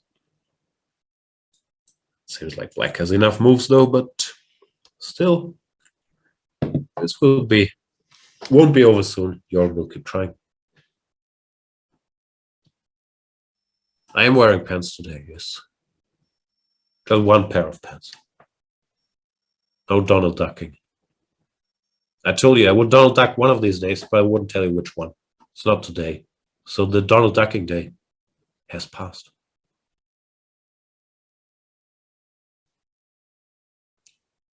Spitfire Havoc is saying, Jan, I got your Marshall Gambit, but now people start to play 1c4. What to do now? Is that a general thing? They stop playing 1e4 and start playing c4? Or just because your Marshall is so strong? I don't know. I'm sure Peter's new course, chessable.com/Peter, covers what you could do against one on Chess 24 based on. There's a broad choice that often. 5. When it was more into e6 stuff, I would go knight f6, e6, or e6 directly. So yeah, this is a bigger project, and some guys like Caruana, I think they just play this no matter what they do because of the stuff, because they feel it's the best move. And it probably would pay for anybody to invest some time just mastering c4, e5, but especially if you're not a 1e4 player, then to play it sort of a tempo down should do it, no? Status quo sort of unchanged right now with h4, just safeguarding the g5 pawn. And he has to find a way to break through, but the way exists, computers still say this is completely winning with like queen a6 covering this pawn, hinting at rook d1 or bishop a4 to enter the black camp. The black construction just is not stable enough. It's going to take a while, but Pragmata will win.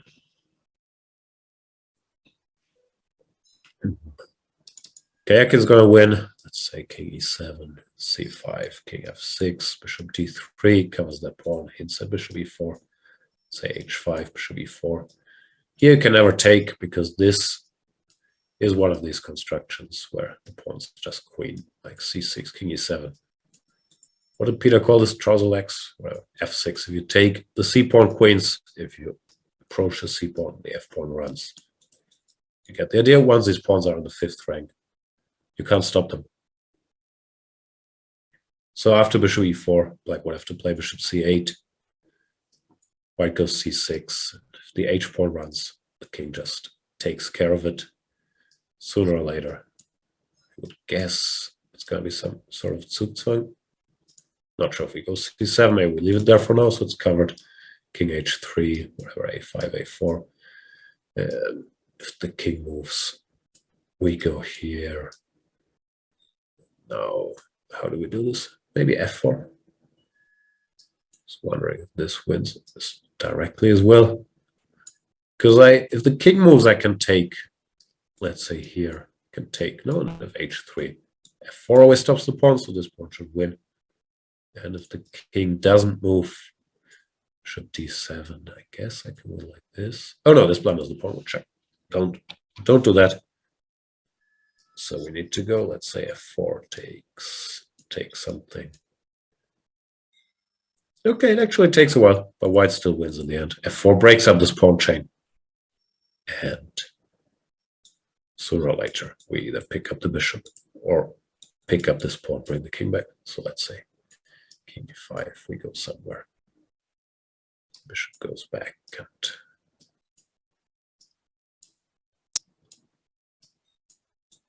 and white does win, but yeah, not as straightforward as I was thinking it would be. So it could take some moves, but white does win.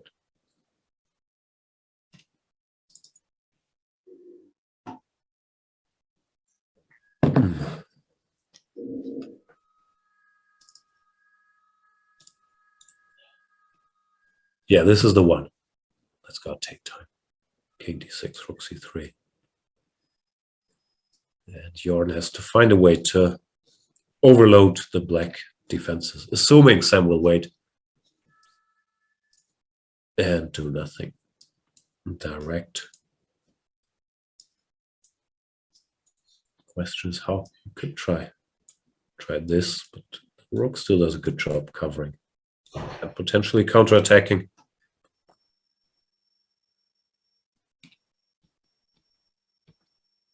And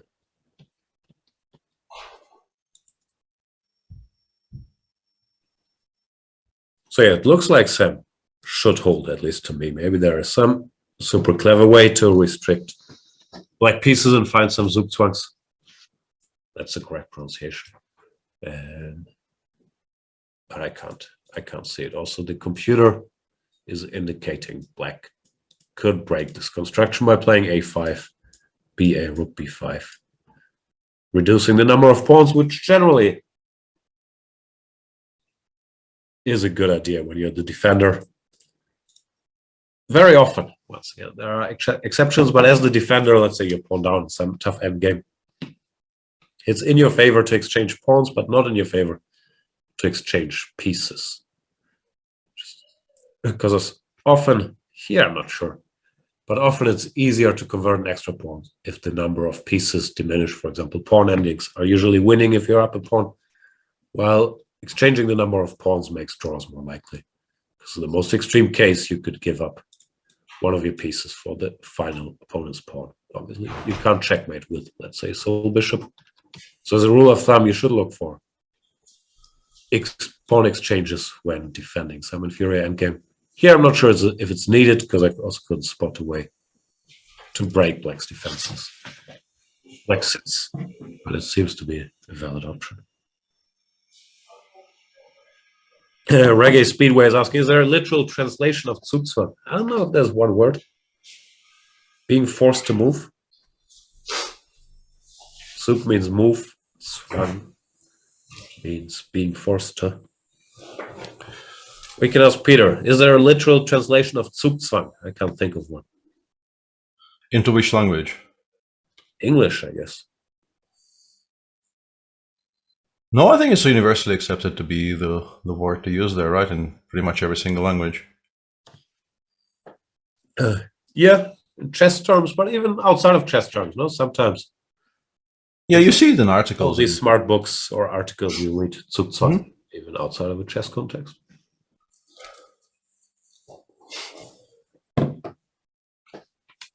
Yeah, not much has changed. Pragnanda still completely winning, but taking his time here. Yeah, you kind of want to find a way to just break this open immediately, maybe give up the pawn on c4 and include the... Like, I would like to play bishop a4 here and claim that it's a complete Zugzwang and black has to take on c4 and then we win by force, but we don't really win by force. Like, I wanted to say bishop d7 and then something, but I don't know what the something is, which is a bit of a problem. Still winning for white. It doesn't really spoil anything, but... Cover the pawn and then... Yeah. Yeah, the issue is just that black doesn't have counterplay and has really no way of generating counterplay, so you're just sitting there waiting for white to finally figure out how to improve, which is probably the bishop either gets to like c6 or d7, or you just find a way to play bishop d1, bishop f3 as comfortably as possible. And yeah, once the bishop joins the game more or less insta ends. We're learning there's a word for Zugzwang in Swedish. I can't pronounce it. Dragtvang. And apparently also in Dutch, we're being told by clones. That I should have known. Zetvang. I know, but my Dutch is sort of fluent. Zetvang. Zetvang? I can't pronounce it either, but like a Z.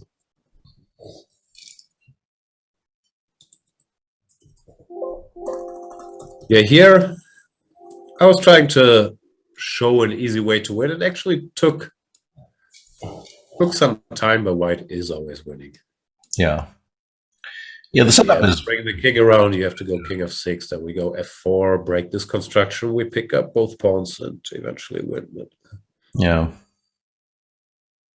Yeah, it might take sort of slower than you would ideally want, but the result is never really in any particular doubt. And yeah, not at all surprised that Sergei has gone for this. It did seem like playing concretely was always going to be a good idea. Yeah. There's William Chess asking, is there a German equivalent for castle? Castle the chess term or castle the castle? Schloss. The castle, we have words, yeah. Schloss, Burg. What's the second one? Burg. Burg maybe is a bit more fortressy, but yeah. The chess term is rochieren, rochade. Or if you mean the castled position, it's rochadestellung. Rochadestellung. It's a beautiful language. It is a very beautiful language, yeah. C7. I earlier said, C7. That's not bother because it might fall, but probably Sergei has just calculated that can't really be touched because here 2 run faster than none. Yeah, and also king e6 bishop f5 check is a bit of a problem. Ouch. Yeah, that means black still has to sit and wait and win once again. This plan should win. Yeah, no particular reason not to play c7 if it basically only falls when you, in response, collect the entire king side. Yeah. Prague, I think, chose a very understandable way of winning his position. He's gone rook a1, and now, yeah, once the queens come off, you kind of really hate continuing even because white can take as long as they want, and there's never any doubt whatsoever. Yeah, just take, play, I don't know, rook a8 and start bringing pieces in. There's just so little doubt in the outcome here that I think somewhere around here with black you just get dispirited and you decide, why am I still sitting there? We'll see if I'm right on that point. Havik is saying literally it would be move compulsion. No, Zwang has different meanings in German. It's not just compulsion. It also means being forced to do something. So in Zugzwang is the second meaning, being forced to move. Sam has gone for direct counterplay in that endgame, by the way. He has gone for... I did go for a5, yeah. a5, BA, BA, rook a5. And this now gets sharper, but I guess he is still fine, right? Because he will probably have to give up the pawn on h6 for everything on the a file. But he's just not particularly worried about it. He worried about nothing. Interestingly, this might lose, yeah, but the move rook a4 is... Maybe it might lose is maybe strong, but... Why does this lose? A king e5. I still get it. Rook g6. King f.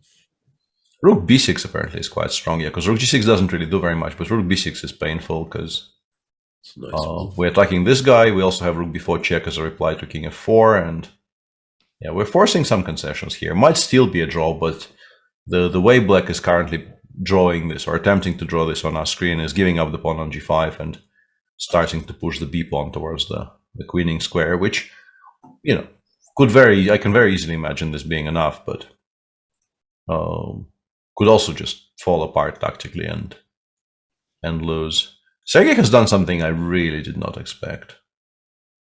It shouldn't matter one bit, but like there is no way I'm putting the pawn on a4 if I can put it on a3. You're such a purist. This pawn never gets taken.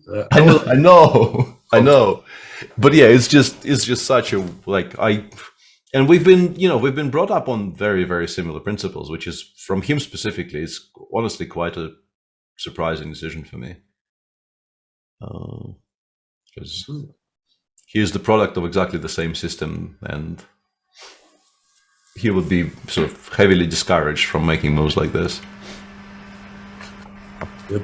Don't put your pawns on squares. Bishop could take them. But here. Will not matter. Will not matter. I'm not trying to suggest it will, but yeah. Did definitely prompt a raised eyebrow. We do have a flat in Hamburg. Flat and a very serious storm. I read in the US or all over the world there are storms as well. Here? Yeah, today, yeah, we got a kind of a storm warning by text from the emergency services. This has been a kind of a new development recently. You get texts from the sort of the 911 service saying that, you know, tomorrow there will be sleet and what have you, like gale force winds and ice on the roads, drive carefully and that type of stuff. I didn't get a text, but I saw this morning that my what's called picket fence was literally blown away, was destroyed by the storm. It just crushed it. And it's all over the place. Times are rough. But yeah, I think in the center of Hamburg near the harbor there's like a 3-meter flat. I hope that's okay. No. When I took the BC out for a morning walk, it was like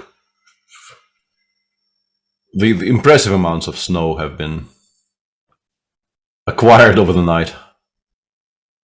We were kind of drowning for much of the walk. And he absolutely loves it, so you know, I kind of have to love it as well. Like he drags me into those like half a meter deep snowfields and starts jumping around excitedly.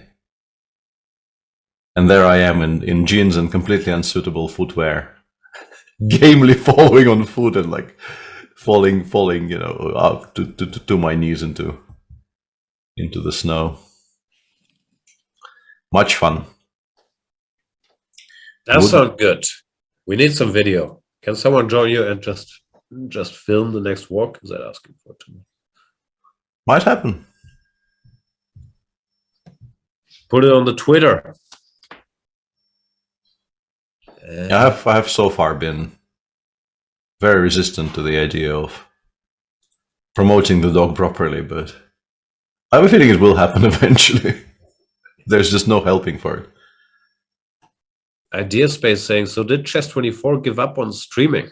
It's an odd question to watch while you're watching a Chess24 stream, but I'm not quite sure what you mean. Yeah. The answer is clearly yes, as is witnessed by you watching the stream and asking this question. What further proof do you need?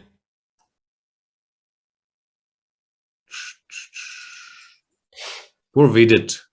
Even after uncultured a4, there's nothing he can do. Yeah. Because his bishop is never going to take it.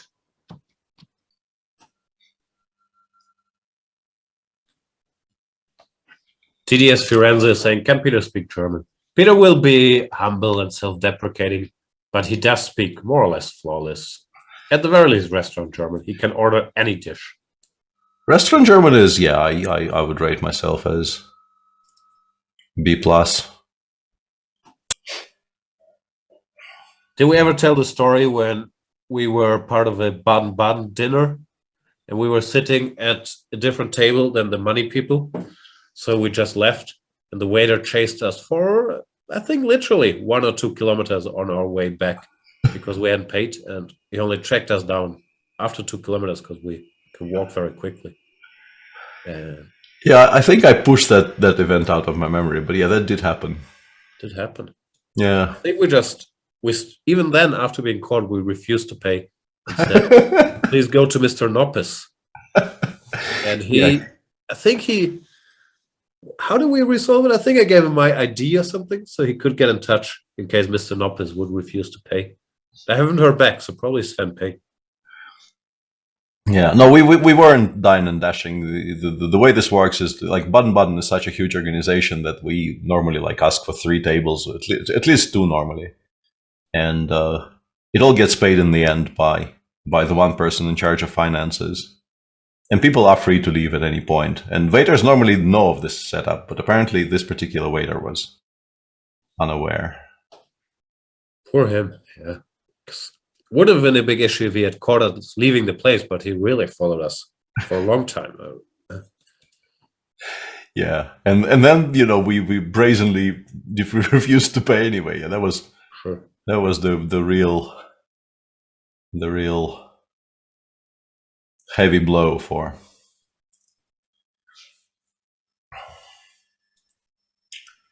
the poor guy. Peter can speak Sorbic languages. Sorbic is,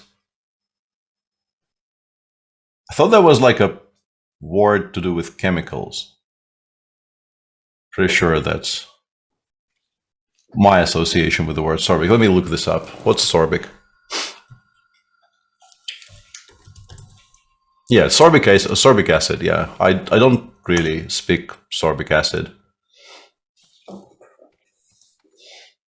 I do occasionally consume it when we leave the bread out for too long.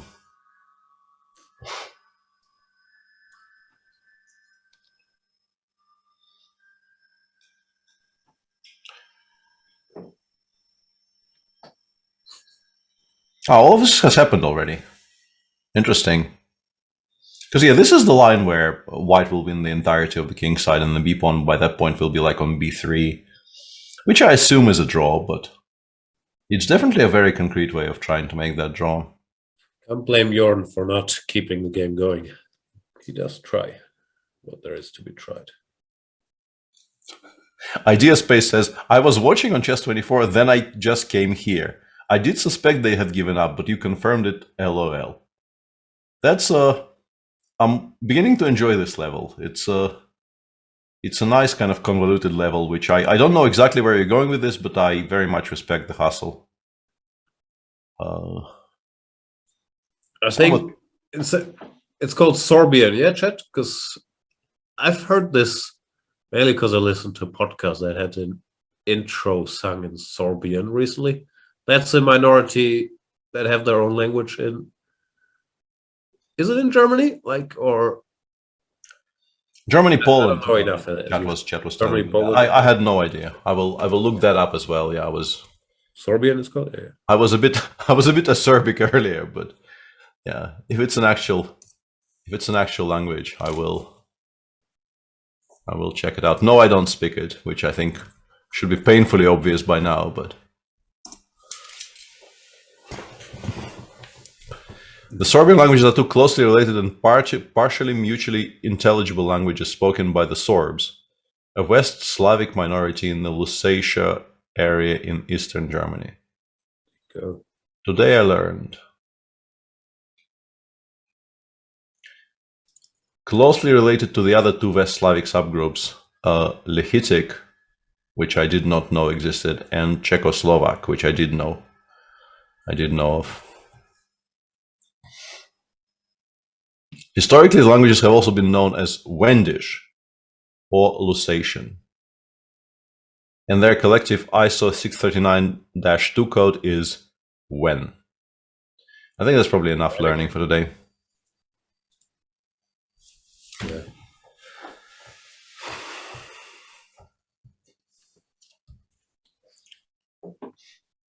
Don't give Chess24 any ideas. Like Sorbian show could come any moment. Yeah.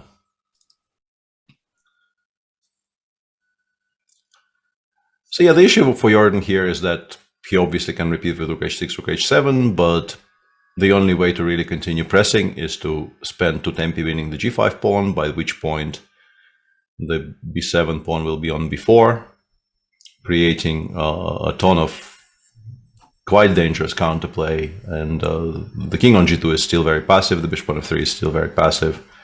Feels like black does make a draw here. Yeah. Because the number of pawns greatly limited now. And Sam blitzing out king c5. Jordan even goes back. Yeah, Jordan doesn't even want to bother. Seems like he's not a believer in. I mean, he still hasn't played the third repetition, but this has now been repeated twice, and yeah, it's either this, which really doesn't look like it's winning anyway. King c5 and the bishop b5, I guess, is a threat, and also white is just kind of struggling to make active moves. Yeah, it's also a pleasant move to make. Yeah, you don't actually get to push your own pawns very, very comfortably here, and black is making a ton of progress. So yeah, I mean, Jordan is an ambitious young man. He would very much like to end on a high by beating Sam here, but I think he probably suspects I'll be able to do it. Yeah, probably suspects it's not really feasible. Yeah. Buy Dutch Defender. I know you're probably not watching, but buy anyway. Yeah, and apparently today is the 85th birthday of Boris Spassky, so... Wow, I didn't know. Congratulations. Yeah. Happy birthday to Boris, who is obviously an absolute legend and not as active as he used to be, but still participates in some chess related things, and always a pleasure to see him at events. No, Jordan is not in the repetition business. Just goes rook g7. Let's play. Oh, he does it. That's praising. Like, it's taking more risks than it might look like 2 pawns up, because this pawn. I think he's very much trying to prove Magnus wrong in his 3 results speech earlier. Magnus right, no? Yeah. Absolutely. I gotta run to the bathroom. Be right back. So we'll keep an eye on this, but we can also perhaps, I don't think we've done this in a bit. We haven't really talked about today's round in the challengers. I haven't been paying much attention because as usual, once the tournament is effectively sort of killed off as a competition for the first place, it becomes a bit less exciting. But we mentioned that Polina Shuvalova ended by offering a draw in seemingly a kind of a risk-free, nice position. I guess she probably was quite well prepared against Jonas Bulbiere, and just offered a draw here. And he also has not very much to fight for, with the first place being unavailable. So this was a very early draw, as was a kind of a very theoretical draw in the game between Van Wyn and Surya. And then there were some games which were played for a bit longer. The Rovenvogel game did end up being completely fine for black. We left it somewhere around here. I thought white was maybe a bit better, but turns out there's just... Okay, I mean, the machine does like it a little bit, but I think probably Lucas wasn't really trying to press very hard, judging by how quickly pieces came off the board here, and the game was drawn sort of shortly thereafter. The game between Daniel Darda and Max Farmadam is still continuing.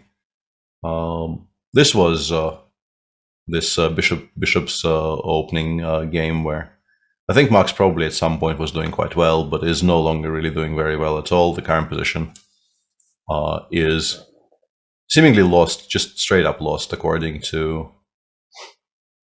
the engines, since b5 just loses one of the pawns straight away to rook c1 check. I think if not for that fact, you probably would be able to save the game for white. But since the pawns aren't really running, black will be in time to play like rook h3 check and d4, and then put a lot of pressure, and the d pawn just runs very quickly. And Volodar Murzin, I assume, is winning here, even though there's not a lot of pawns left.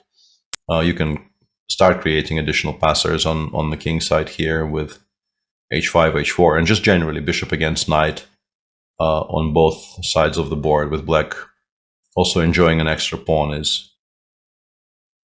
should under normal circumstances end in black winning the game. And Ervin, on the topic of positional masterpieces, Ervin today won a nice game against Rinat Jumabayev. We left it after the opening somewhere here, and we were kind of suspecting that black is not doing very well, and seems like we were right on that.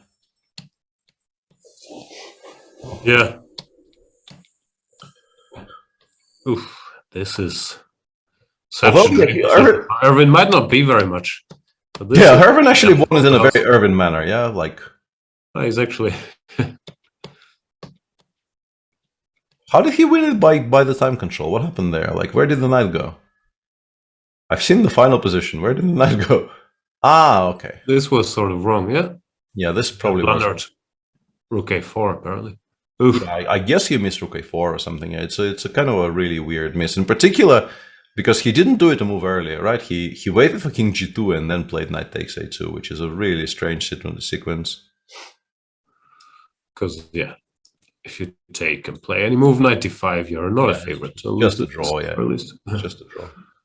So here looks tempting, but rook a4, the knight stops the pawn. You eventually just take it. Yeah. And yeah, they got to the time control. Maybe he was in a lot of time trouble. I've played against Rinat. He is a very interesting, very imaginative player, but he also, I think, kind of likes having not a lot of time to think, or at least, gets into that situation often enough.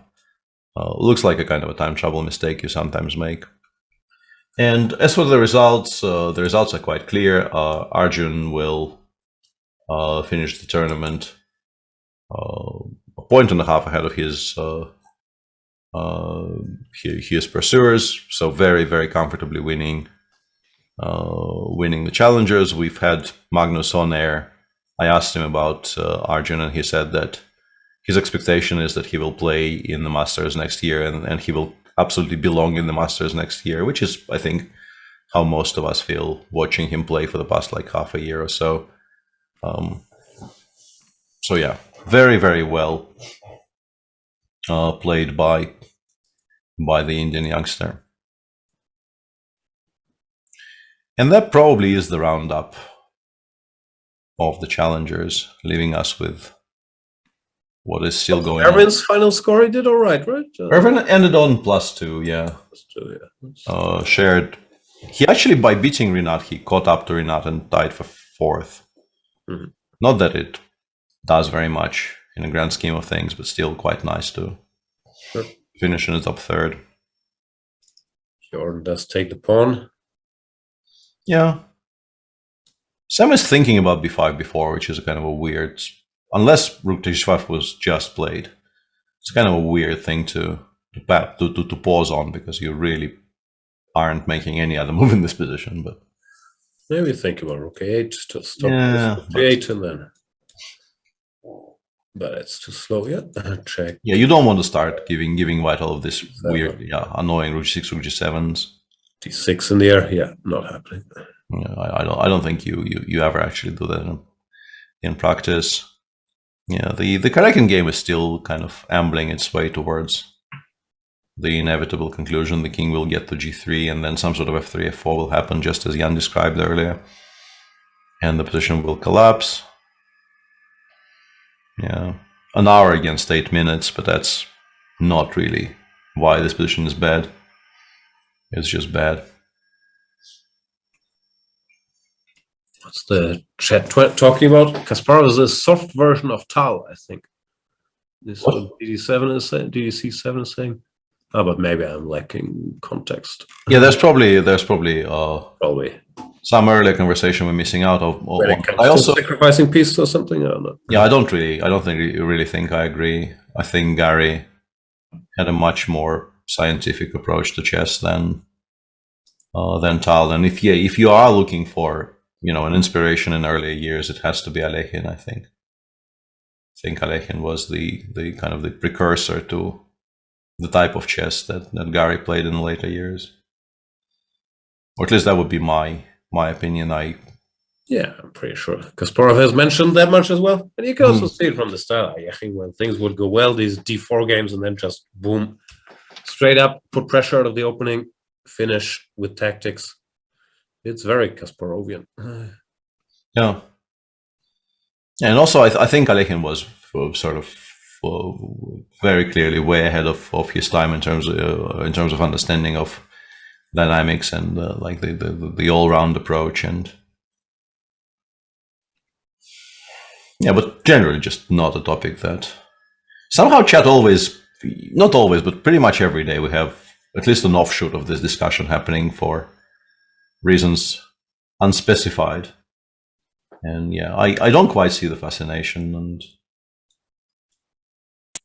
continue not seeing the fascination. Yeah, this position, I mean, Andre kind of set up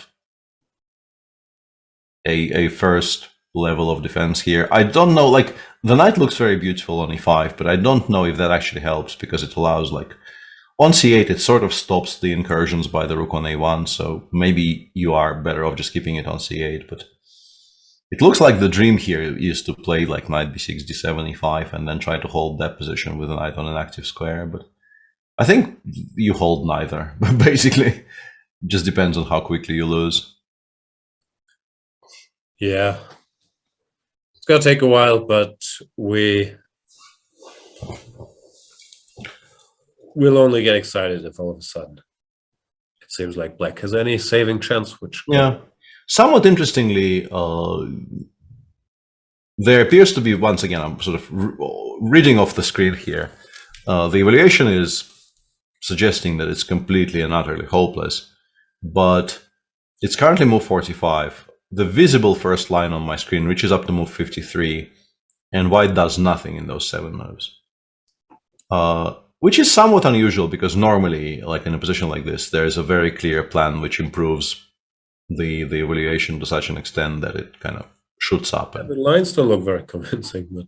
Yeah, it just shuffles and says, I have more rooks, you are lost, please resign. But yeah, like, it doesn't actually win-win, it just says, yeah, I can shuffle forever, the position is never going to improve for black, eventually something bad will happen, but...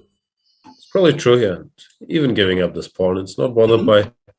But yeah, maybe it's more work than we give it credit for. Yeah. Although, yeah, Prague, he also chose to exchange queens. He's probably quite fast. This is just he definitely had other options and went with this. Sam has no other options, but still thinking about pawn to b4.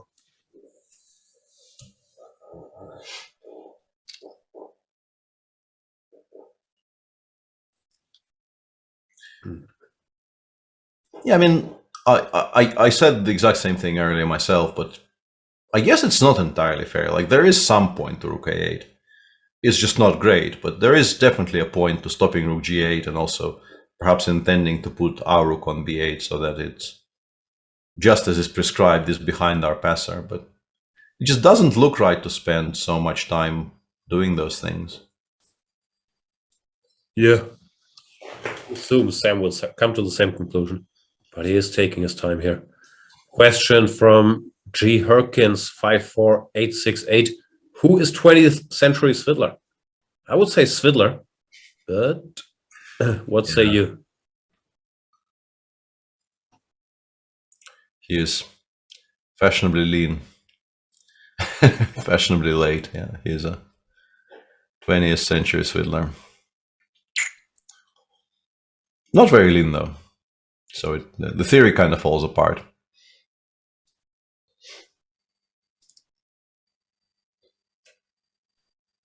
Sergei still taking his time. Yeah, he is not forcing. I guess he... Is there any way to bungle? There's no bungling here, no? No.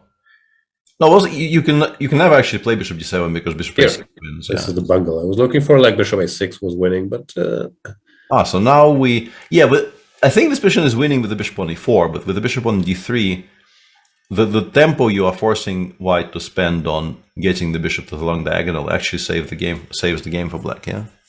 Yes. And now, maybe the lack of culture earlier could play a role. Yeah, why is it on a4? Like, I know it doesn't matter, but like, why is it on a4? Even in this position, this just wins, yeah. Like, yeah, Flaneur says Leonid Stein was the 20th century Svidler. I think that comparison flatters me quite a bit. I haven't studied his, heritage properly, but from what I understand of his contemporaries talking about Stein, being mentioned in the same sentence as him is an achievement for most people, myself included.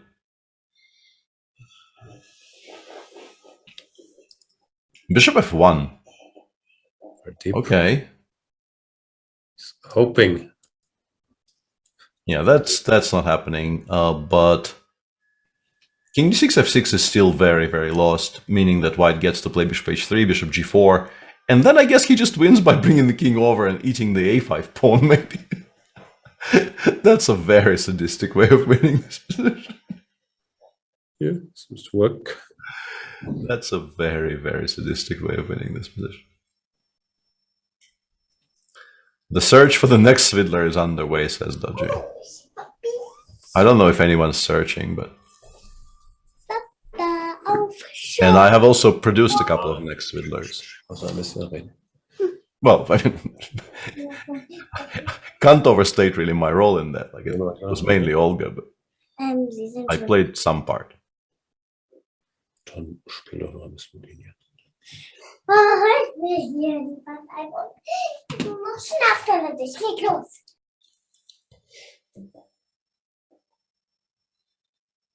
Yeah, this actually just ends the game on the spot. This is quite nice. You get the bishop to g4, and that really kind of inspires black to resign, because now nothing goes anywhere. You have no passers, you have no counterplay. White wins in like 3 different ways from here. It is classy, yeah? Like anything won with some precision, but this is, just very clean. Yeah. Sam. Come on, Sam. Don't be doing that.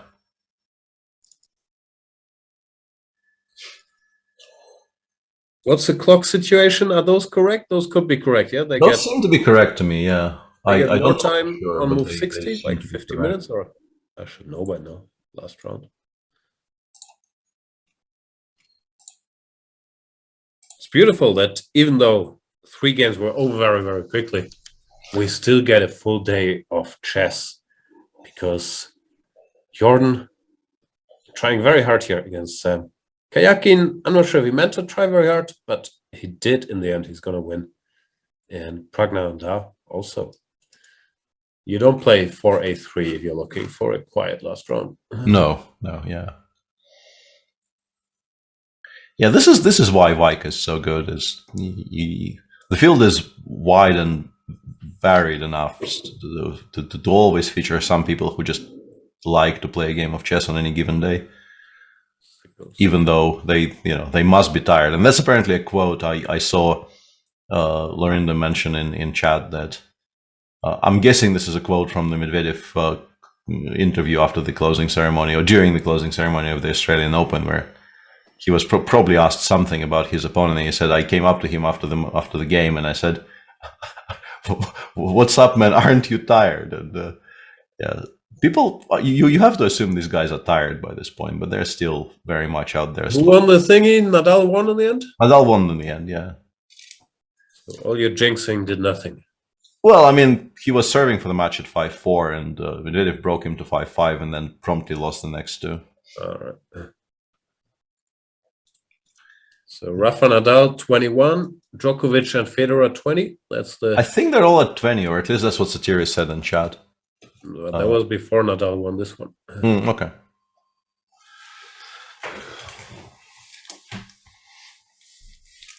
So he's ahead. I think, like everybody expects, Djokovic to be far ahead when they're all done, but for now, Rafa up one up on everybody. Yeah, I'm not sure what we did. Djokovic, he was doing quite good in the Australian Opens usually. No? Yeah, he was. Yeah, I think he won like some kind of an obscene amount of them, like 8 or something. 8 is Magnus Wijk. Yeah, because I think they interviewed Medvedev after the news broke, and Medvedev said, "Well, you've just removed 8 winners from the field, so yeah, the field got slightly easier. What else do you want me to say?" Yeah, I'm not sure. Yeah, since this is the position we have on the screen, I don't quite know why Vidit is making Bishop D7, Bishop C8 motions here. The pawn on A5 is dying. We know this, and this is why he played A4. Actually, he wanted it on A5 so they wouldn't be defended. Very, very beautiful. Kind of flabbergasting in some way, but kind of beautiful as well. All right, B4 has been played by Sam. Rook G8 blitzed out by Jordan. What else? And the drama continues. Is there any new chess drama? Have you checked Twitter? What's happening? I haven't checked Twitter in a bit, in a while now. Magnus tweeted the old queen can move both diagonally and horizontally and vertically meme, but I don't know what was, like, it wasn't in reply to anything in particular, so I was wondering if that was in as a reaction to some Just British the queen standing on these checkered squares? Yeah, that one, yeah. So he tweeted that picture and himself. Maybe it was, let's see. Yeah. These days it's mainly to do with more, or sort of the latest round of the Boris, the never-ending Boris story, but I have no idea exactly what prompted it. Boris Johnson, I thought Gelfman. Yeah. Dodge has been trying to start chess jam all day, no one's biting. No one's biting? Sorry. Yeah, we're very sorry for your loss. Official Tiggy bites Mr. Dodgy Chess. Yeah. I've always envied people who actually know how the syntax works. It's not very difficult. I used to know at one time, but not anymore. How do you make those things work in Twitch chat?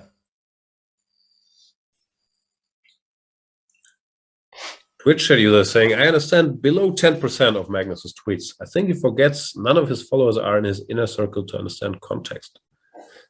No. He just enjoys witty tweets, trolling, whatever you want to call it. But below 10%, there's a lot of like... First of all, yeah, I think this figure is very... Check out my new shirt kind of stuff, no? Yeah. But also, I don't think he forgets the thing that you think he forgets. I think he just kind of enjoys being cryptic and doesn't really mind. Also, I'm sure Mr. Dodgy understands like 38%. Yeah, it's something people have complained about to me as well. I remember Anish telling me that at some point he made an effort to figure out what I was tweeting about. And he says it normally leads to me Googling stuff. And even then, I don't feel like I exactly understood what's happening here. And yeah, that's sort of the intended result. So yeah, I feel it's sort of working exactly as it should. The intended result is that people Google stuff and still don't get it? Yeah. Why? Because I'm an unpleasant little git. I don't know. No. Not that little, but... You're so pleasant. That's why I'm surprised. Vida did resign. Yep. Not even waiting for a 5 of 6. Because he probably realized king takes a5 is not a mistake either. Yeah, I don't know. Yeah. Poor Vidit. I feel bad for him after what happened yesterday and then today. To lose a game there where Kayakin didn't look like minded to draw all that much. If you make 2 more good moves, yeah, that's rough. Overall, still a decent result, I guess, but he'll go home very disappointed. Yeah, the way it started. Your last few games, in particular the last game, yeah, that's what you remember the easiest, and finishing on 0 out of 2 is going to sting quite a bit. Doesn't feel like he played much better than the final result will show. Vraciel is asking, what was up with Magnus's getter tweet? That was just a joke, no? That as his whatever 10,000th tweet, whatever it was, he would announce, I'm leaving Twitter. I think that was just a joke. Yeah, pretty sure he is not joining Getter or the Truth Network or... Well, he did join Getter. But is he posting there? That I don't know. Jordan not tweeting is much more disappointing. Like, yeah, I went for a kind of a tweet all that stuff about his cowboy name and so on. He just stopped tweeting altogether. Okay. Sorry. Papa, bist du bereit für ein Rennen? Nein. Was für ein Rennen? Na, jetzt machen wir ein Rennen hier auf einem Bein zu hüpfen. Okay, hüpf du schon mal los zur Tür? Ja, das heißt so, Meldung. Okay, aber steht Hier alles an. Bereit, Papa, und dadurch muss ich dann so schöpfen. Das schaffe ich. Glaub mir. Vielleicht siehst du dann meinen Schatten da raus. Guck genau auf das Grüne. Ich guck genau hin. Los. Und ganz schön oft. Who's winning? Mein Schatten gesehen? Ich habe deinen Schatten gesehen. Endlich umschmeißen, bitte. Und was hast du gesehen? Also, wenn du dahinter das bewegt hast und jetzt, wie du wieder rauskamst und wie mein Greenscreen nicht mehr ist. Und hast du den Schatten auch gesehen? Ja. We're in a race, which I obviously lost. Ich erkläre das hier von weiter. Okay. Ich glaube, ich schaffe die beiden Lampen darüber zu springen. Okay, aber nichts umschmeißen, bitte nicht. Ja? It's a one-legged race. Okay. Ich bin bereit, Papa. Du. She's betting that she can jump over all the tech equipment in my studio without having it fall down. Gleich bin ich wieder ans Ziel, Papa. Ja, ich habe das Rennen gewonnen. Sehr gut. Willst du, dass ich noch ein Rennen mache? Ich bin die turboschnellste, stärkste und hüpfrige und die sichtigste. Die hüpfrigste und die süchtigste. Und alles bin ich. She's saying she's the fastest, strongest, jumpiest, and addictedest. Addicted to argue. She's very addicted to Paw Patrol now, which I'm not happy about. Because it makes kids somewhat hyperactive. There's so much stuff happening in Paw Patrol. Yeah. Guck mal. Okay, and Sam played Rook A5, which is not the prescribed. Mistake? Question mark? Computer not happy. Actually, large mistake apparently, yeah. Okay, Papa. And yeah, the problem is even Rook B8 appears to be winning now. Okay. Nee, erstmal das Führen. Jetzt kannst du. Jetzt. Auf die Plätze. Fertig, los. Why is that not a command? That has to be a command, right? Yeah, the problem for Sam now is that Rook B8, Rook takes B5 just wins apparently, and that's the most obvious thing you try. Just takes Bishop B4, and apparently White is just much faster. The B pawn doesn't queen nearly fast enough. King F3, King E3, and is this actually, like, how intuitive is it that this position is winning, right? B2, G5, Bishop C4, and White, yeah, like King F3 here, B2, I don't know, in some order, King E3, Bishop C4, I would think it's winning, and even if not, I'd go for it because I can never lose, right? So, yeah. So bishop c4, like f4, bishop takes d5, bishop b1. I thought actually no, bishop b1 first. Yeah, bishop b1 first because we need to stop bishop h2. And yeah, the engine says this is very easily and very comfortably winning. It looks like it is, no? Like, yeah. How sure are we? I think we are kind of sure, right? Because black can't really attack the bishop on b1. Push. We even have time to go after the pawn. And we just push, yeah. Okay.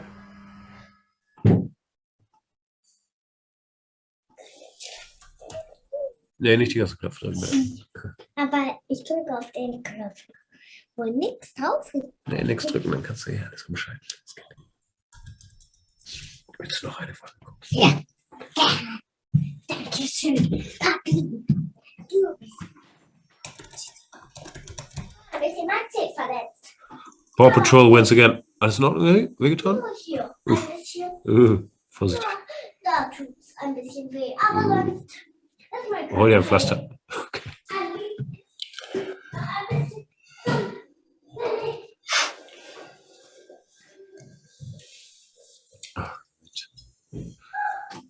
Paw Patrol 7, Jan 0. Like, this has to stop.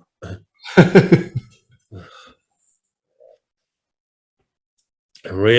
really starting to dislike all these puppies and their eternal missions to help or rescue trapped animals. Sky, Everest, Marshall, Chase. They are my sworn enemies.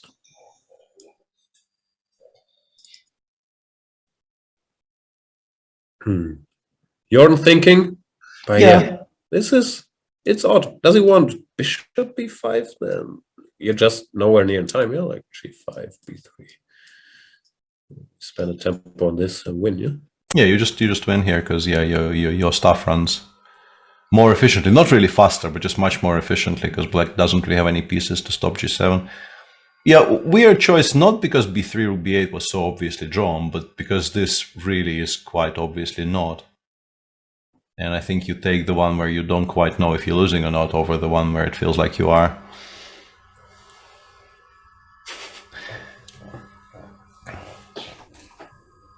Dodge Chess saying Paw Patrol is cop propaganda. I don't know, but I really dislike it. There's too much stuff happening. It makes kids anxious. But also, I'm very upset that Dodgy is not using the correct term for that, because there is like, why are you using two words when there is one word which serves just as well? The thing is called propaganda. Propaganda? It's an actual word, yeah.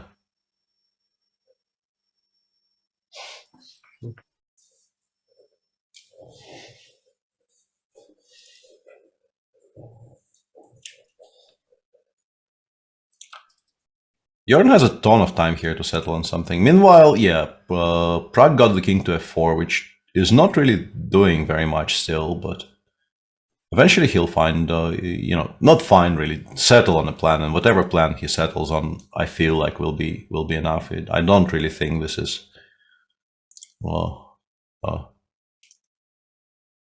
fortressable position. On the topic of words that definitely do exist, I don't think it's a fortressable position, but we'll see.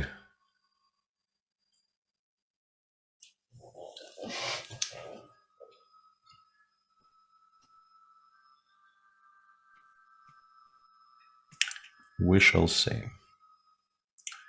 Is Jordan winning now? If he plays precisely, we think so, yeah. Or more correctly, the engine thinks so. I don't think we're fooling anyone with our attempts at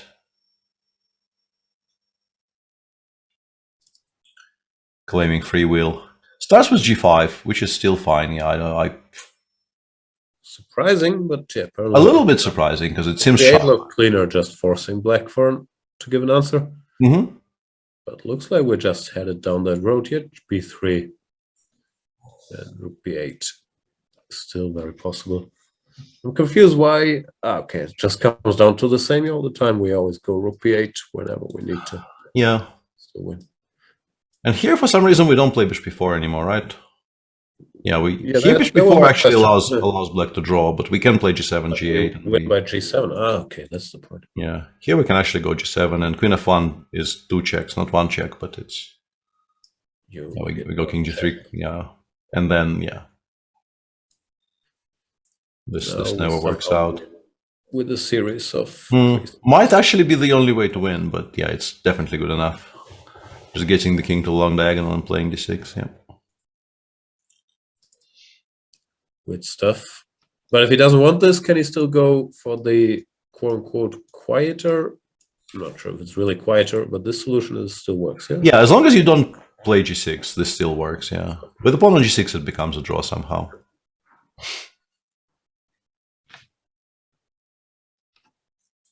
And apparently you're bringing new recruits to the Paw Patrol streets. Really don't want to. Not a fan at all.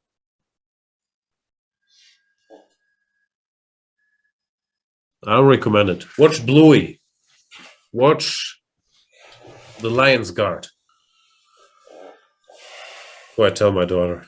But Paw Patrol. Bluey is so good if you have young children. Bluey is amazing. I just can't win. Bluey. My Little Pony I also strongly dislike. This battle I've won for now. But yeah, I tried searching for Bluey, and it immediately asked me to prove I'm not a robot. Should. Which Bluey is excellent. Was an unexpected result of my search. Yeah, g6 played. So yeah, Jordan is actually going for like the most straightforward, the sharpest way of converting this, not stopping for anything. And what about nothing? Absolutely not, no. And yeah, black no longer really has, I think, maybe any way to even avoid that. And that means I actually quite like g5, because even if we absolutely believe that bishop ending we discussed earlier with f and g pawns against b2 is completely winning, if you can get the position we had on the screen just now with f2 and d5 and the queen's on, I think you are kind of more confident of winning that one. Because you're 2 up instead of 1 up, first and foremost. But also, it just feels simpler. So if you're confident enough in your calculations to be sure that this is what you're getting, I very much like g5, g6. Yeah, good stuff. So saying Bluey also seems to be based on dogs. It is, but those dogs, they're more, what's the word? Humanoid, is that a word? So it's a very different animal than the Paw Patrol dogs. Sorry, go ahead. No. There was a question in chat saying that Medvedev basically won more points, more games, won the only tiebreak, and still lost the final, meaning that sort of timing is everything and winning the important points counts for more. And what would be the chess parallel to that? And I'm trying to figure out if there is one. Magnus winning the Grand Chess Tour 2015 ahead of Anish. That one would be actually a very solid parallel indeed. Yeah, very, very solid. Yeah, rook b5 played, and now one last check for Jordan left. Just don't play bishop b4 there after the captures, which happened by force. And yeah, I don't think he will. What happened in 2015? In 2015, Giri scored, I think, +5 in the round in the classical tournaments that GCT consisted of, right? And Magnus scored +2. But due to the scoring system and his result in the final leg in London, I want to say, I don't know how he did it, but somehow he won the overall count here, having scored a lot more. Yeah, I think because they weighted London just heavier than everything else, but even in London he wasn't. Maybe they had the same points there, but he won on tiebreak, and that was, I can't quite recall the details, but yeah. I don't know, it's sports or chess, whatever you want to call it. Scoring systems can be different. Yeah. They just play by the rules. Yeah, I mean, no blame attaches, obviously. He wasn't writing the regulations, he just played according to them, but yeah. Seemed a bit cruel to Anish, who played an absolute blinder of a series, and then I think he didn't even get to play the tiebreak, right? He just lost on some points. I think so. Now is a big moment because Jordan has to figure out that G7 is the only winning move. Well, Bishop E4, frankly, to me, looks winning. I'm a bit confused why it isn't. But this just seems to be a draw because now Black is in time. Just in time with Bishop C4 and King takes, both Bishop takes D5 and Bishop A2 are a threat. And also you broke up the chain there, yeah. With the pawn on G5, this is winning, we think, right? Yeah. The pawn here and the other one running. Yeah. But yeah, on half an hour, I think he will get there correctly. Might not be the most obvious decision if you have to do it in severe time trouble, but on half an hour for 3 moves. And also, just because G7, B1, G8 is a very easy position to calculate and assess, the checks run out in the most easiest way possible, and then you know you're winning. Yeah, he has to spend a moment here. Wait, you don't run any risk in either of the lines, so yeah, absolutely none. Yeah, first one is a draw. You try this one automatically, and yeah, it's really not that hard because yeah, as you mentioned. All right. Yeah, and if he does win, he will get to +1, yeah, which is excellent. Obviously, not the heights of his performance last year, but he had 2 great years back to back now, so he will probably feel not too thrilled about it, but still, it's a world-class field, and he's just showing he belongs. If he wins 5 wins, 4 losses, keeps playing exciting chess and Wijk. He good and very handsome. Yes. I did feel like we haven't been plugging his Twitter enough, so I did a little bit of that yesterday. Doesn't tweet. But yeah, that is a bit of a drawback too. We got him all these followers, and now he's just letting us down by not tweeting. It's very upsetting. At Jordan V4 Race, is that his Twitter? Mm-hmm.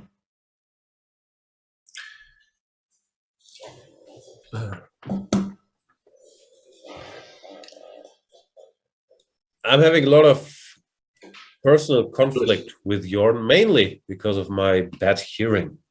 Because very often when we were having dinner in Thailand, and it was noisy, then Jordan would tell some story about his life, and I would not understand him, and he would think I would not listen on purpose, but it was just my hearing, and I kept telling him I can't hear you when he would try to engage in conversation. And since then, things have not been the same. Yeah, I've been trying to. Now that you've lost the fight against Paw Patrol, I've been trying to get some Paw Patrol up in this stream, but not very successful. He doesn't really, he obeys when he wants to obey, but not on every single occasion. So I hear you. He's chilling just off stream. I can try doing something weird about that. No, hang on a second. Let me try something. How about that? Come on. No? He kind of blends with the surroundings. Yeah, there he is. A patch of darkness on top of more darkness, but yeah. Very chill dog. But doesn't want to do anything else. Had an exciting day. Much snow. Now he wants to just rest. And we definitely can relate to that, don't we? Or can't we? Can strongly relate to Doggo Joyce. The name is Joyce. Ed Joyce. Peter's choice. The name is Joyce, Ed Joyce. Mr. Dodgy is bringing up the fact that if you noticed that I could hear everybody else fine, that did come up, but also I think they're just speaking more loudly, or they have more distinguished accents. Like, yeah, but yeah, that maybe was a point of contention why he felt I wasn't being genuine when I just couldn't understand the thing he was saying. Yeah, I can see how that would be very hurtful. Yeah, it's not sure where we've gotten past it, but still hasn't played G7. Still thinking, Jordan, it's just a draw.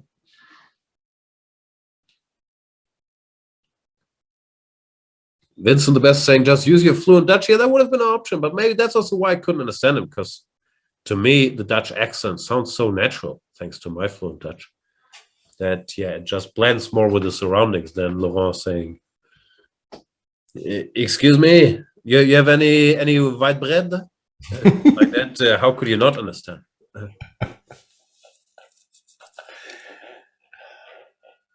There it is. There it is, G7 played. Yeah, I don't even know how you can just make some kind of a random move here, like I don't know, Queen F5 or Queen E1 or whatever. Yeah, some computer suggestions which apparently don't lose the bishop, but yeah, how excited are you as black to continue fighting here? Not very. We have a weaker king and we're 2 pawns down. We'll just lose. So. But then again, yeah, this line is not hard to calculate. Yeah. And yeah, Queen F1, Queen G1, you would test because it does something. But what it does is just lose quicker because you've misplaced all your pieces. Yeah. Like to go with you to being 2 pawns down, you also put your pieces on horrible squares and progressed white's d pawn to d6 from d5. So yeah, not a very promising situation, all things told. Prague's still kind of struggling to find a breakthrough. In the meantime, maybe I was unreasonably pessimistic about the defensive chances there for Andre. I still feel like it will just kind of prolong the game without ever really looking like he might save it. But it's been what, like 15 moves ish, 10 moves since the queens were traded, and yeah, he's just playing, King of 7, King C7. I think for 40 more moves and play G3, then rinse, repeat. It's not even that. It's just, yeah. The fact that I can't see a clear plan doesn't mean that there isn't one. And also, eventually, I'm pretty sure the way to go here is to just find a good way to give up the pawn on c4 to activate the bishop, and then things will just fall apart on their own. It's time this program comes to an end. Mr. Dodgy is saying it's practically, with a double G, lost. No, Mr. Dodgy. You can't do that. No. Not allowed.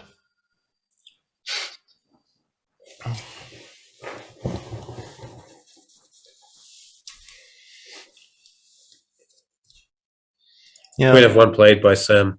Yeah. At least you it feels like you're doing something productive if you play this way, but yeah, just not gonna be enough. Clownbask is saying maybe Peter and Jan should do a podcast or in real life stream about TV shows and movies. But Peter never watches any movies. What's the last movie you've seen? The Guard? No, I've actually watched something. I mean, definitely not The Guard, but I'm trying to figure out. I mean, I've gone to the movies to watch Dune. That was the last one I've seen on a large screen, but I haven't done that since, I think. I haven't seen Dune. I think I'll wait for Dune 2 and then watch them back. I think that's probably best, actually, yeah. Also, despite it very much being made for the large screen, it's long enough for me to, I ran into some difficulty watching the movie, let's put it like this. It's a bit too long to be cooped up in a enclosed space without any access to. My problem with Denis Villeneuve's recent movies, as I say, I haven't seen that one, is they usually make me fall asleep. At the cinema, they're beautiful, but they're so meditative, relaxing. Yeah. Blade Runner 2049, whatever it was called. I couldn't make it through Wijk. But I'm sure it's excellent. No, I didn't fall asleep, but I had to leave the. I missed like 10 minutes of the movie because I had to go over other people in my row to get out of the viewing area. Yeah, we had a kind of a representative sample because I went there with a friend of mine and his wife and Olga, and Olga absolutely hated it. I liked it fine enough, but I didn't think it was any kind of a masterpiece. And my friend and his wife enjoyed it quite a bit. I usually agree with Olga on stuff. Yeah. If black plays king c5 here, do you play queen e3 check? I'd be scared. I don't know. Is there any rational? If the king gets to e5, to be scared, right? The king is. If the king gets to e5, it might be a draw, but the king doesn't get to e5, so I don't think there's a. Yeah, it's not that complex. Yeah. Yeah. So king c7 played, maybe. Yeah. Therefore.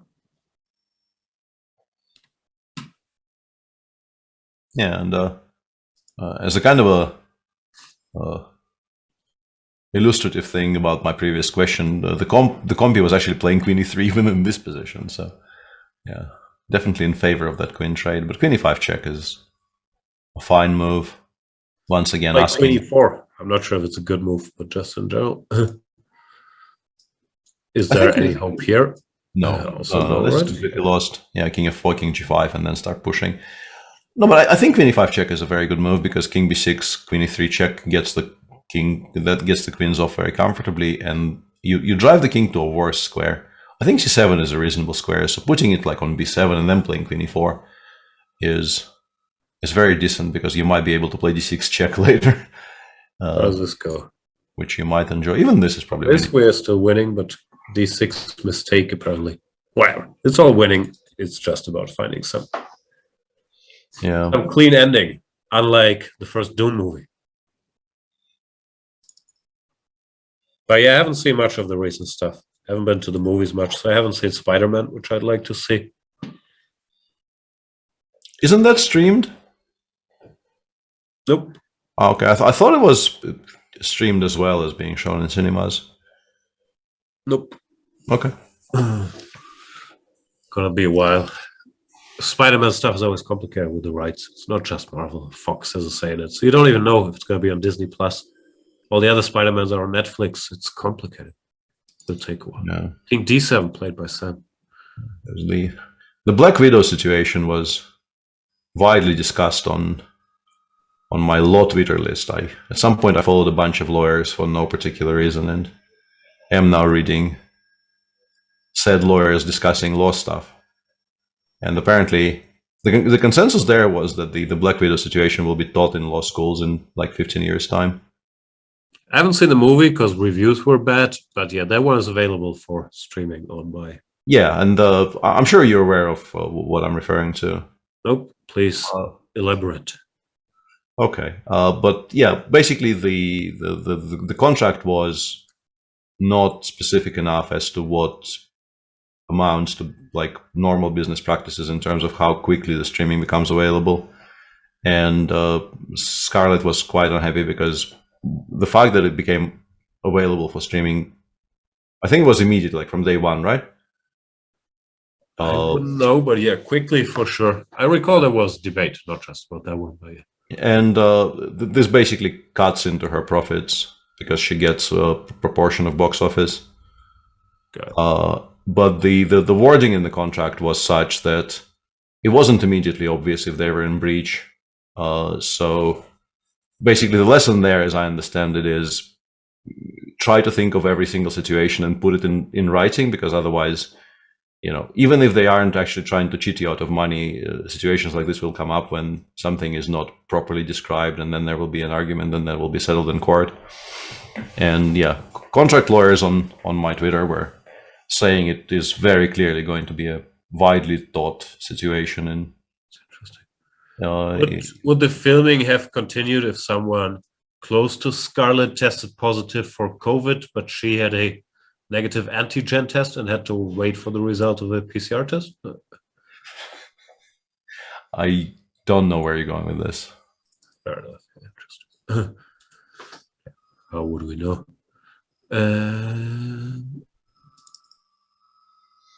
Queen e3. Have you seen the Black Widow? I've never seen it. No, I haven't seen the Black Widow. No.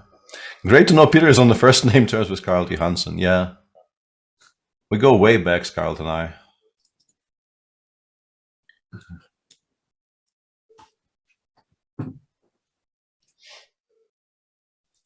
Is this Queen e2 good? Nobody played Queen e2, but Queen e3 is quite good, yeah.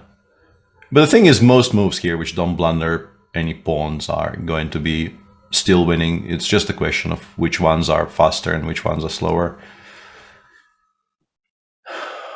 Happy Pie is saying, filming on an off day seems like a good idea. Yeah, fair enough, but you would have, I don't know, you would have to have the camera crew on board with it, right? They want their off day.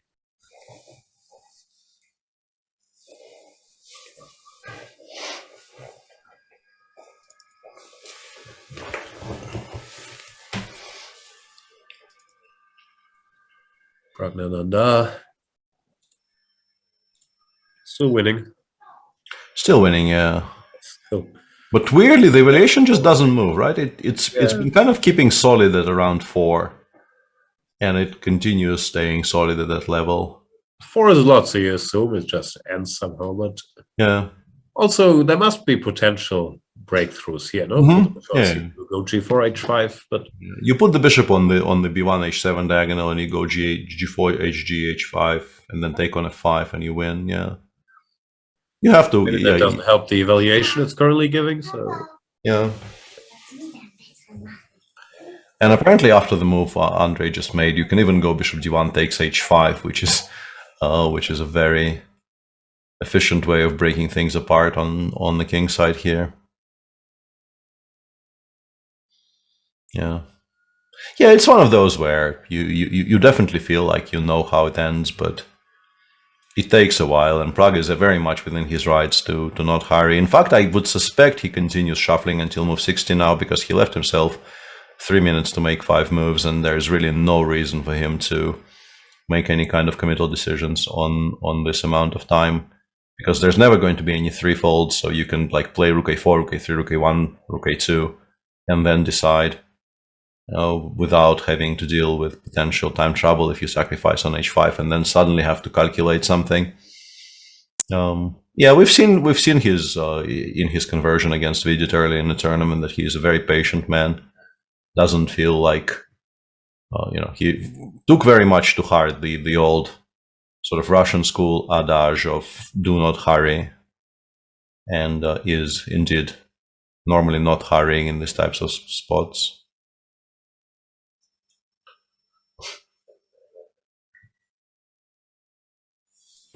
Yeah, a lot of action here.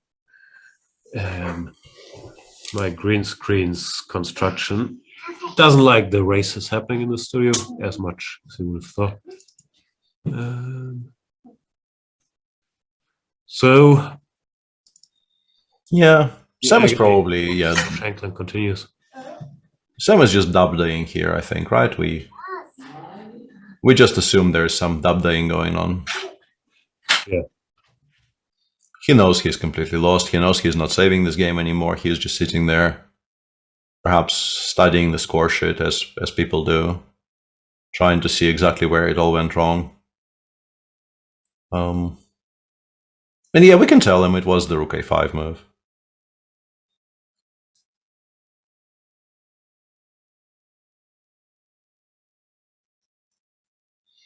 Yeah.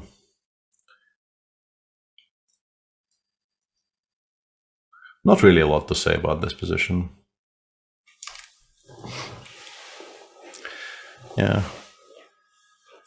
Prague actually went for something which looks like a forcing move, but Black is absolutely not obliged to react. Even though if you allow bishop b5, white probably starts creeping in, so maybe you actually have to commit to something. This, I think, immediately loses to bishop e8, and then I thought rook a7, bishop g6 is just instantly winning, no? Yeah, I can't believe this is not winning. Just take on f5, go g4. Yeah, very easy conversion. So yeah, this cannot be allowed. Maybe you can play like knight b6 currently, and then maybe some sort of bishop b5, bishop takes c4, but that I also don't think will work particularly well for Yesipenko. So yeah, just a matter of taste exactly how you get this done.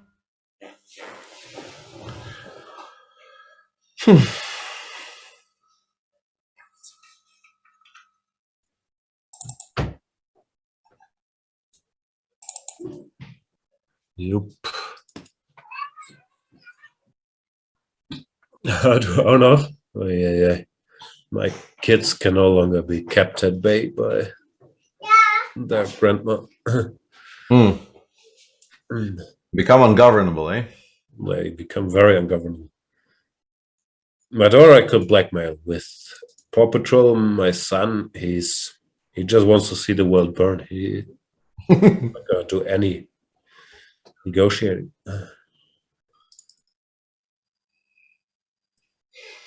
Yeah, and on the topic, I actually I checked my files on the topic of which movies I watched recently. I watched The Green Knight.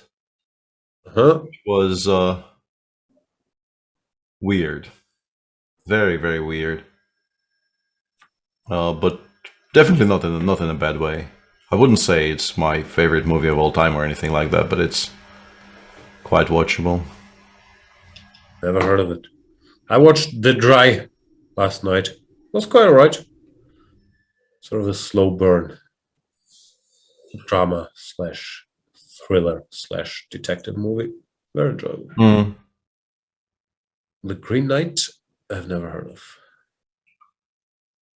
It's a kind of a very quite a different take on the Arthurian legend.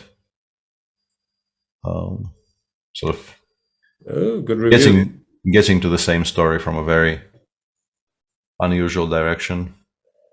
Feels like it's a movie you kind of probably want to rewatch, because I'm not sure I got everything they were trying to tell me properly from the first viewing. But is it a comedy or no? It's a very, very naval. I have not heard of it. Very serious people: Joel Edgerton and Dev Patel, Alicia Vikander. Yeah, I was actually kind of surprised. He said I thought you were trolling me when you said you haven't heard of it. No, I literally have not. Happens more and more with movies nowadays. I just watched The Last Duel, which I also thought was very good.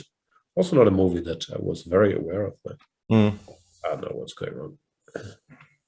Just old age. Yep. Jorn.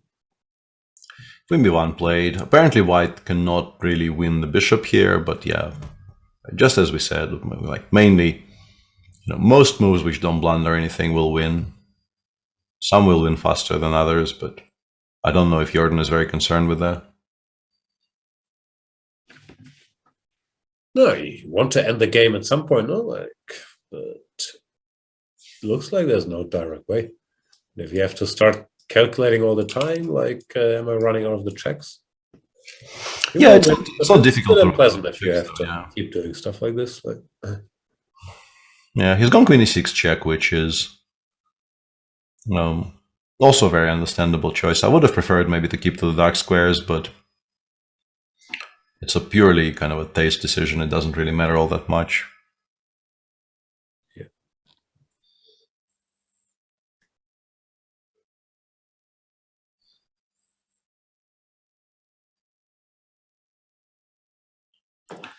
Clown Basket just randomly suggesting Out of Sight as a very good action movie is very pleasing to my heart, because I remember I thought of it very recently, and yeah, I used to be a huge fan of that movie.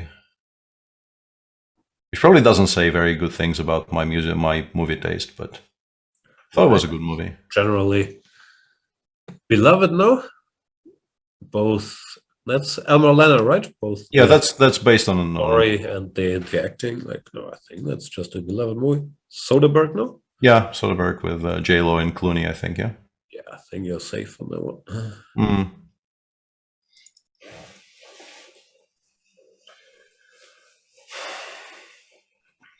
Your opinion on the last Boba Fett episode? If that's the Mando episode, I enjoyed it. If I'm missing one, I'm unhappy.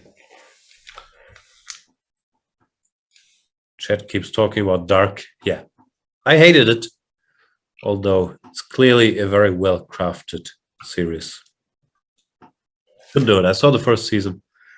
But yeah, it just makes me sad. It reinforces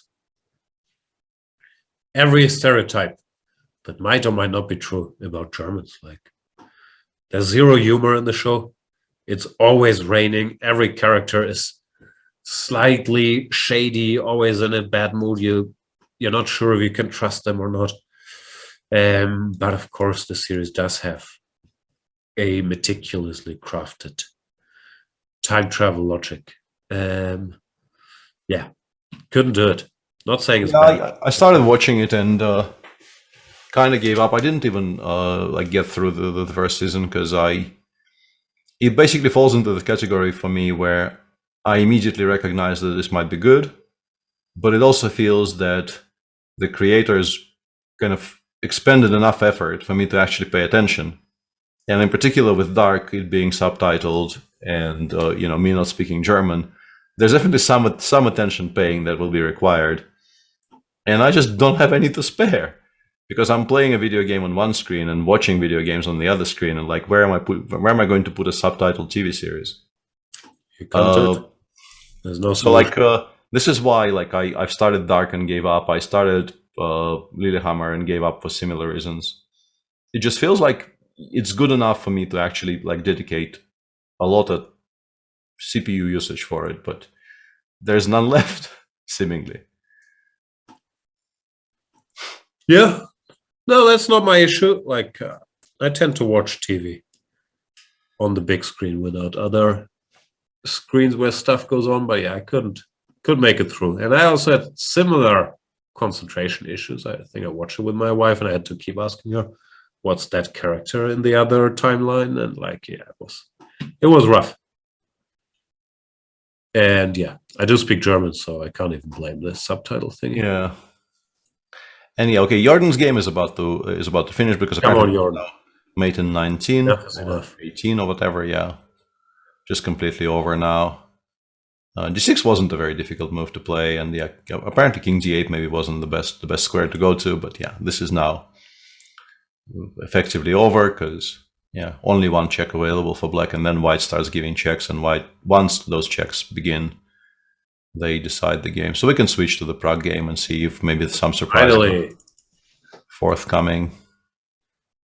Still winning. Oh, numbers went up. Now it's number go brr has definitely happened. It's now up to +6 somehow.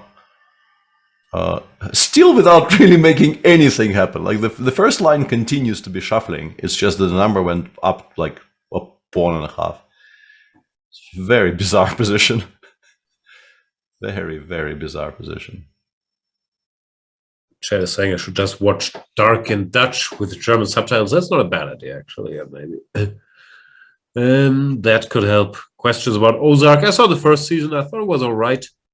Then some reputable sources and Henrik Carlsen told me that season 3 was amazing. So now I'm wondering if I should make it through season 2 to get to season 3. But I haven't done it yet. I was about to start it the other day, but I didn't do it.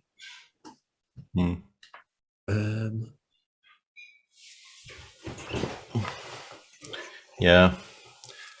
Sam played Queen H7, and now I assume Queen F6 check is like actual mate, right? Apparently Bishop G4 is even stronger, yeah. Bishop G4 is a cute move, yeah. Just calculate that here checks and yeah, Queen C8 mate is a bit of a threat there, yeah. And Bishop D7 is not. Yeah, he's gone Queen F6. I was kind of expecting Queen F6 because yeah, there's just nothing wrong with. So if you can win by getting checks, it's probably not. Yeah, it's just easier, yeah. King E8, Bishop H5 forces the king to D7, then we go Bishop G4 check, and then we go D7, D8, and the entire thing seems to be more or less completely unavoidable, so yeah, that's it. That's it. I'm being told I have to watch all the Ozark seasons. Where's the time? Actually, I switched back to movies because I don't have time to watch entire series. It used to be the other way around. No, we don't have patience for a movie, so we watch an episode or two in the series. Now, with all these things being like a 20-hour time commitment, I just think, nah, I'll watch a movie. I can't do it. Watch season 2 and 3 of Ozark. But I'll try. Yeah. Sam being ultra resilient there, but yeah, you have. By this point, I no longer really understand what he's hoping for. Check plate. Yeah, like King E8, and then there are some fancy ways of giving mate here, but also you can play Queen E6, Queen C8, and Queen E5. Yeah, Jordan just doesn't want to bother. Yeah, just pick up the. Yeah. Ah, that's his point. Queen takes B5, Queen H3 check. Okay, I understood. But Zwischenschach is pretty effective, picking up the bishop with check. Yeah. But that would have been a cute way to throw, right? Yeah. Queen takes B5, Queen H2. Yeah. And Queen takes F2. Or Queen F4, yeah, and just a draw. That'd be cute, but yeah. Did not happen. And now it's time to say goodbye. And Sam surely did resign, or does resign after Queen G5 check. He's not at the board. Yep. Nicely done by Jordan, continuing to ask questions, and eventually Sam, I think, just kind of out thought himself. Because Rook A5 is a move of a person who refuses to play by hand, basically. Like, because you play B3 normally, like in a blitz game, you just play B3 and you push. And which position are you talking about? Move whatever it is, 53, 54, somewhere there. 53 specifically. Yeah.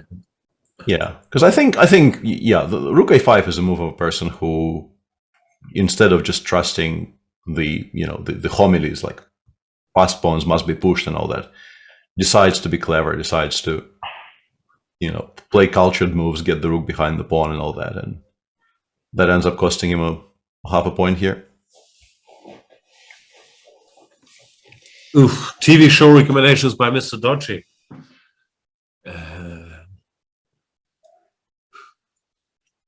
C is pretty good if you can get past the blind people. I kind of gave up like 3 episodes in. Like a Peterish show. Yeah, I actually started that because, like, what's not to like about Jason Momoa clubbing other people to death? Yeah, but I might return to it. Wasn't horrible, but it wasn't also like engaging me in any particular way. So I thought, yeah, it's supposed to be horrible. No, yeah, I don't really like. I generally don't do my watching of shows by you don't give in to public opinion, but build your own.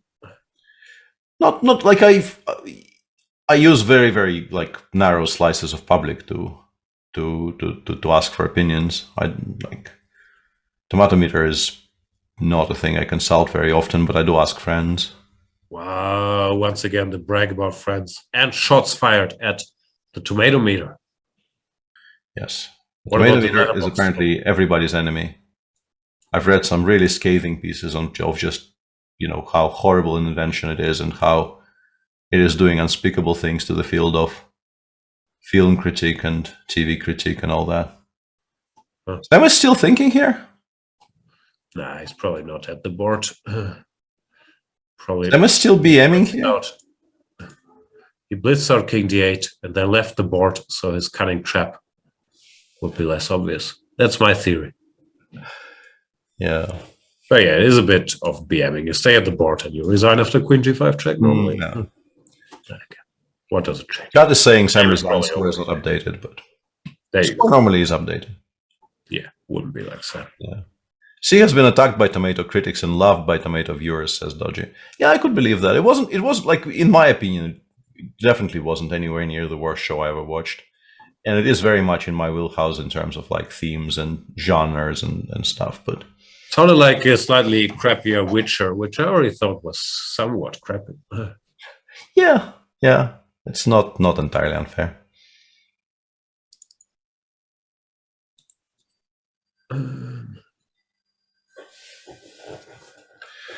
We could remake Ender's Game, says Distant Roarings. Has it ever been made?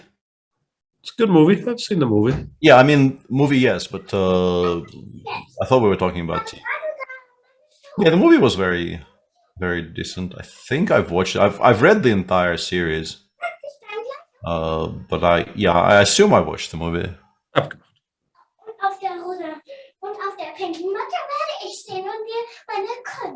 Ender's Game, just Paw Patrol for teens. Yeah, I don't know. Maybe I read about the movie and then decided not to watch it.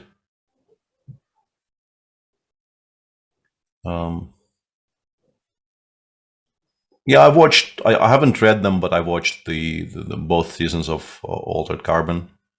It's fine. Dodgy, I think, also read all the books, so Dodgy is the person to talk about Altered Carbon here.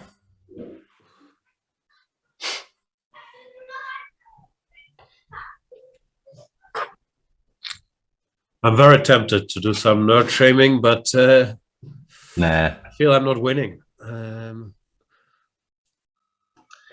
Yeah, and on the other hand, Prague is winning now. Prague is very much winning. Perfect segue. Knight e7, rook a7 check, and then rook takes e7, and bishop takes g6, and the game ends. The one question there that I have is if we can put this on the board for a second. I know it's not very relevant, but sure. Knight e7. We go check, takes on g6. Black goes bishop f7 there.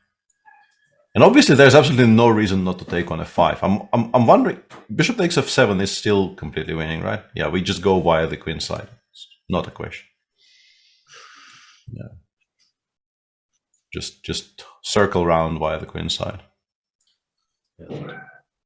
Yeah. Point. The black king can no longer follow. There's no breakthroughs here. Protect the passed pawn strong. Nah, it's just winning. But as you mentioned, bishop f5 also winning.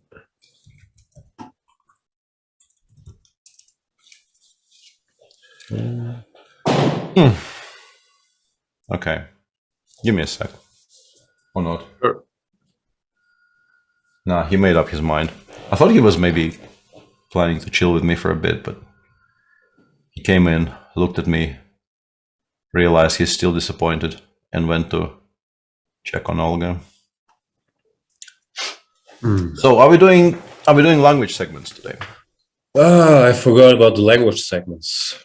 I feel slightly more alive today, so I guess I don't have an excuse now that the Jorn game is over. Yeah, let's get it out of the way. So what we do here is we inform our Dutch viewers about the performance of the two Dutch players in the A group, because there is no Dutch broadcast on Chess24 about this event. Clearly, they have the right to be informed. So here we go. Oh, sorry, I'm being interrupted here. Ich brauche noch so ungefähr 10 Minuten, dann komme ich. Oder mehr. Ich beeile mich. Okay, this is still the German segment. It is the best kind of German segment as well. Gemacht.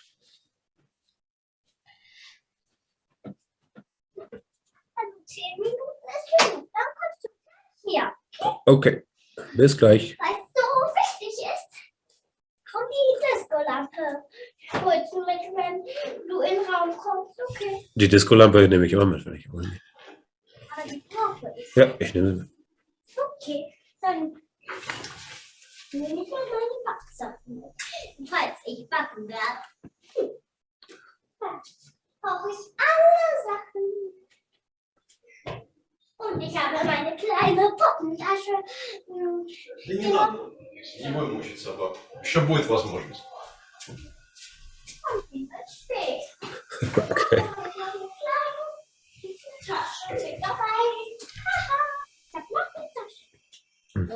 Sorry, I don't think I'll be given a fair chance here. Let's have a look at the standings for now, and then we can do the Russian segment.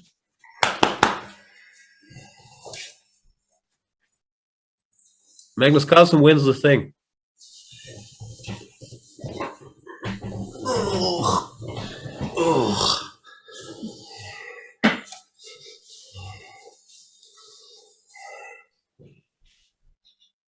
There we are. Hi, Joyce.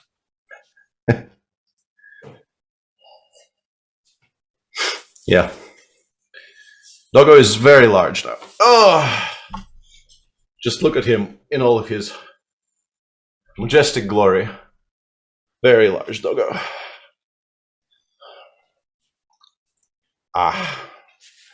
Yep. Oh. There you go. So the Russian segment, eh? The Russian segment has been prepared. And this has a story time with Peter Svidler as well. Not a particularly long one, but I read this in 4th grade. There was a kind of a, what's it called? A graduation ceremony, like end of year ceremony for the class in school. And you're supposed to, well, not supposed to, but you can essay forth and read something by heart. And I chose this particular poem to read by heart. It goes like this. Сидит Славочка на заборике, а под ним на скамеечке Боренька. Боренька взял тетрадочку, написал «Дурачок ты, Славочка». Вынул Славочка карандашище, написал в тетрадь «Ты дурачище». Борище взял тетрадищу, да как треснет по лбищу Славищу. Славище взял скамеищу, да как треснет Борищу в шеищу. Плачет Славочка под забориком, под скамеечкой плачет Боренька. Which is basically an epic poem. Its original title is Былина, which is like an epos, an epic battle. It's a story which is very Twitch chat appropriate of two people, two small children sitting, one is sitting on the fence and the other one is sitting below him on a bench. And the one sitting on the bench takes out a small notebook and writes in the small notebook, "You're an idiot." And it kind of escalates from there and leads to violence and tears and generally does not end happily. So this is, I think, a perfect encapsulation of what's happening in Twitch chat on a daily basis. Very much so. Also, speaking of not ending happily, the game between Pragnanda and Yesipenko is over, not ending happily for Yesipenko, who defended this sort of hopeless position for a long time, but in the end, it did fall apart and he resigned after Bishop E8, which means the tournament is over. It's all been played and done. We'll do the Dutch segment very, very briefly. I don't know how much time I have before.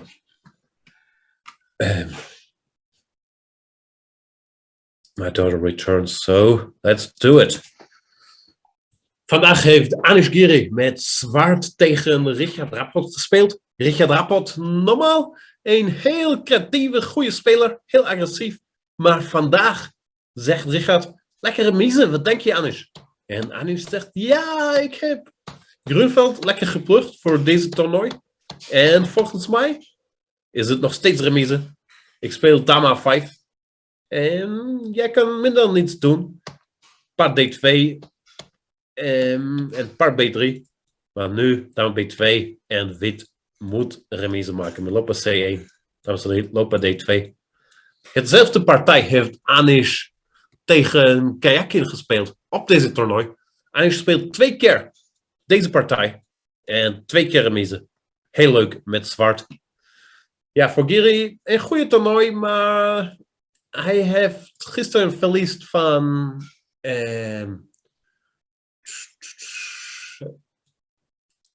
Jordan en zo niet zo goed. Maar nog steeds goed. Lekker gespeeld, Anish. Jordan? Nog een keer gewonnen. Goed, Jordan. 5 wintjes. 4 keer verliest. Vandaag tegen Sam Shankland. Sam Shankland heel goed op de opening. Maar deze keer lopen E2 en rockeren. C-maal D, heel slechte zet van Shankland. En deze kaalspat was heel leuk voor Jordan. Hij wint een pion. En ik weet het niet. Volgens Magnus Carlsen nog steeds remis.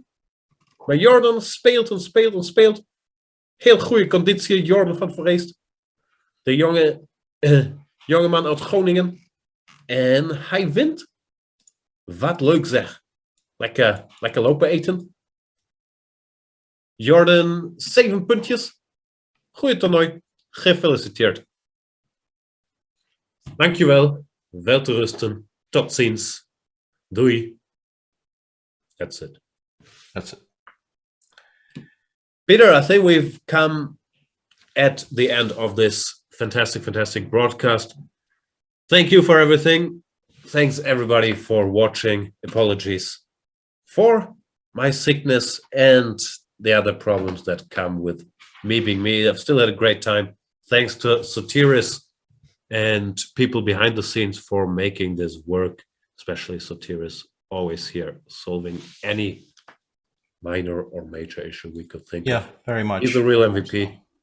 So yeah, there might be more of this coming up. We can't really make any promises, but there might be more, which would be good. Threats. Yeah. Oh, yeah. All threats. Yeah, exactly. Enjoyed it very much. It was a very nice throwback to the happier times. Yeah, thanks everybody for watching, keeping us company, providing us with things to rage at or marvel at or enjoy in chat. All of which is warmly appreciated. And yeah, see you. Yeah, if you want to support this show, or if you're saying, I would like better commentators, Chess24 needs some money to buy those, you can do both these things by becoming a Chess24 premium member. You still get 50% off with the voucher code Tata 2022. Gives you access to all the banter blitzes where you can challenge the world's best players in blitz games, all the video series, all the premium features on Chess24, and as mentioned, you keep us going here, which would be greatly appreciated. So thanks for watching. Check out good old Chess24. Bye. Okay, so let's send a challenge. Here is challenging. Nice graphics, easy to see. Oh, what are you thinking about? You're looking how it can be the most painful? Exactly. Okay, fine. That I give up a phone. He wants to be even rude.